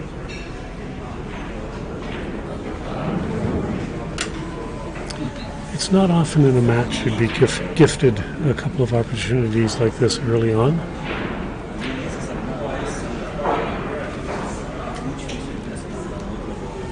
I'm going to have to go for the blue or ball colors. Yeah, be blue on this one. Just a nice little bit of follow through. Ooh, he's shooting quickly. He's definitely off his game. His bridge there was affected a little bit by the black ball. So he wasn't in his comfortable position. And it was a quick, jerky motion on the stroke. No comfortable feathering, no stroke on the ball.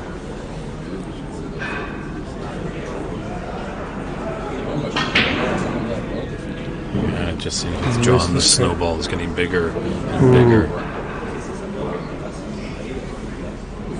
Like if you could come to the table and maybe just get going, maybe even like a break of 30 would just really do wonders for his confidence.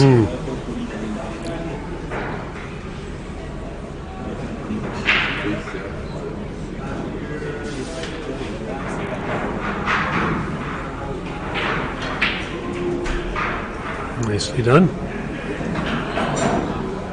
Has a bit of an angle, I think, there to move that cue ball, or with the ball that close, it's easy to draw the cue ball straight back if that's what he has to do. It's going low.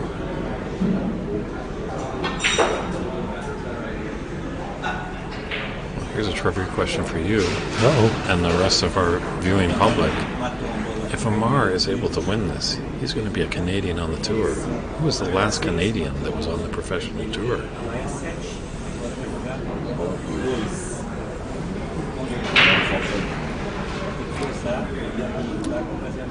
Would it be Alain Robidoux? Maybe. He's certainly younger than Jimmy White and Cliff and Morbinook, obviously. So it might have been Alain. Alain might have been in the same grouping with Brady Golan. But tough to say. But I do not know the answer personally. I'll do my homework tonight unless someone can jump in. Or our very wonderful statistician as well, David Putty, will maybe take a peek online. Statistician. I'm sorry. You like your stats, don't you? Yeah. Let's just see.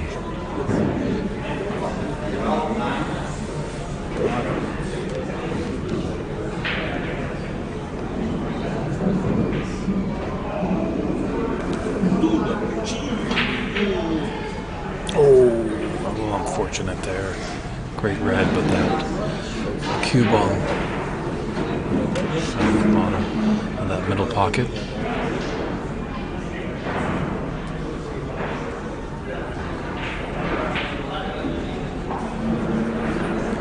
Just looking at when Canadians rule the world. That's in snooker. Bob Chaperon? Yeah. He was, I believe, the 1990 UK or British Open champion. Yeah.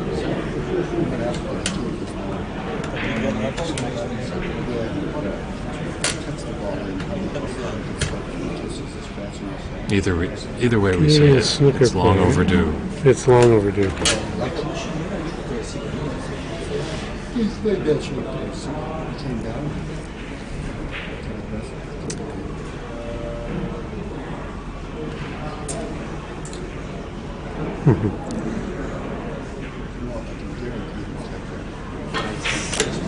Nice shot.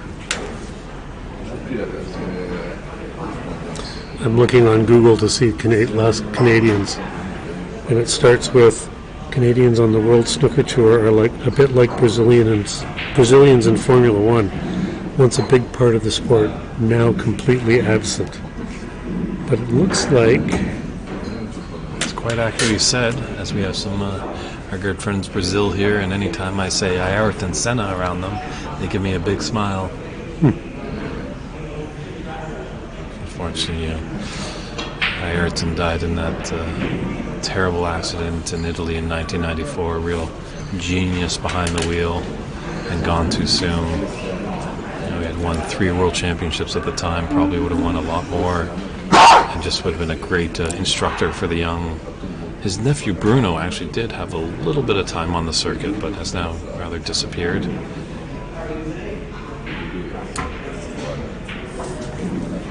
it looks like the last Canadian to win a title, a ranking title, was Bob Chaperon. Take that, Internet. There you go. I don't think you're as smartly dressed as I am. And Alex Pagulayan, who's a 9-ball world champion and still a force to be reckoned with in pool, tried to make it through Q School in 2014, but that was an unsuccessful attempt.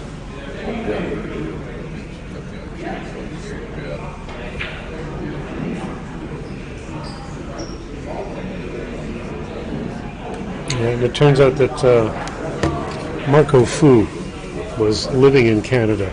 Correct. But is not a Canadian per se. He was playing extensively in British Columbia for many years. Mm-hmm. Learned a lot about the game from the great Tommy Lee. Mm-hmm.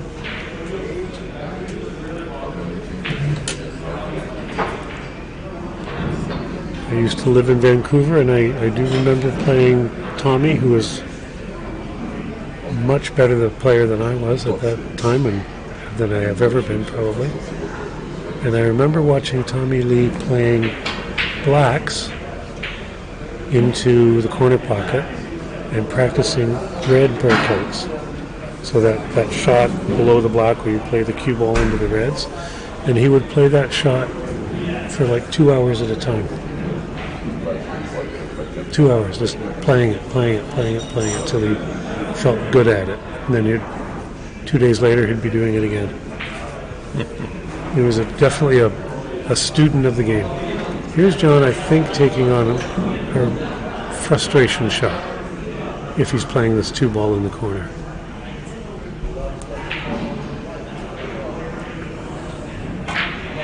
Oh, he's made it. Can't see the table to see what his shape is, but he does have position. Well done.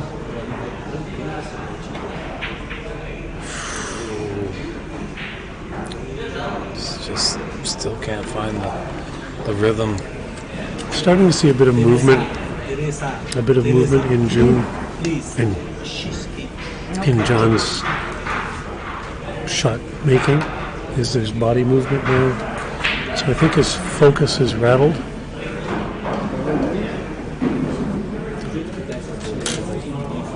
Almost looks like an attempted bankside with a safety thrown in. You talk about the students of the game. Our good friend Tom Finstead, I remember, I think you were there when we did the Western Canadian Championship in Calgary at the Leather Pocket. Okay. And Tom, a favorite, forced to be reckoned with, winning matches. But as soon as his match is done, he'd take a little break, but then he'd come back and practice a shot along the rail into the pocket. So they keep practicing those shots.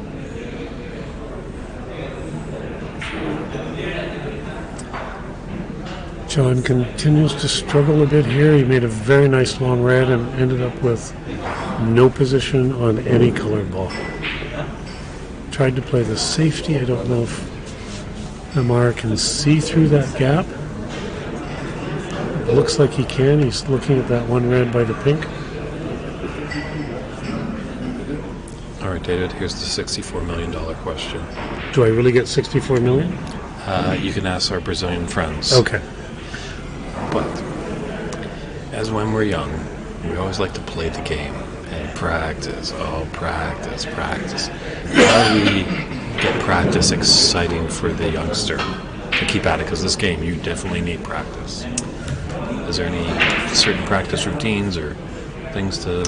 I think the thing is to continue to challenge yourself in practice.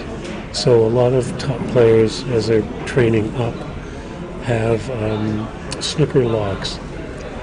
So if they're doing a particular drill, a lineup drill, a safety drill, there are ways of scoring yourself as you do that. And so if you're doing a lineup, what is the average of your first 5 attempts at doing a lineup? And then you put that drill away. When you come back to it the next day, what's your average of your first 5 attempts? And so you start trying to build consistency that way. I think really what you have to do is just that snooker log book that you keep, because otherwise you forget where you started. You forget where progress started from. And I think the mix between practice and playing playing matches, playing games, ideally is somewhere around 1/3, 2/3, but certainly not more than 50-50. Right? You want to spend your time practicing, but you want to be practicing what you're working on in a match. So don't. During COVID, I practiced too much, and by a good part of the way through COVID, I'm fortunate to have a table in my home. And as I got near the end of kind of the COVID, I didn't enjoy playing anymore. So you talk about how do you keep it interesting for juniors? How do you keep it interesting for someone who's played for years and years? And I just realized I wasn't playing enough matches. Okay. So mix it up. Good combination. Okay. Yeah. And always, when you are playing, most of the time, play better players. You want to be playing someone who is pushing you, not someone you can beat easily. Because if you never get punished on the table for making the wrong shot, and then you get into a tournament, and someone better is now punishing you,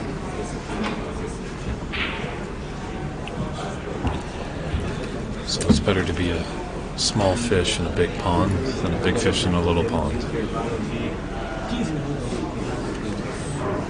the table beside us is now being served a very attractive piece of cheesecake.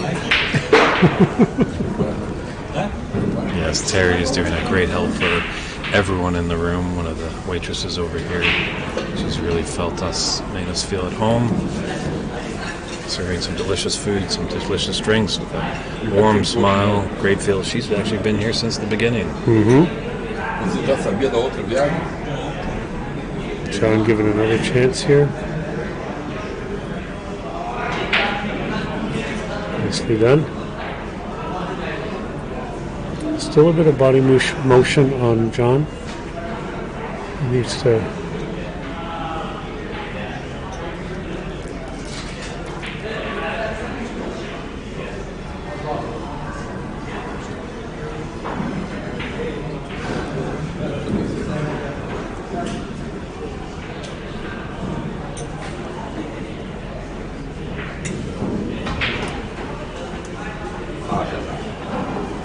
John is one of these players that once he does get back in stroke and rhythm, he could put a very nice run together here, claim this match as his frame as his own, and get back into stroke. The top players are always capable of that. They put the struggles away from previous frames, and a little light on that one, but he would be happy to take this pink in the corner and play safe off the next red.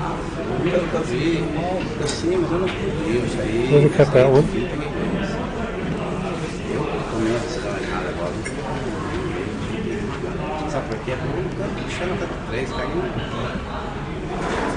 But he has a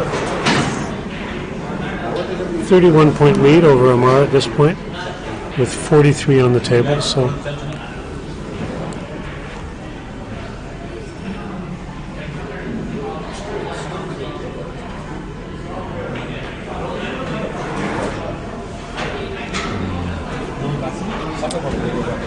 certainly not one of his strongest safeties.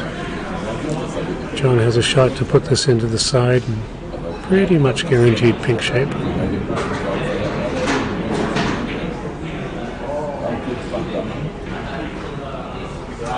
Oh, as I said, pretty much guaranteed pink shape. Make sure, John. There you go. So John now has a 32-point lead with 35 points on the table. If Ahmad does not get out of this snooker, he will need a snooker himself to be able to win the frame. And therefore cannot be put back. Right. He's taking a quick look at the score.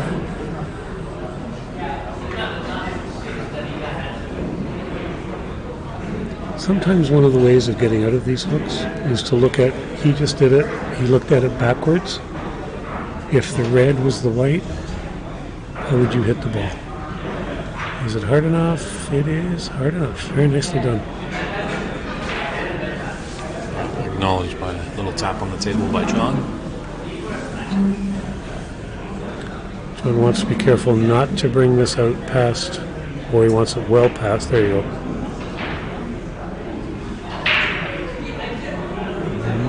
Looks pretty good. When your opponent needs snookers, the best thing you can do is lay a snooker yourself. John has played that very well.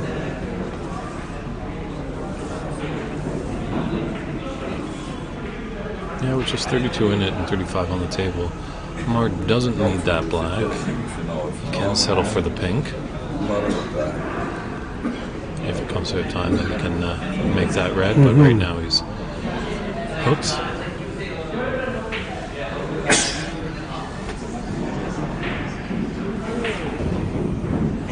But he would need the black at the end of the frame, because he would need the pink in to run all the colors.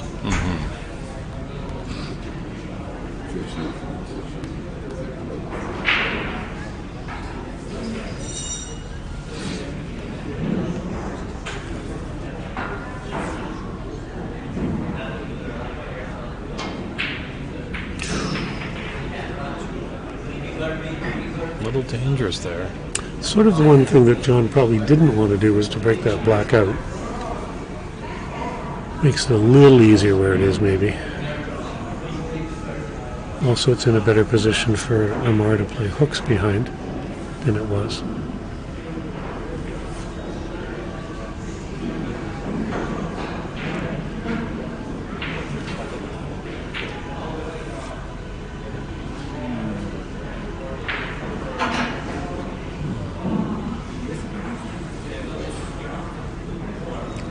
Obviously, hindsight's 20/20, but coming off cushion first and then hitting into that red ball, maybe the red's going onto the left side of that black. Oh, John. He hasn't turned the corner yet.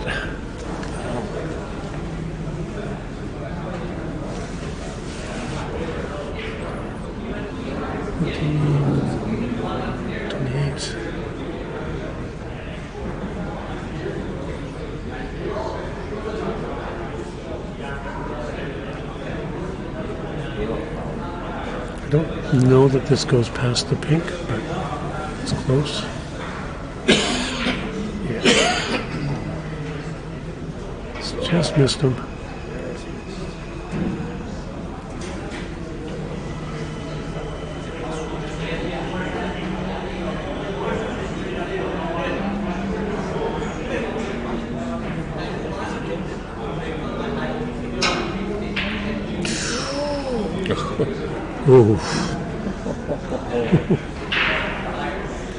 No, Seattle. Sorry, America. We're not using that. Unfortunately, I fail. It's a dreaded term. That was a snooker. I know our streaming producer out there, Christian Youngers, is trying to push fluker, and I just can't do it. I'm straining in the booth just saying that word. What was it? Ooh, almost. Amar's attempt there would have been to play the hook behind the brown. He came very close to it. Left John an easy hit on the red.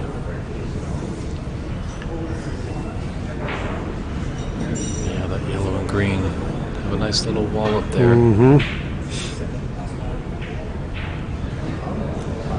And that should be...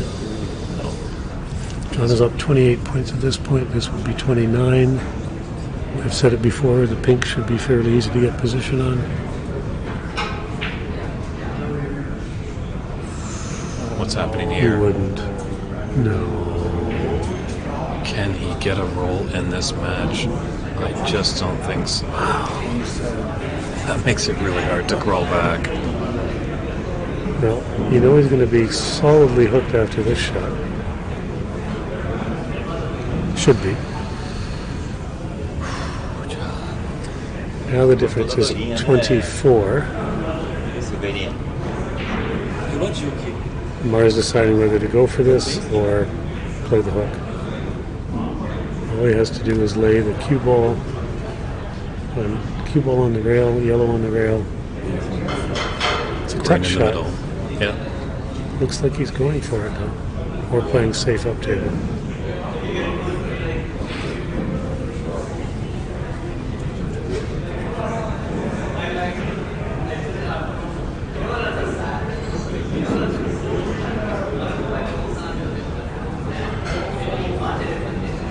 Yeah, you need all the shots to be a master of this game. Big, powerful shots, but delicate finesse shots. But definitely, one thing that I think you'll agree, Mr. Putty, is you need control of that cue ball. Yes. Actually, John has gone in off twice in the last section of this. It's actually a very good result for John because the green is still safe. So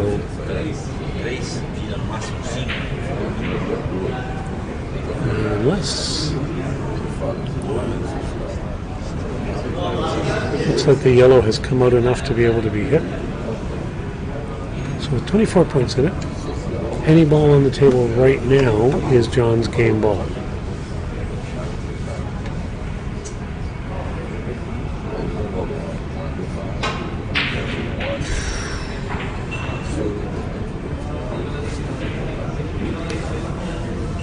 We were discussing hitting the ball hard. Yeah, what I see in how John's playing it right now, he's frustrated. He's lost that thoughtfulness. So trying that pot from back there is, pushing the boat out. There were safeties he could have played, possibly. But sometimes if the safety's harder to play than the pot, you play the pot anyway. Yeah. I think of Sean Murphy saying.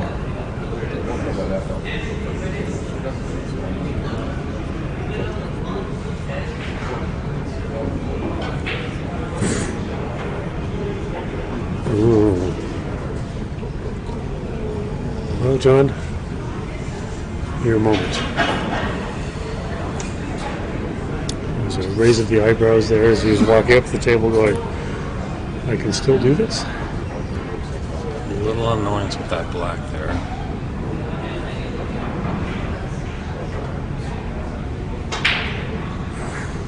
Again, hitting it pretty hard.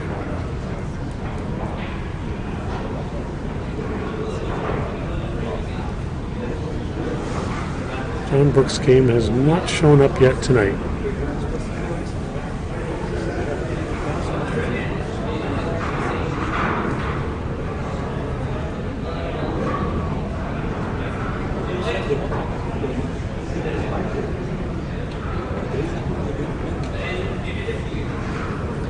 Mar, I believe, is looking at what's the best way to play the safety here.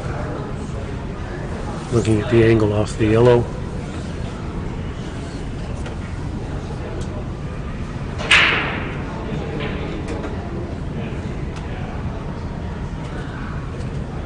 Yes, looks like on certain shots, in off is kind of a possibility, so he's probably fully aware of that. And it's well done. I don't think he was actually trying to make that in the side. I think the shot was to put it safe beyond the pocket as he did.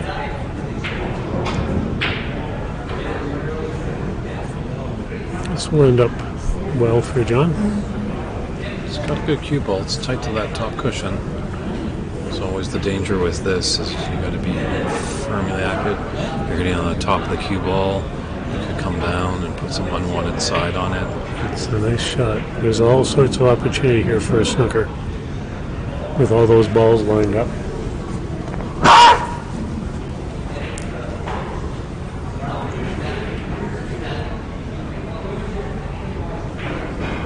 It looks like he's coming straight at it.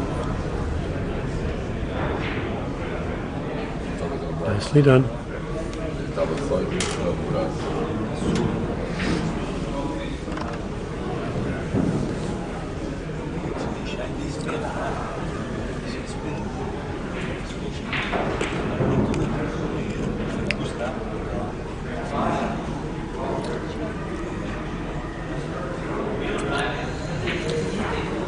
Another opportunity here.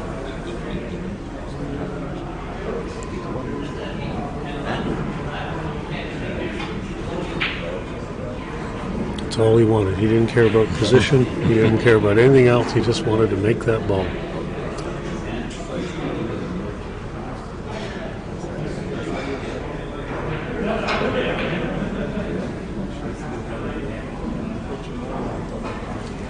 So those three balls are forming a very nice brown, pink, and blue.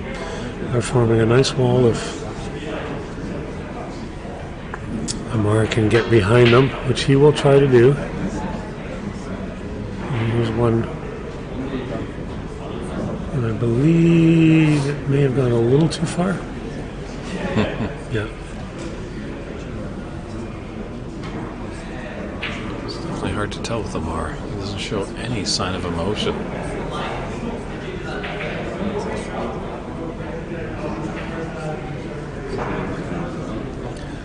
What I do see with Ahmad, and this may be why he's having the success he's having, is that every shot has a pre-shot routine to it that he holds to. Mm-hmm. It's the same look, it's the same approach, it's the same number of steps.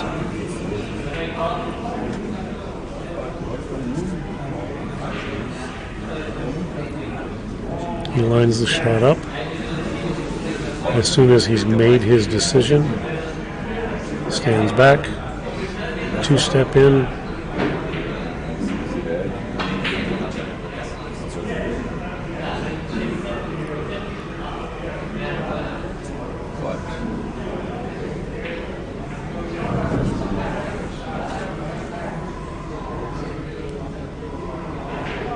This is one of those delicate shots again. Mm-hmm.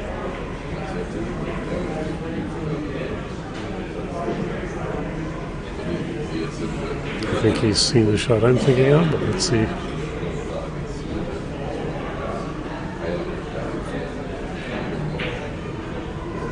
Not quite.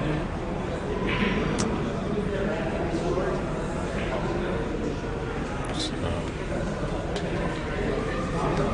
23 in it, 22 on.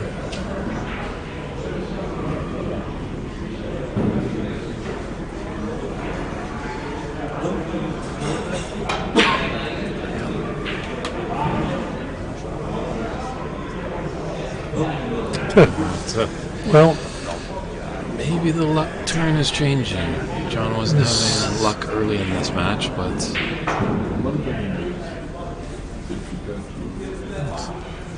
wandered over to the table to have a sip of coffee or a glass of water or something, but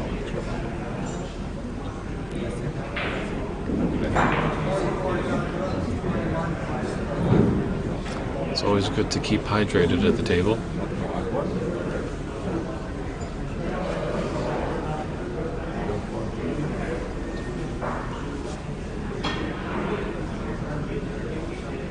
so there's no putback here. So now Ahmad needs two snookers.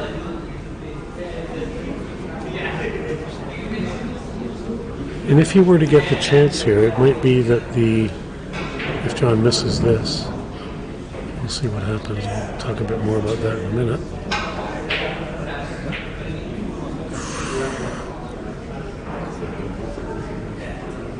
This looks like a straightforward opportunity. Can't quite see the angle, but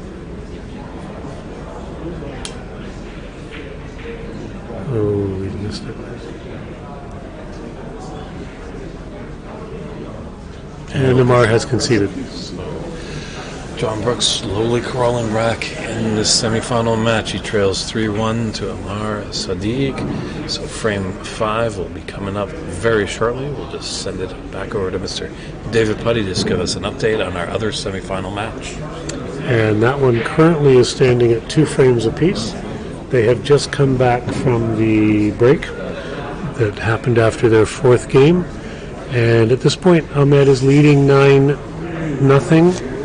And Noel is solidly hooked behind the ground ball, coming off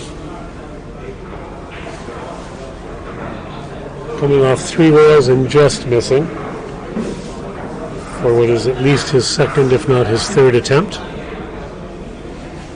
In this level of play, the referees will continue to put him back until he hits it, or until Ahmad decides to take the shot that is left after he misses. Going to be coming close on this one again. The referees are standing right in the way. I can't see, but it would appear he missed again. Now the fourth attempt.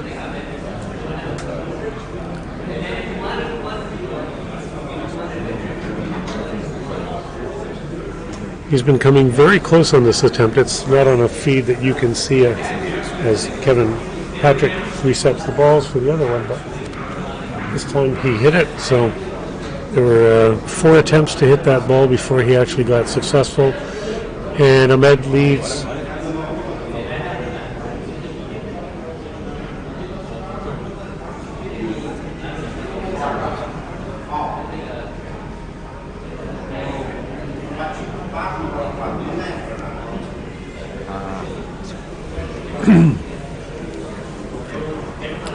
might want to. There was a foul committed on the other table, which again we won't see, but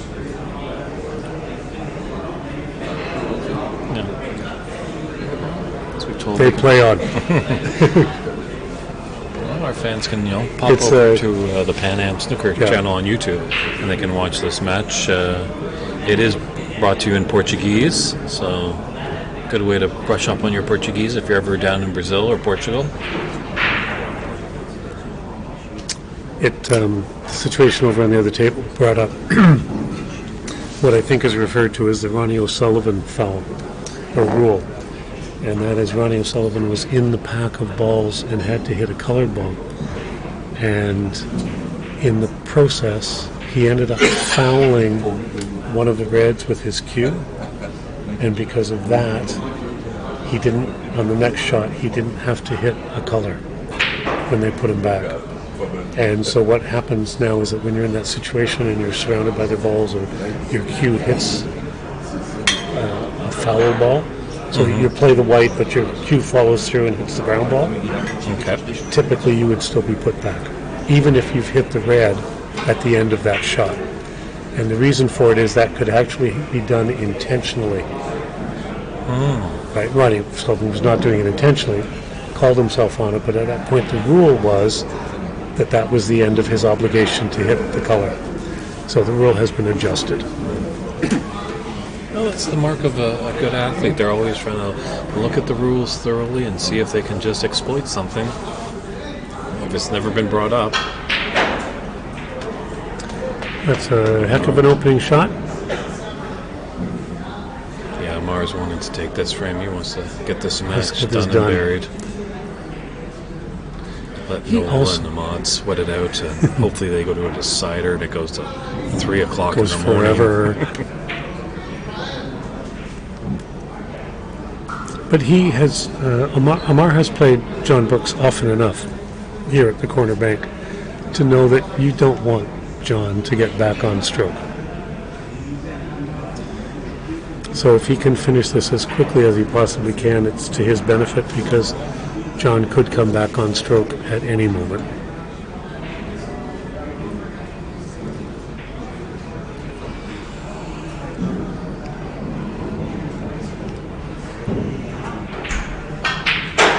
Throw. No. He's hit it too well.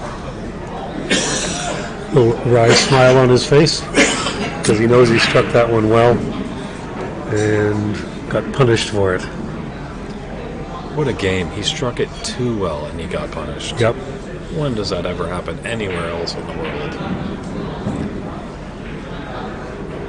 I've never heard you've done a really good job, but you failed. But you failed. We're taking your points away. Yeah. You're taking away your vacation pay and your dental and medical benefits. Sorry.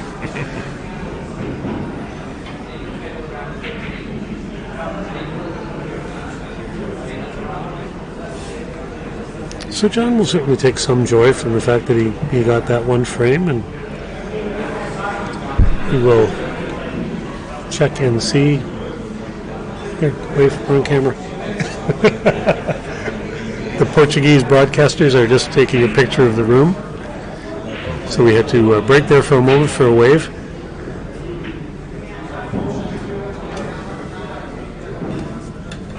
Now they've seen our face, we might get mobbed if we're in Sao Paulo. That's right. Oh, you're those guys. Well,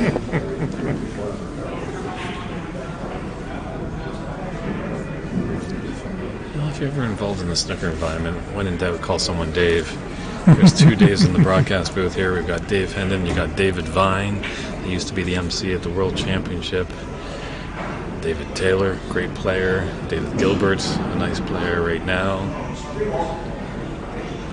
And there's a Davis that was a great player.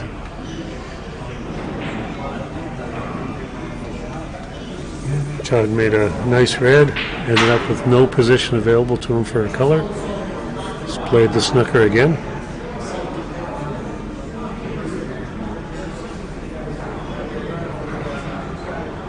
Nicely played. Didn't leave that red onto the... No, just clipped that red nicely, nice speed. We'll be back down on the bottom rail again. Yeah, definitely the stream is open for a chat if you have any comments or questions. Obviously, let us know where you're tuning in from. We'd love to hear wherever you're finding this great snooker action. Amazing. Once I was doing a tournament in British Columbia and I had a gentleman tuning in all the way from Amsterdam. It was 4 in the morning. Talk about a love for the game. Speaking of the Netherlands, there was a player / referee, Ernst Dasmeer, that was here. He reigns from the Netherlands. Okay. Right, that's where Ernst was from. And yeah, we had good banter back and forth, I believe, at the U.S. Open and probably even U.S. Nationals out there in Ox. So I was able to connect with him through emails and let him know what was happening in BC. He sometimes makes a point. It's a bit of a long trip for just one day tournament from Houston, but it was nice to see him actually in person. John, it may not look like it, but John got another favorable roll off a cue ball coming off the horn of the side pocket. Ahmad might actually like that shot if the green ball was not right in front of the cue ball.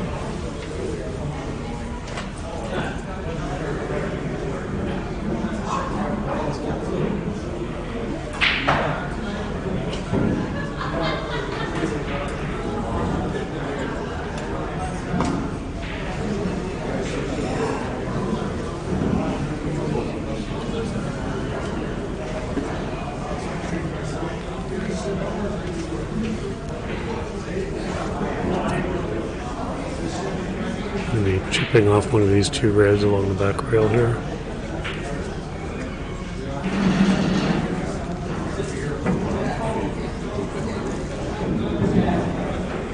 To the uninitiated, this might look like a pretty reasonable shot for John to play.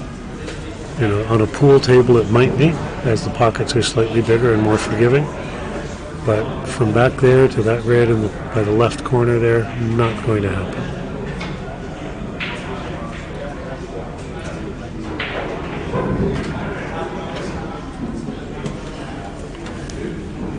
He almost found the path back to bulk before she canned it into the blue, left this red open for Ahmad.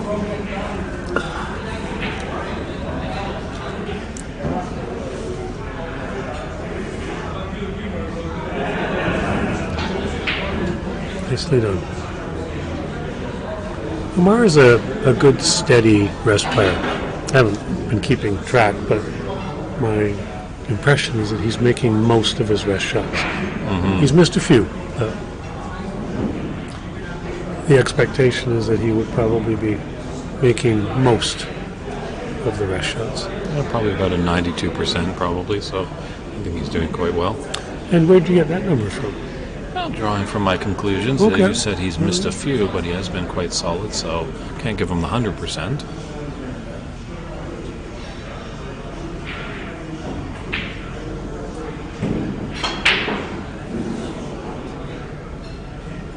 Again, that use of power compromises accuracy. It's a great shot for shape, but he put a lot of effort into position and not enough into the pot.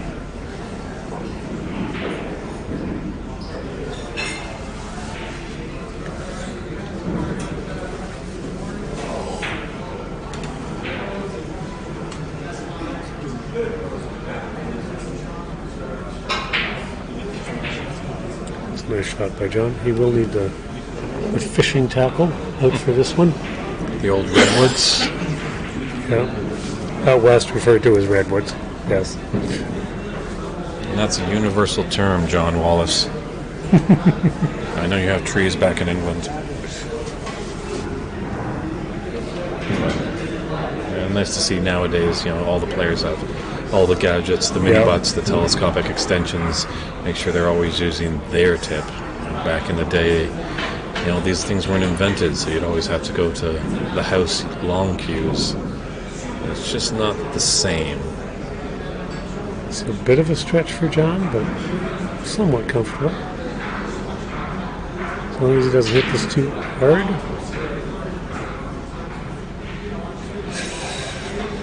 Again, a little bit of a twisted smile on his face. Yeah, the block is... We're going back to the... He hit that too well line.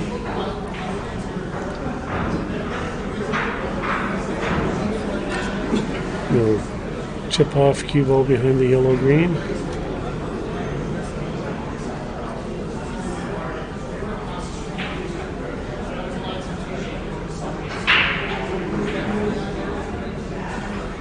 Behind the blue.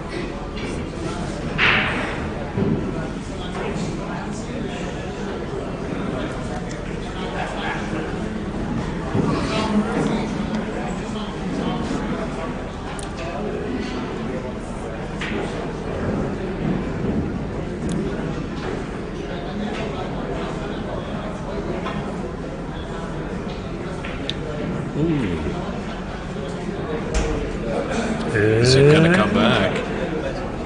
No. Interesting. He taps on the table. He meant as an apologetic tap, I think, as a gosh, I got lucky tap. Yeah. 3 rails to a perfect hit to leave the safety. Yeah, that's... Of course. That's his bread and butter, isn't it? And John has a nice safety to play here.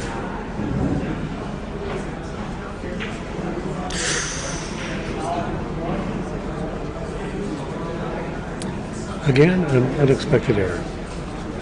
Obviously, he's trying to get it past the side pocket to run down table, but... Yeah, boy, do those frustrate you. It's just a sign of discomfort. Like John is a far steadier player than that. And this could be... Yeah.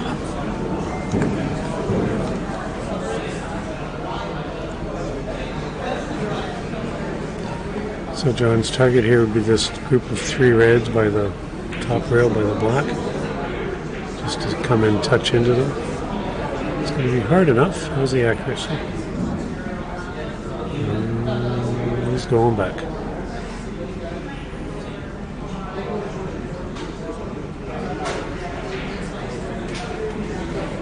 So that's the first foul in this.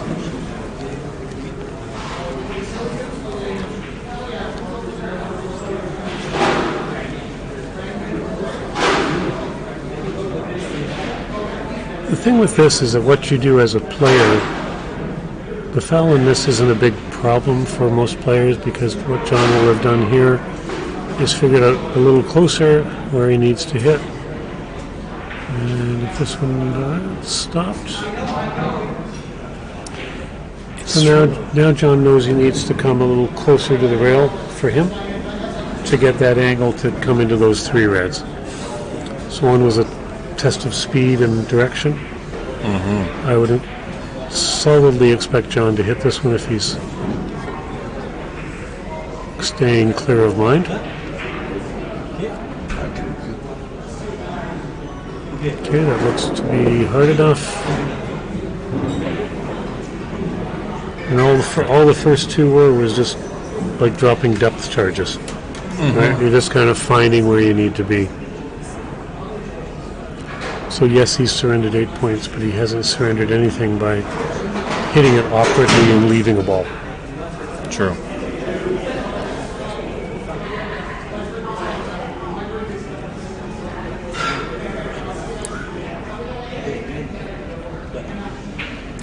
Yeah, it's always important to give a good hard look at the result of those foul misses as opponent, because you know your opponent is just making those minor tweaks just to hit it right. But no harm, no foul there, as Ahmad puts John safe.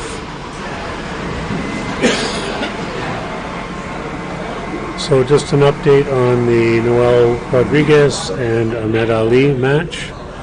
It has gone 3-2 so far for Ahmed. It looked like he had 90 points, so I don't know if that was all in one continuous run or if that was just an accumulation of points. But that now sits at 3-2 for Ahmed Ali from New York over Noel Rodriguez from Brazil. We'll keep you updated.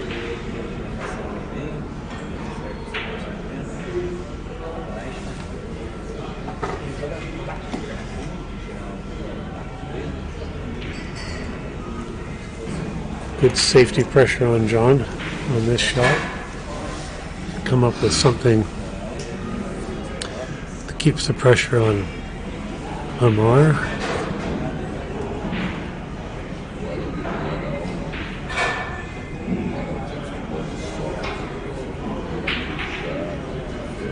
And the safety has created the result that Amar wanted.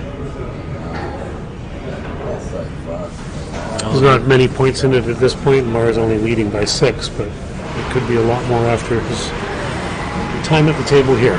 True. It is Halloween, and as Alex Cooper said, welcome to my nightmare. This could be disastrous for John. Because we've seen this before with Amar in this match. Those short, compact shots, he's really impressive with it.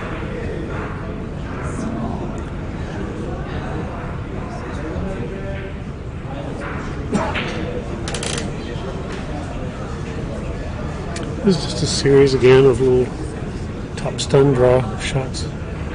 Trying to make sure you get the right angle each time. So I think there's not much angle in this shot that he's playing, but he really does go down on every shot with focus. And I would say resolve now. Ooh, interesting. I didn't see that miss coming.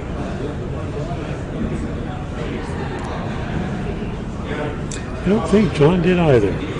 John must have been certainly thinking in his chair that he was going to have a long road back, but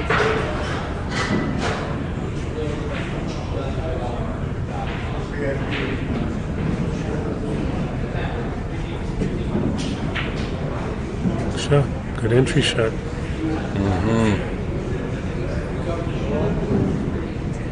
Maybe that one frame that John took just put a little dent in the armor for Ahmad, forced him to make that uncharacteristic miss, and now he's left John in.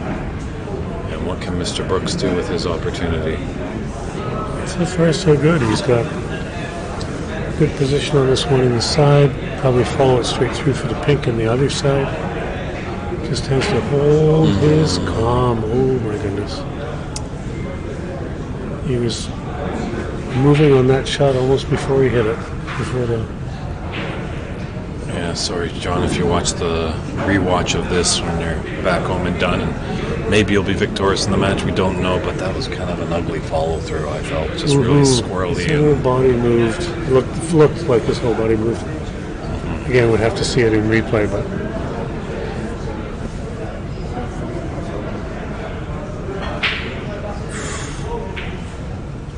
okay.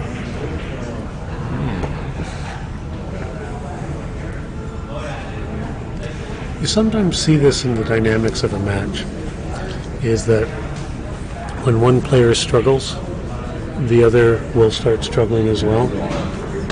And Amara's held it together very well given John struggles, but it may be that the pressure is starting to get to Ahmad. And the same can be said about when you're potting well. Mm-hmm. You know, you'll see a player make a 40 break and then misses a shot. Opponent comes to the table, they knock in a 50 break. Mm-hmm. Good sparring match. So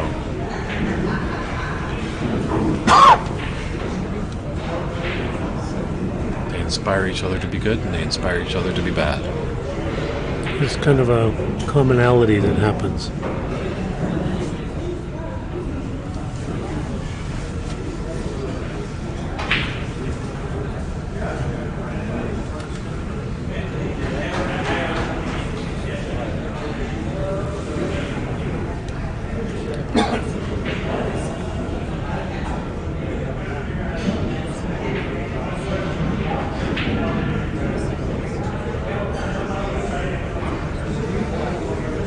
See John puffing his cheeks just a little bit. He's feeling the pressure. He knows what he has to do. Just stay calm and make some balls. Okay. Yeah, he's must have seen that his opponent is missing from time to time, so as much as he doesn't want to let Amar back in, that might not be the end of the world, just looking how the table's shaping up. So he's made 12 so far, so he's taken the lead by 6.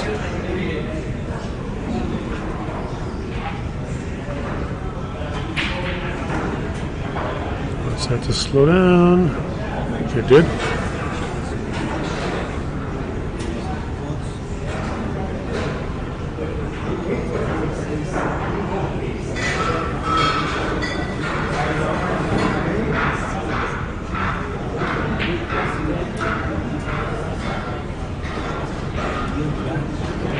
I'm not sure what he was playing there. Ball of color, but which one?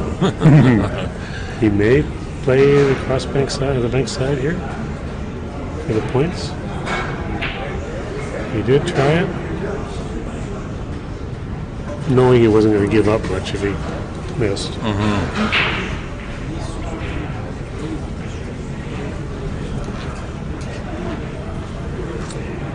Well, he has an 11-point lead at the moment.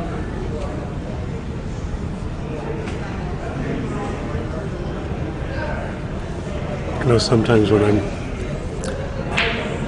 playing in a match and you feel like you haven't done anything or made a ball, or and you look at the score and you're like 11 points up, and you think, my goodness, how does that happen? Because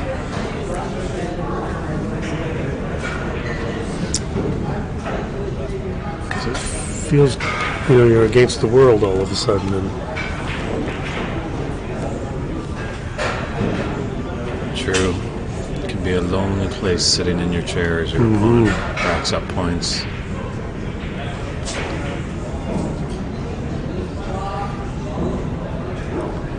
I don't know if he was trying to tie the two reds together there. I'd say it was successful. Nicely done.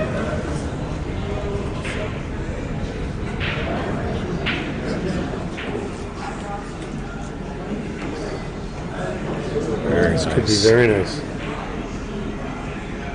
There might be a gap between pink and yellow. It would appear there is. It's coming down on must be nicely played, and what's the result?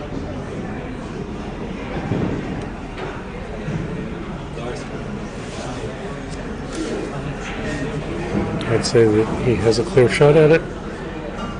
He's lining up for the pot.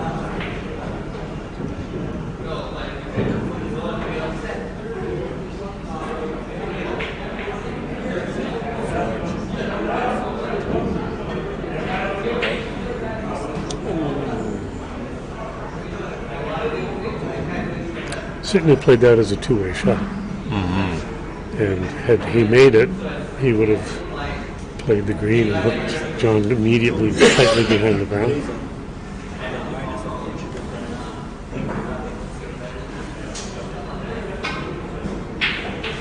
Wow.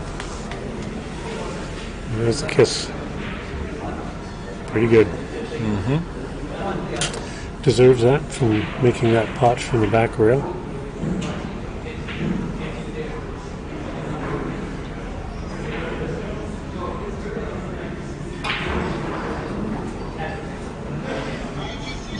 Nicely done. It's hard when you play that shot when you're drawing with that other ball really close, because you get that kiss on the second ball. And you're not really sure where it's going. Just 2.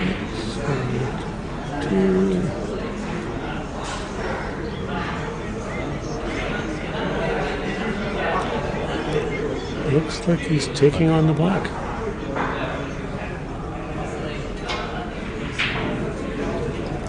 No. He would not have been happy. Again, another heck of a long pot.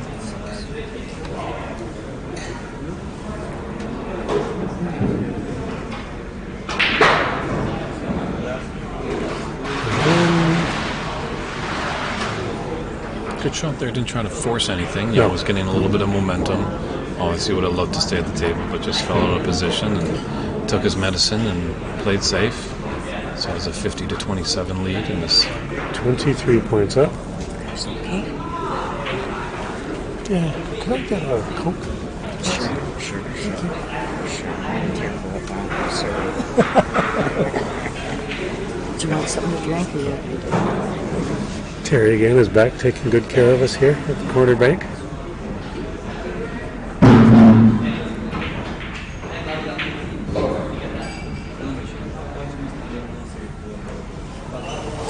That looks like a shot that maybe John should have made, but he made it. He didn't want to carry him into the black after making the red, so he hit that with a lot of left-hand siding, which alters the shot, the angle of the shot considerably. Hence, it's harder to judge over that distance when you're hitting with that much siding. So not surprising he missed, but he played it as a two-way shot and did well.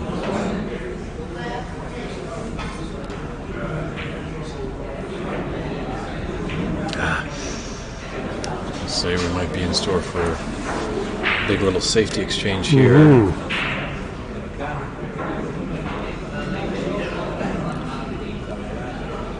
Pink and brown are in fairly strategic positions for playing hooks behind if you get the opportunity.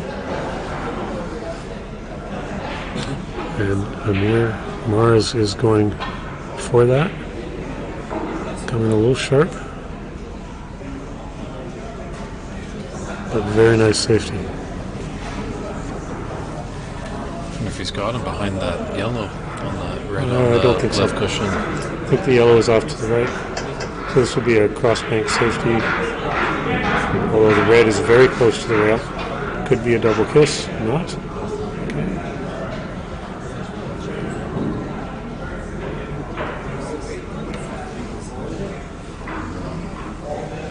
Good result from that safety attempt. Definitely fortunate because that black is blocking the path there to the top left corner pocket.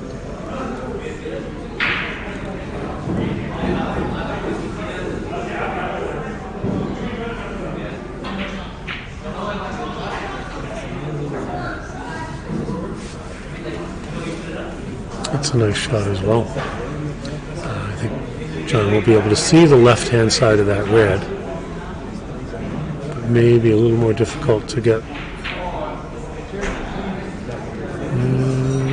Ooh, yellow ball coming into play. The black may have the one on the rail and the yellow has the other.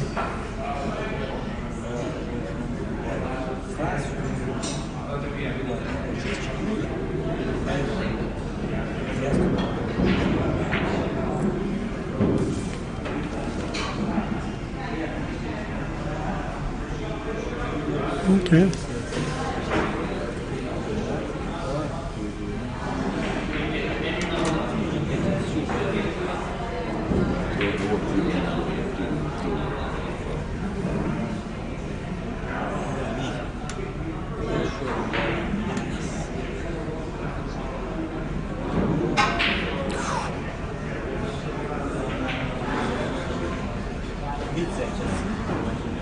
He got away with that one, but he may not like his next shot. No, brown is looking real appetizing. Yep. Touch of stun or a touch of left-hand siding just to bring it in behind the brown. Ooh, easy. Maybe the yellow has helped him out. No, I think he can get between yellow and blue. Maybe not.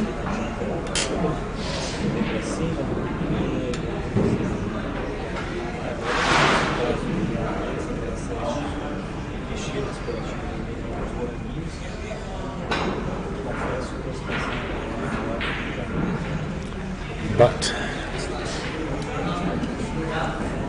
2 open reds, 2 black balls, if that were to happen.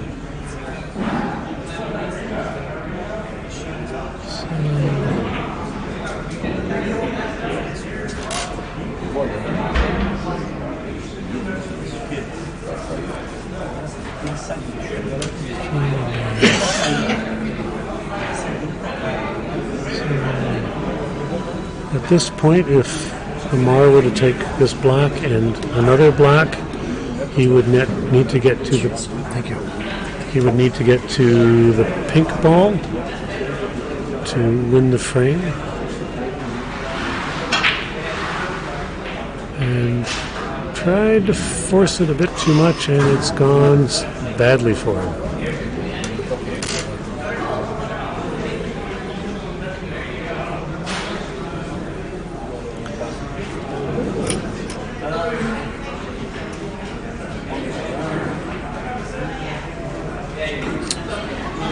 The tide might be So changing. he's up by 30 points, I believe, now. Because that's a 7-point foul.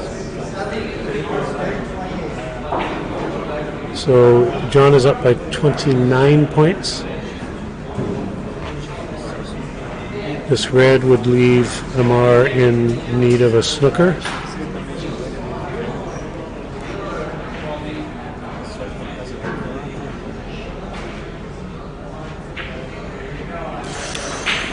How's the leave? Nope. As they say in French, non bien.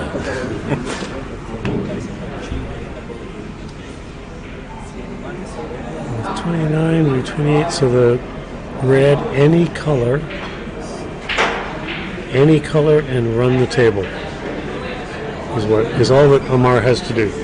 Make it sound so easy. That's It just right. rolls off your tongue. It does. And it is easy sitting in this chair. Oh, I haven't had any maximums in this chair.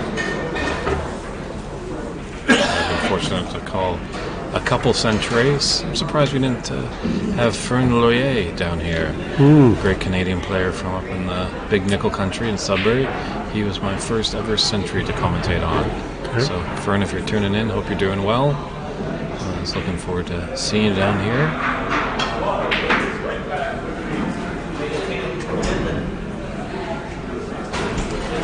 Well, we'll see how aggressive Ahmad feels. It's kind of a natural bankside attempt with instant green shape.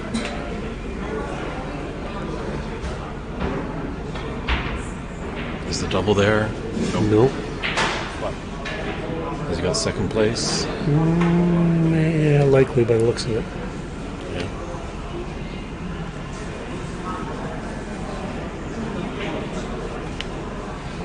And Kevin is taking a very close look at it to see the lineup. And as we said numerous times, it always comes down to the colors. 21 in it and 27 points on the table. Don't want this to be too hard. It is. He's got a tiny bit of angle. Not much, but a tiny bit.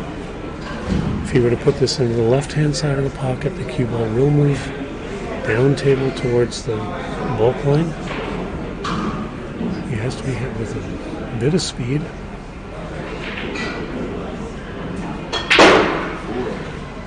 And in fact, He hit it really well. potentially too. A little shake of the head there. Release of the arms, release the tension. But his focus has been consistent throughout every shot in this game. Not that he hasn't missed, but just his processes. He lines it up. Two-step in. Not comfortable. Reset. The problem here for him is hitting it either very slow or harder. Slow to hold the brown for the brown. Solid like this. I think he might end up in trouble. Not hooked, but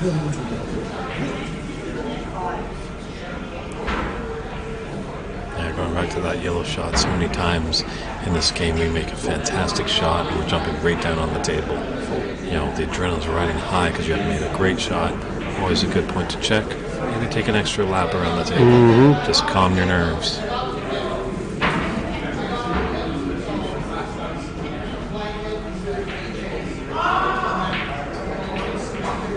we're getting a little bit of noise from the pool table section.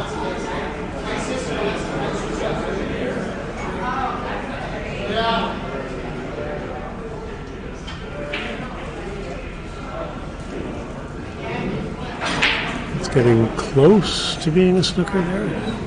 Taking a close look.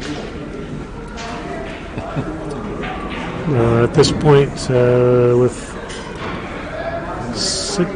16 points in it, the situation is still the same. John Brooks needs one ball. Ahmad needs all of them.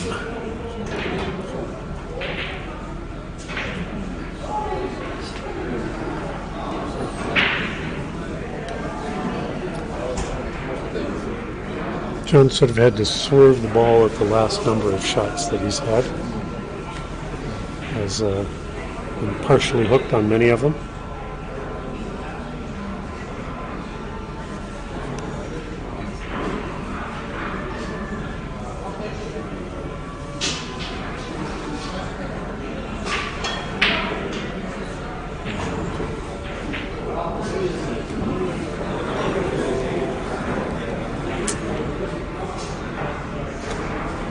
John comes to the table with a very good opportunity of making one or two balls here and going into the sixth frame.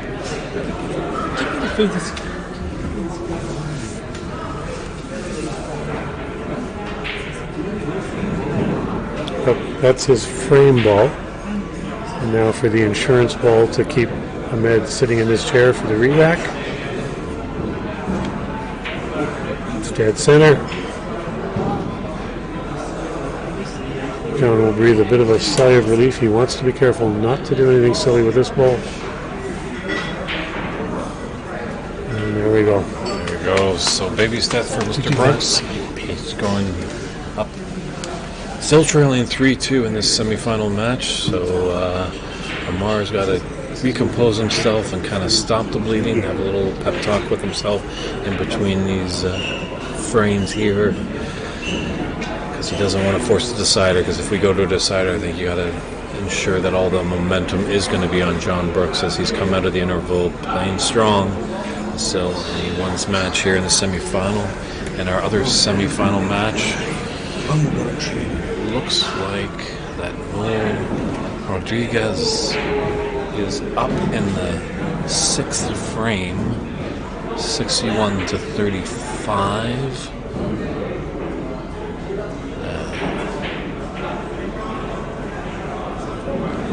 Yes, is there? They just have the blue, pink, and black left there. So Ahmad Ali is in a position of needing snookers. So a decider does not happen. But two heavyweights over there. Definitely, you got to feel the decider is intimate. But if you want to check out that action, our good friends over at CBSB, search out Pan Am Snooker on YouTube, and you'll see our good friends from Brazil delivering the broadcasts over there. The pictures are wonderful, and the broadcast is in Portuguese. And right here on our featured match It's Amir Sadiq leading 3 frames to 2 over John Brooks in this best of 7 semifinal match. The room is heating up, the tension's heating up. Referee Patrick has set all the balls up. John has just gone to get a comfort break.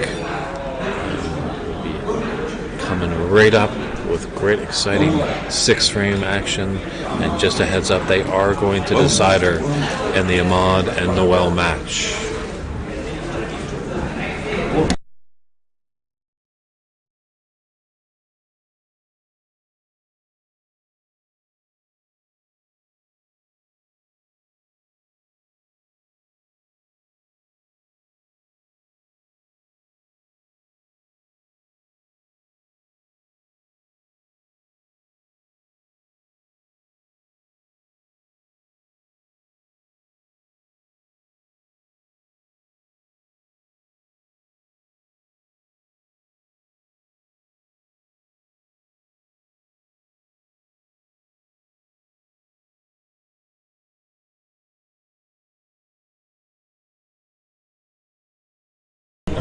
All right, here we go.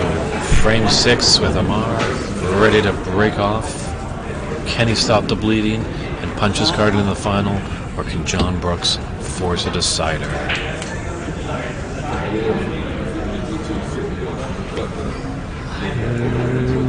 Not quite the hook. I think there's two strong viewpoints on this game.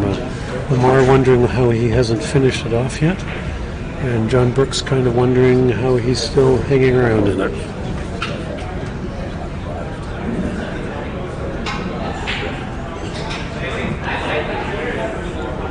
Well, our good friend and a great player, Tom Finn, said, I remember asking him once at a tournament out in Alberta, I'm like, Tom, do you have any advice that you would give myself or any newcomer or youngster to the game? And he says, it's simple. Patience. Patience is a key in this game. You will get your chances. Mm-hmm. Oh, there's a nice shot. Kind of makes a statement of what Amar is thinking of. Mm-hmm. He's been the stronger player all along, and I think it's sort of an expression of I'm gonna win this game by playing well. That's what he's saying in the first shot. Now, can he deliver on it based on a shot like that? It's a heck of a good start. Simply divine. Yeah, when you say Amar, I'm wondering where's Omar Mista? I haven't seen that man for a while. Okay. I know he has job commitments which keep him very busy. Lopsang Lama? Family. He has a couple of young kids, and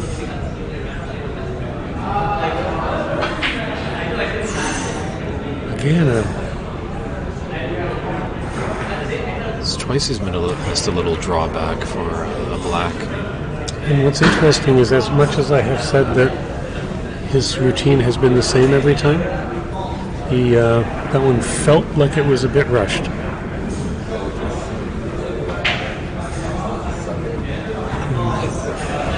John may just be in the mindset to go, okay, here we go, this is my turn now.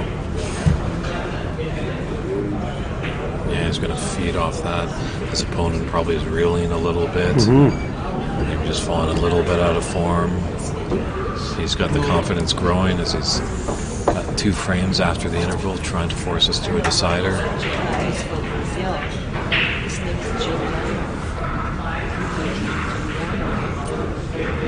I noticed really minor or major technical point. When John Brooks hits the ball, there's a minor, tiny shoulder movement right there. If you see it, the left shoulder moves forward just a little bit, and it's a consistent thing that I'm noticing. Mm-hmm. What that does is it throws the cue offline. Yep. So it is a fairly routine shot, ends up, especially when you're putting some force behind it, ends up being a complication.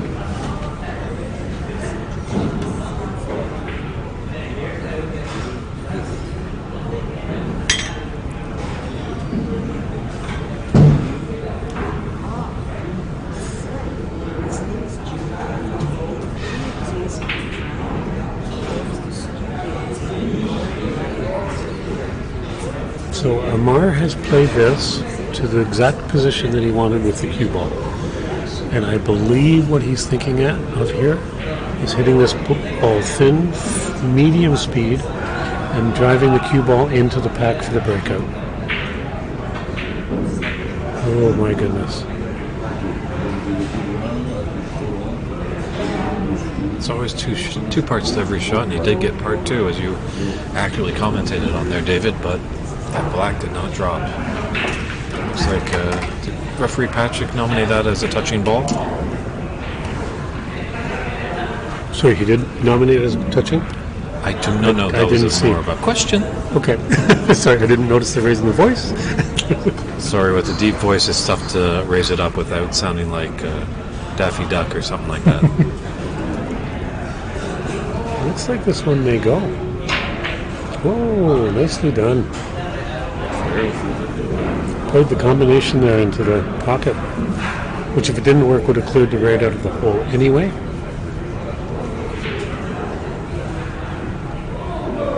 Interesting.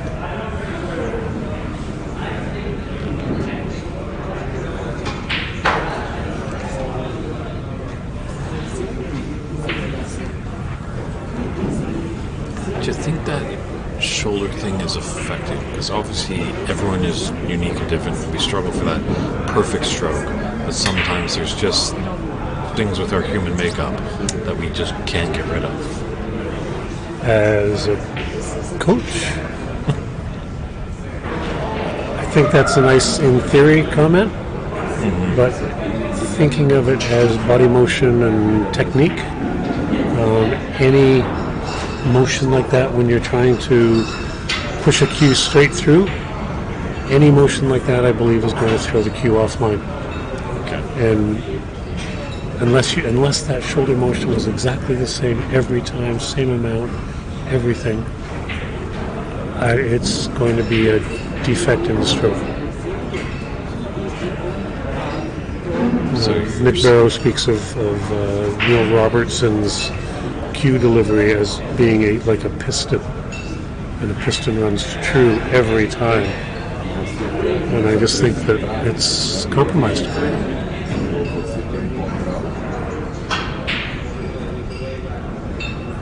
Nice effort. So if anyone's interested in, they can listen to the 5-hour-long podcast with David Putty as he discusses Alex Higgins' technique. Okay, there's an exception to every rule. You might have to cringe a few on that one, Coach. Yep. Yeah, that would be a unique analysis. And if you're uncertain of what that reference is referring to, watch Alex Higgins on YouTube and some of his matches, and you'll see what we mean. He was a moving machine when he shot. Kind of like a hurricane. Yeah, which seems to be, maybe we should have called him that. What do you think?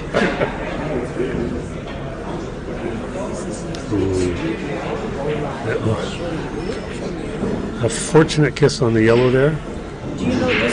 As Ahmad hit that first red incredibly thinner than he intended. And the cue ball would have ended up right up by the reds, but the yellow stopped its movement again.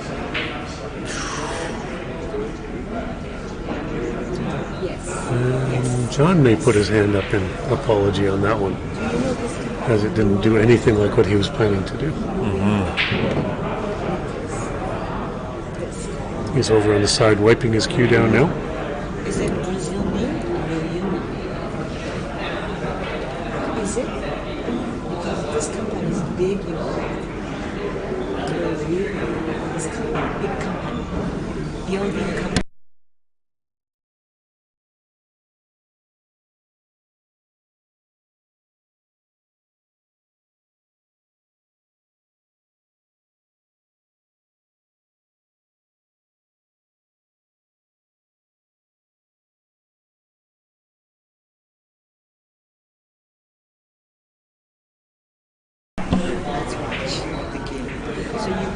to Brazil after this? One Monday. So you're from Brazil. That's why I want to introduce you. I don't know. I think Yeah, this could be a good chance here for Ahmad. he's in Brazil now. I think. That's why.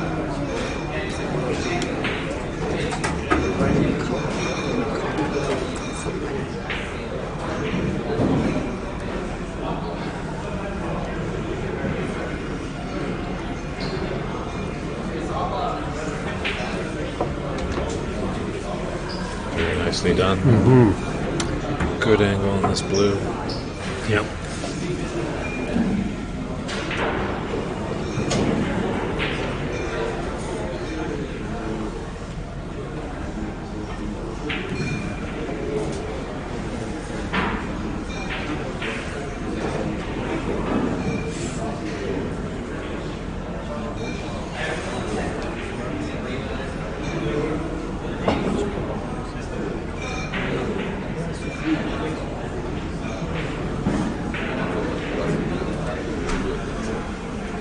He has to hit this one well to get into position for the blue, I would think.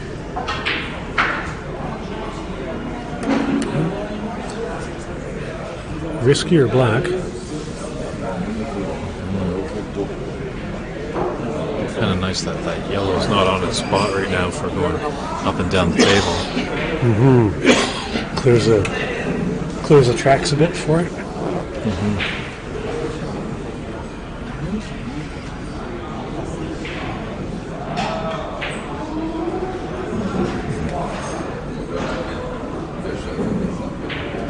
Ooh.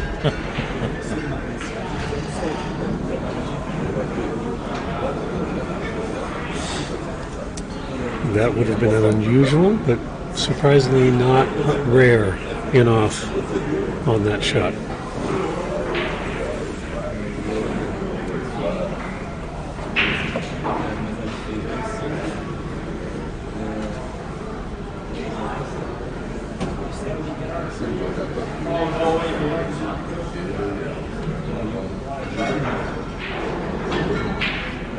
Nice try. Definitely a two-way shot on that one. Not really anticipating that the two ball up the rail would go, but it's worth taking a swing at. And If it did, it'd still be at the table. You have options if you want to take the yellow into the green pocket, come back down table or roll up to the green. But yeah, the red didn't drop, so it's Mr. Brooks' turn to be at the table. There's nothing really appetizing for him to start off.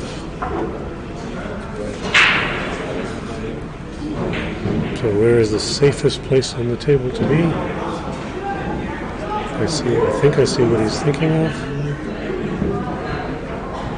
Nicely done. Sometimes you just have to keep it really simple. You saw him take a look at the where the cue ball would, approximately where the cue ball would end up, and he realized there was little or no chance of a shot coming off of there.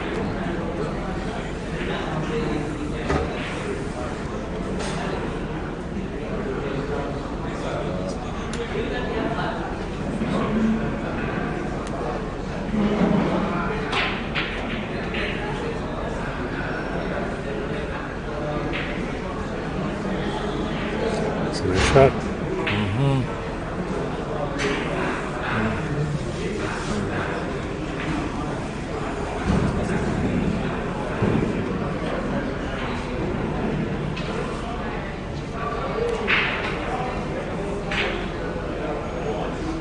Very nice.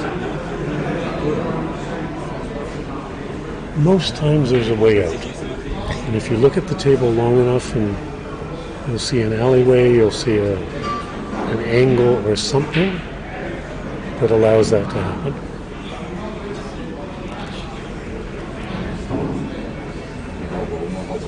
On the contrast, sometimes you can take a look at a shot and you're just willing it to go, just looking at it hard and hard, hoping it will go, and there's just not a chance for it. So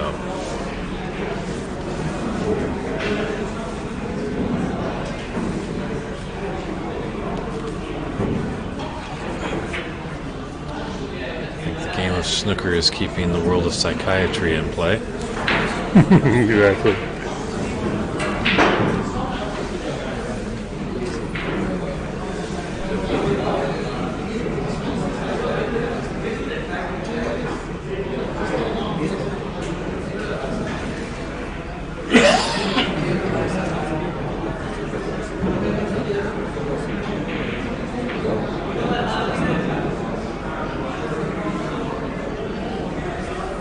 John's wasted a couple of opportunities here. A shake of his head as he sits down.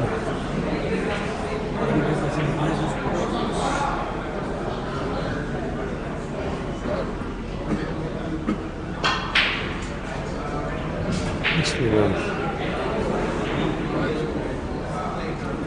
Ahmad even has the number of feathers down as part of his pre-shot routine.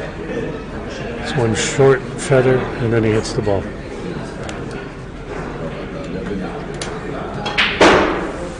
And it's repeated over and over again. Yeah, we've gone on a lot in our broadcast yesterday and today. Repetition. Repetition is good. And for any aspiring snooker players or young or old, really kind of take a look at that. There's this one stroke, little feather, hits the ball. No time for muscles to tense up on the body, no time for the mind to wander. Exactly. He trusts his line as he goes down. He's got it. Head stays on line. Chin to cue, one. Doesn't like it, comes up. One. Hit the ball. It's nice to watch. When I work with students, I try and get them to rinse, wash, and repeat. Right? Or wash, rinse, and repeat. Sorry, wrong way around. Ironically, I was just thinking of that. You know, if you're down on the shot and you're starting to think of laundry, get up. And get up, that's right.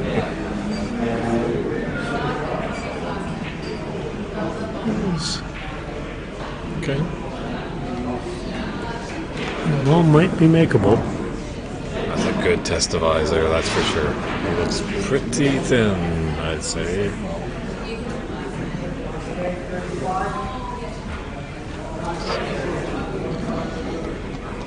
$22 in it. 67 on the table, so. Yep. An unfortunate kiss for position.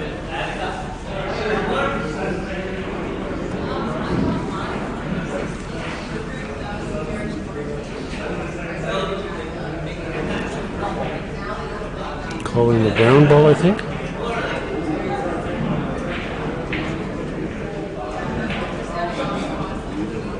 Oh. Did he get all right with I think that he's got the brown? one closest to the pink. It's very close, Amara's.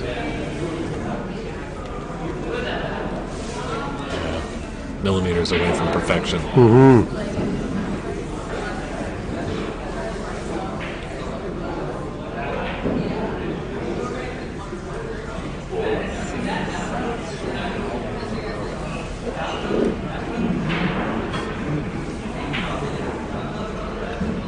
And how far back up the table?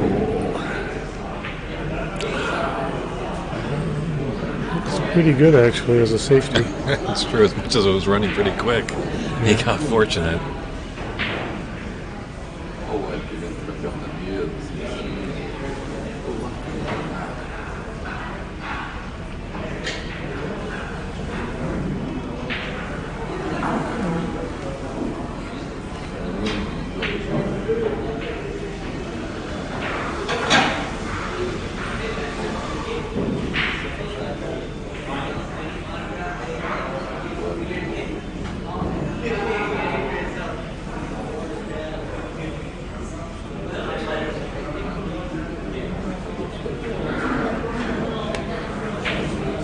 Oh, nice.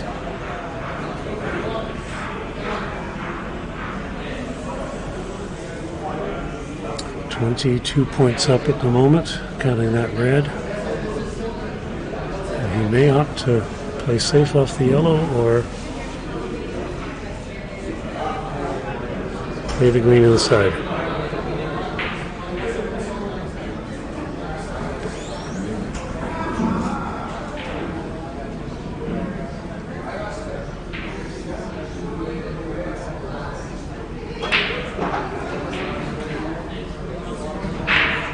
Wonderful. About as good as it can get. Hey, that was a movie reference, wasn't it? With Jack Nicholson?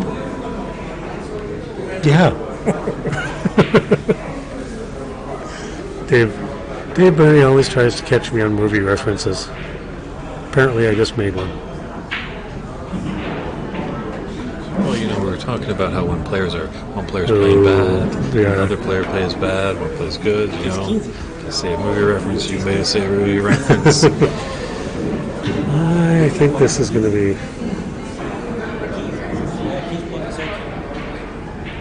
a very tough shot for John.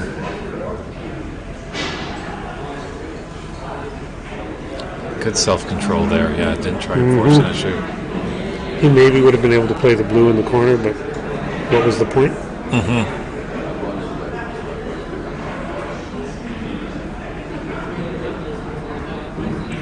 Well, that one red is really tied up, so it's almost kind of like the last red situation where a free ball could happen if he misses.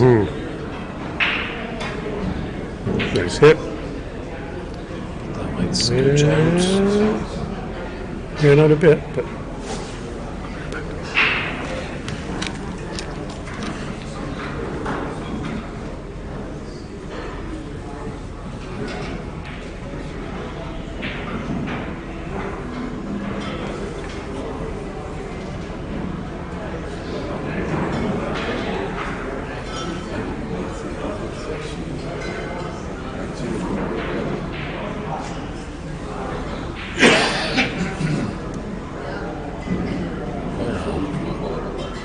All the little treats. He's even got a mini telescopic extension. First time I've ever seen one of those little beauties.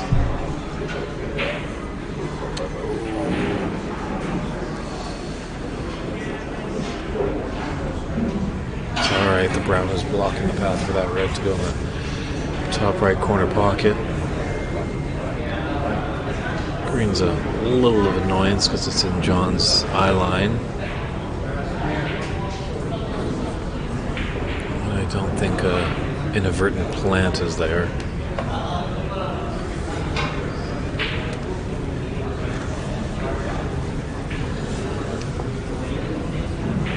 it's makeable.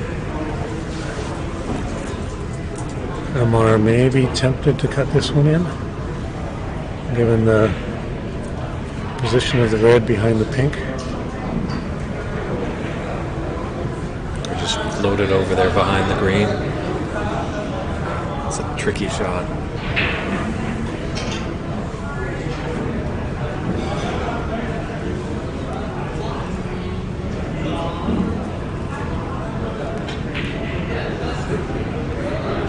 Nicely done. Finally, we're in sync with the players. They're hearing us with the shots to play, but very nicely done by Ahmad.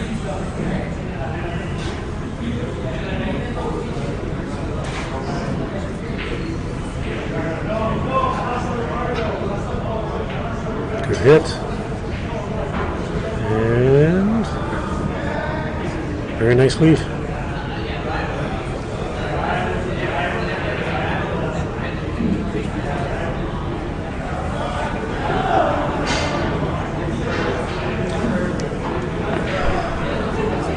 The red behind the pink may become a very important ball here.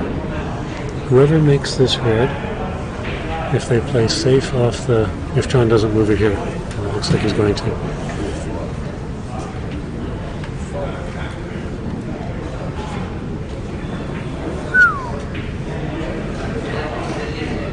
A little unfortunate kissing it on the way back. So we won't go into an explanation of what that pink, the red behind the pink might have meant, but There's always tomorrow. there's always tomorrow. It may come up again.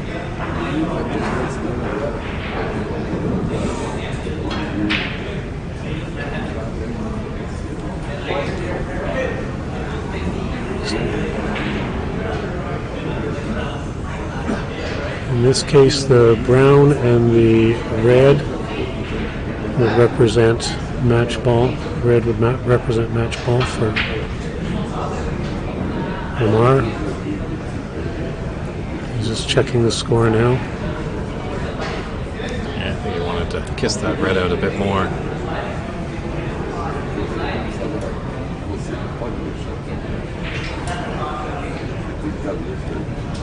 Wisely getting his extension instead of reaching. Yeah, once again, as he played on his last shot, it's that mini telescopic extension. It's the first time I've seen that piece of equipment. Very.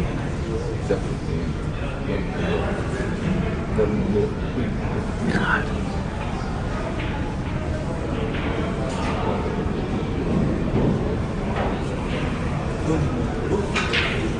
Yep.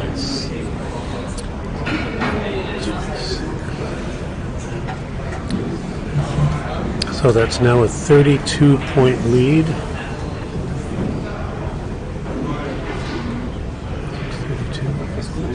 32-point lead for Ahmad.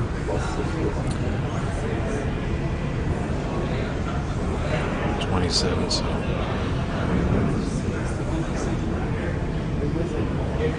3 snookers are needed for John.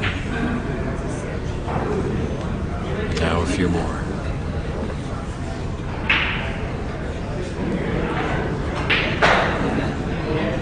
Just settle the nerves, Ahmad.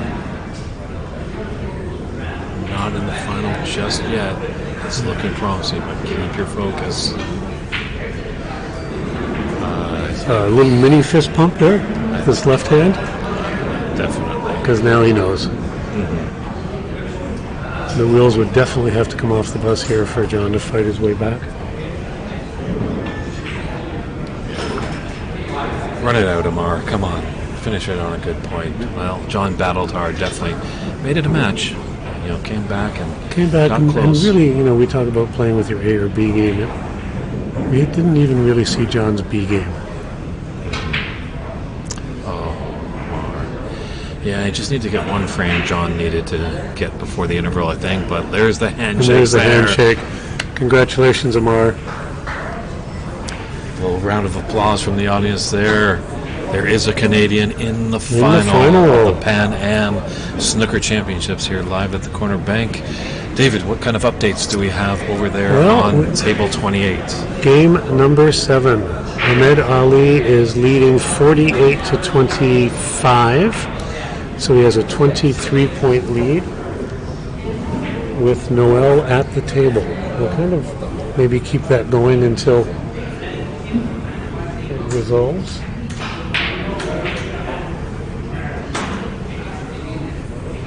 I guess so, yeah. If you probably have 2 monitors at home, if you wanted to and get a little clever, reach out at Pan Am Snooker on YouTube. And that will bring up the Brazilian stream, which they have Portuguese commentary for. But we're going to keep an eye on the match from where we're sitting. And we'll do the best to commentate to you in English.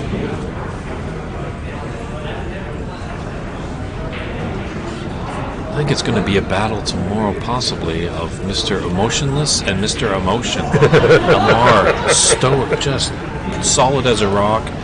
But Ahmad's got every emotion in the books.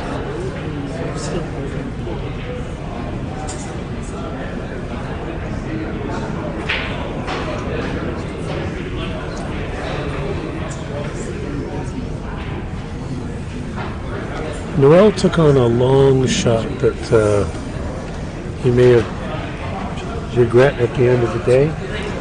But I think he's a fairly aggressive player and would be happier going down swinging than playing defensive all the time. But Ahmed is looking to be in a position here to finish this off. He's up about 31, I would have it at this point. 32.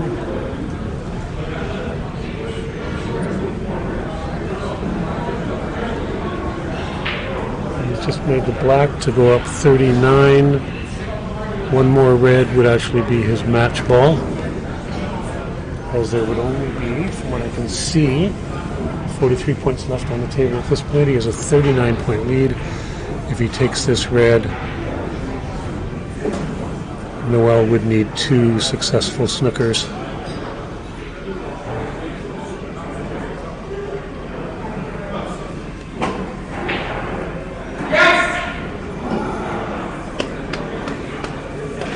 He's full of emotion. He has fought hard, definitely. A lover of the sport since he was a young fellow back in Egypt, going to the executive clubs with his father. Fell in love with the game. Did break ground for American snooker last year by playing at the famous Crucible Theater in Sheffield at the World Seniors. Can he get into tomorrow's final and maybe get an exclusive 2-year tour card? Ahmad Ali on the cusp. He's missed that one. Nerves got to his backhand on that one. So now it is 45 points with 35 on the table. True, always a potential of a free ball with that last red, so it's a good start for Noel, I think. Looks like he's come up a little bit.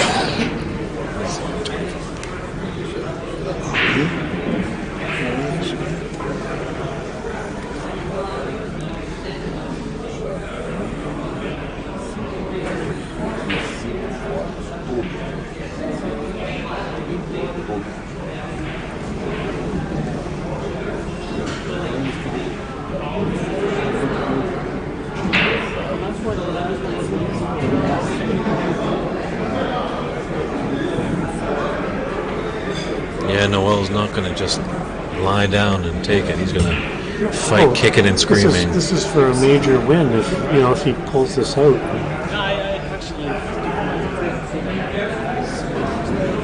Well, it's almost a snooker, but even if it had been, it would be an easy one. The shot there would have been to try and get it in behind the black ball. Came up a little short on that.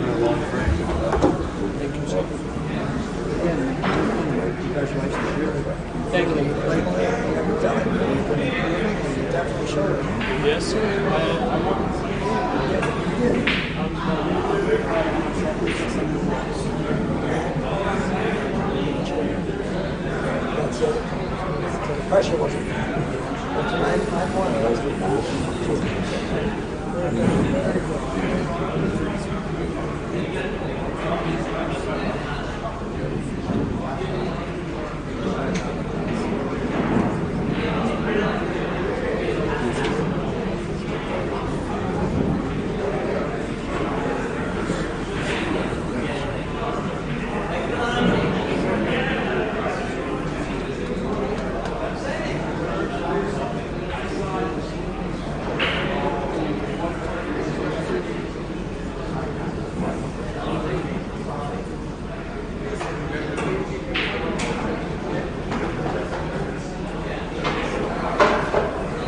Noel's managed to get one snooker on him already, but Ahmad was a fairly easy hit on that ball.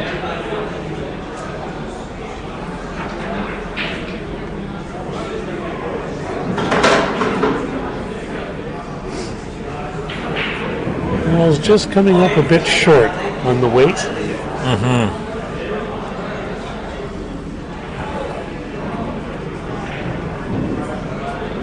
It's tough in a decider.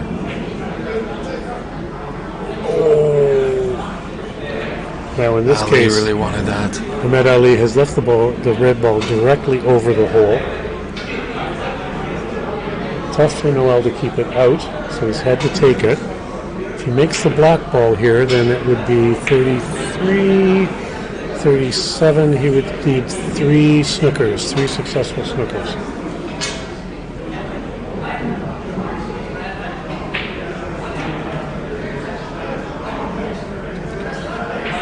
as we've seen many times before, anything is possible on a snooker table. Well, and as we were touching on a little earlier, you don't give up on this one. This is a major tournament in Canadian and Pan American, like North American terms, and it's been done before. So, Yep. I would say if Ahmad were to make yellow in the green, it'd be a definite concession. Maybe even just the yellow would be a concession, but Yeah, frame 2 of a best of 21 concession, but deciding frame in a semi-final, a chance to achieve every snooker player's dream of playing on the professional tour. he's under-hitting these attempts. Good observation, Mr. Putty. Trying too fine to hit them too fine.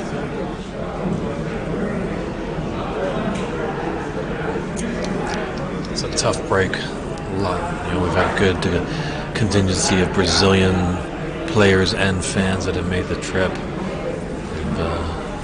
They've been loud and proud, that's for sure.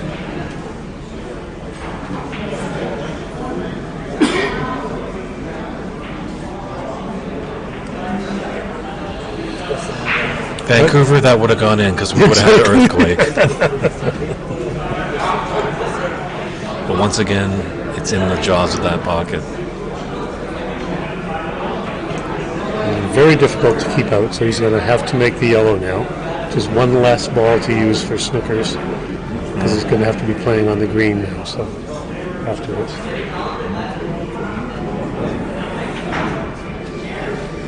but he's left himself. He looked at it before. He's left himself a nice angle to bring the cue ball up table and try and park it behind the black.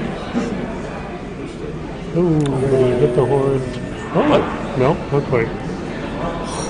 Yeah, that was disastrous hitting the horn, and then he almost got a reprieve from the And blue. the other option was to go in off there, which would have been equally bad. But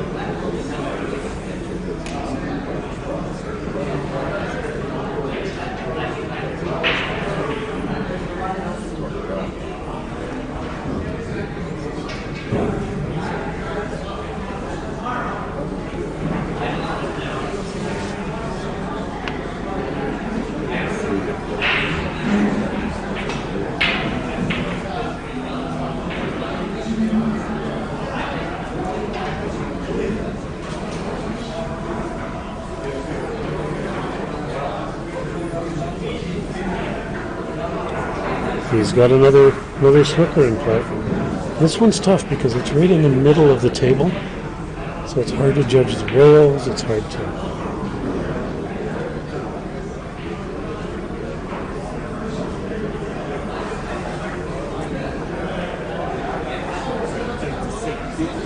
He hit it. Very nice hit. It's safe, and as the pink helped him.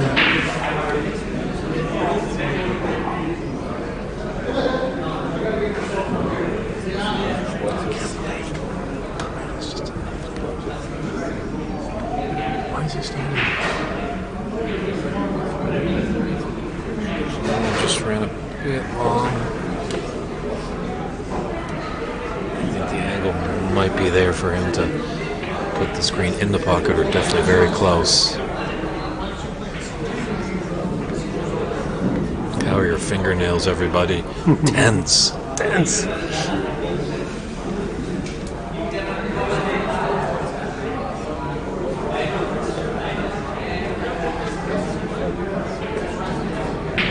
There it is.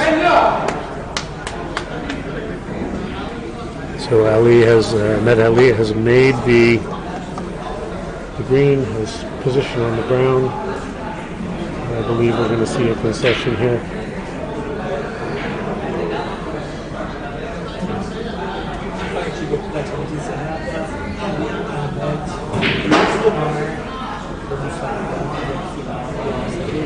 The freedom of hitting the balls when you know you've won. It's a huge release of tension. Yeah. There's the handshakes. There's the handshake. Good sportsmanship at the end. Yeah. Both have big smiles. But Ahmad severely happy there. Larry LaSalle did some great job there refereeing. Very proud Brazilian. He did quite well. He got great support from his viewing crowd. So, tomorrow, 1 p.m. here in Toronto time, 10 a.m. on the West Coast. We will be live at the Corner Bank in Toronto, Ontario, Canada for the 2022 Pan American Snooker Championship.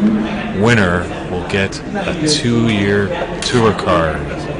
Thank you very much, David Putty. Hey, it's been a blast. Thanks for hanging out with us this afternoon as we've worked through these matches, and hope you've enjoyed it. Hope we've maybe shown you a few things about the game that might get you to pick up a cue or become a referee or anything that you might want to get involved in this game. So thanks for hanging out with us, and we'll see you tomorrow at 1 o'clock. 1 o'clock, tune in for Championship Sunday.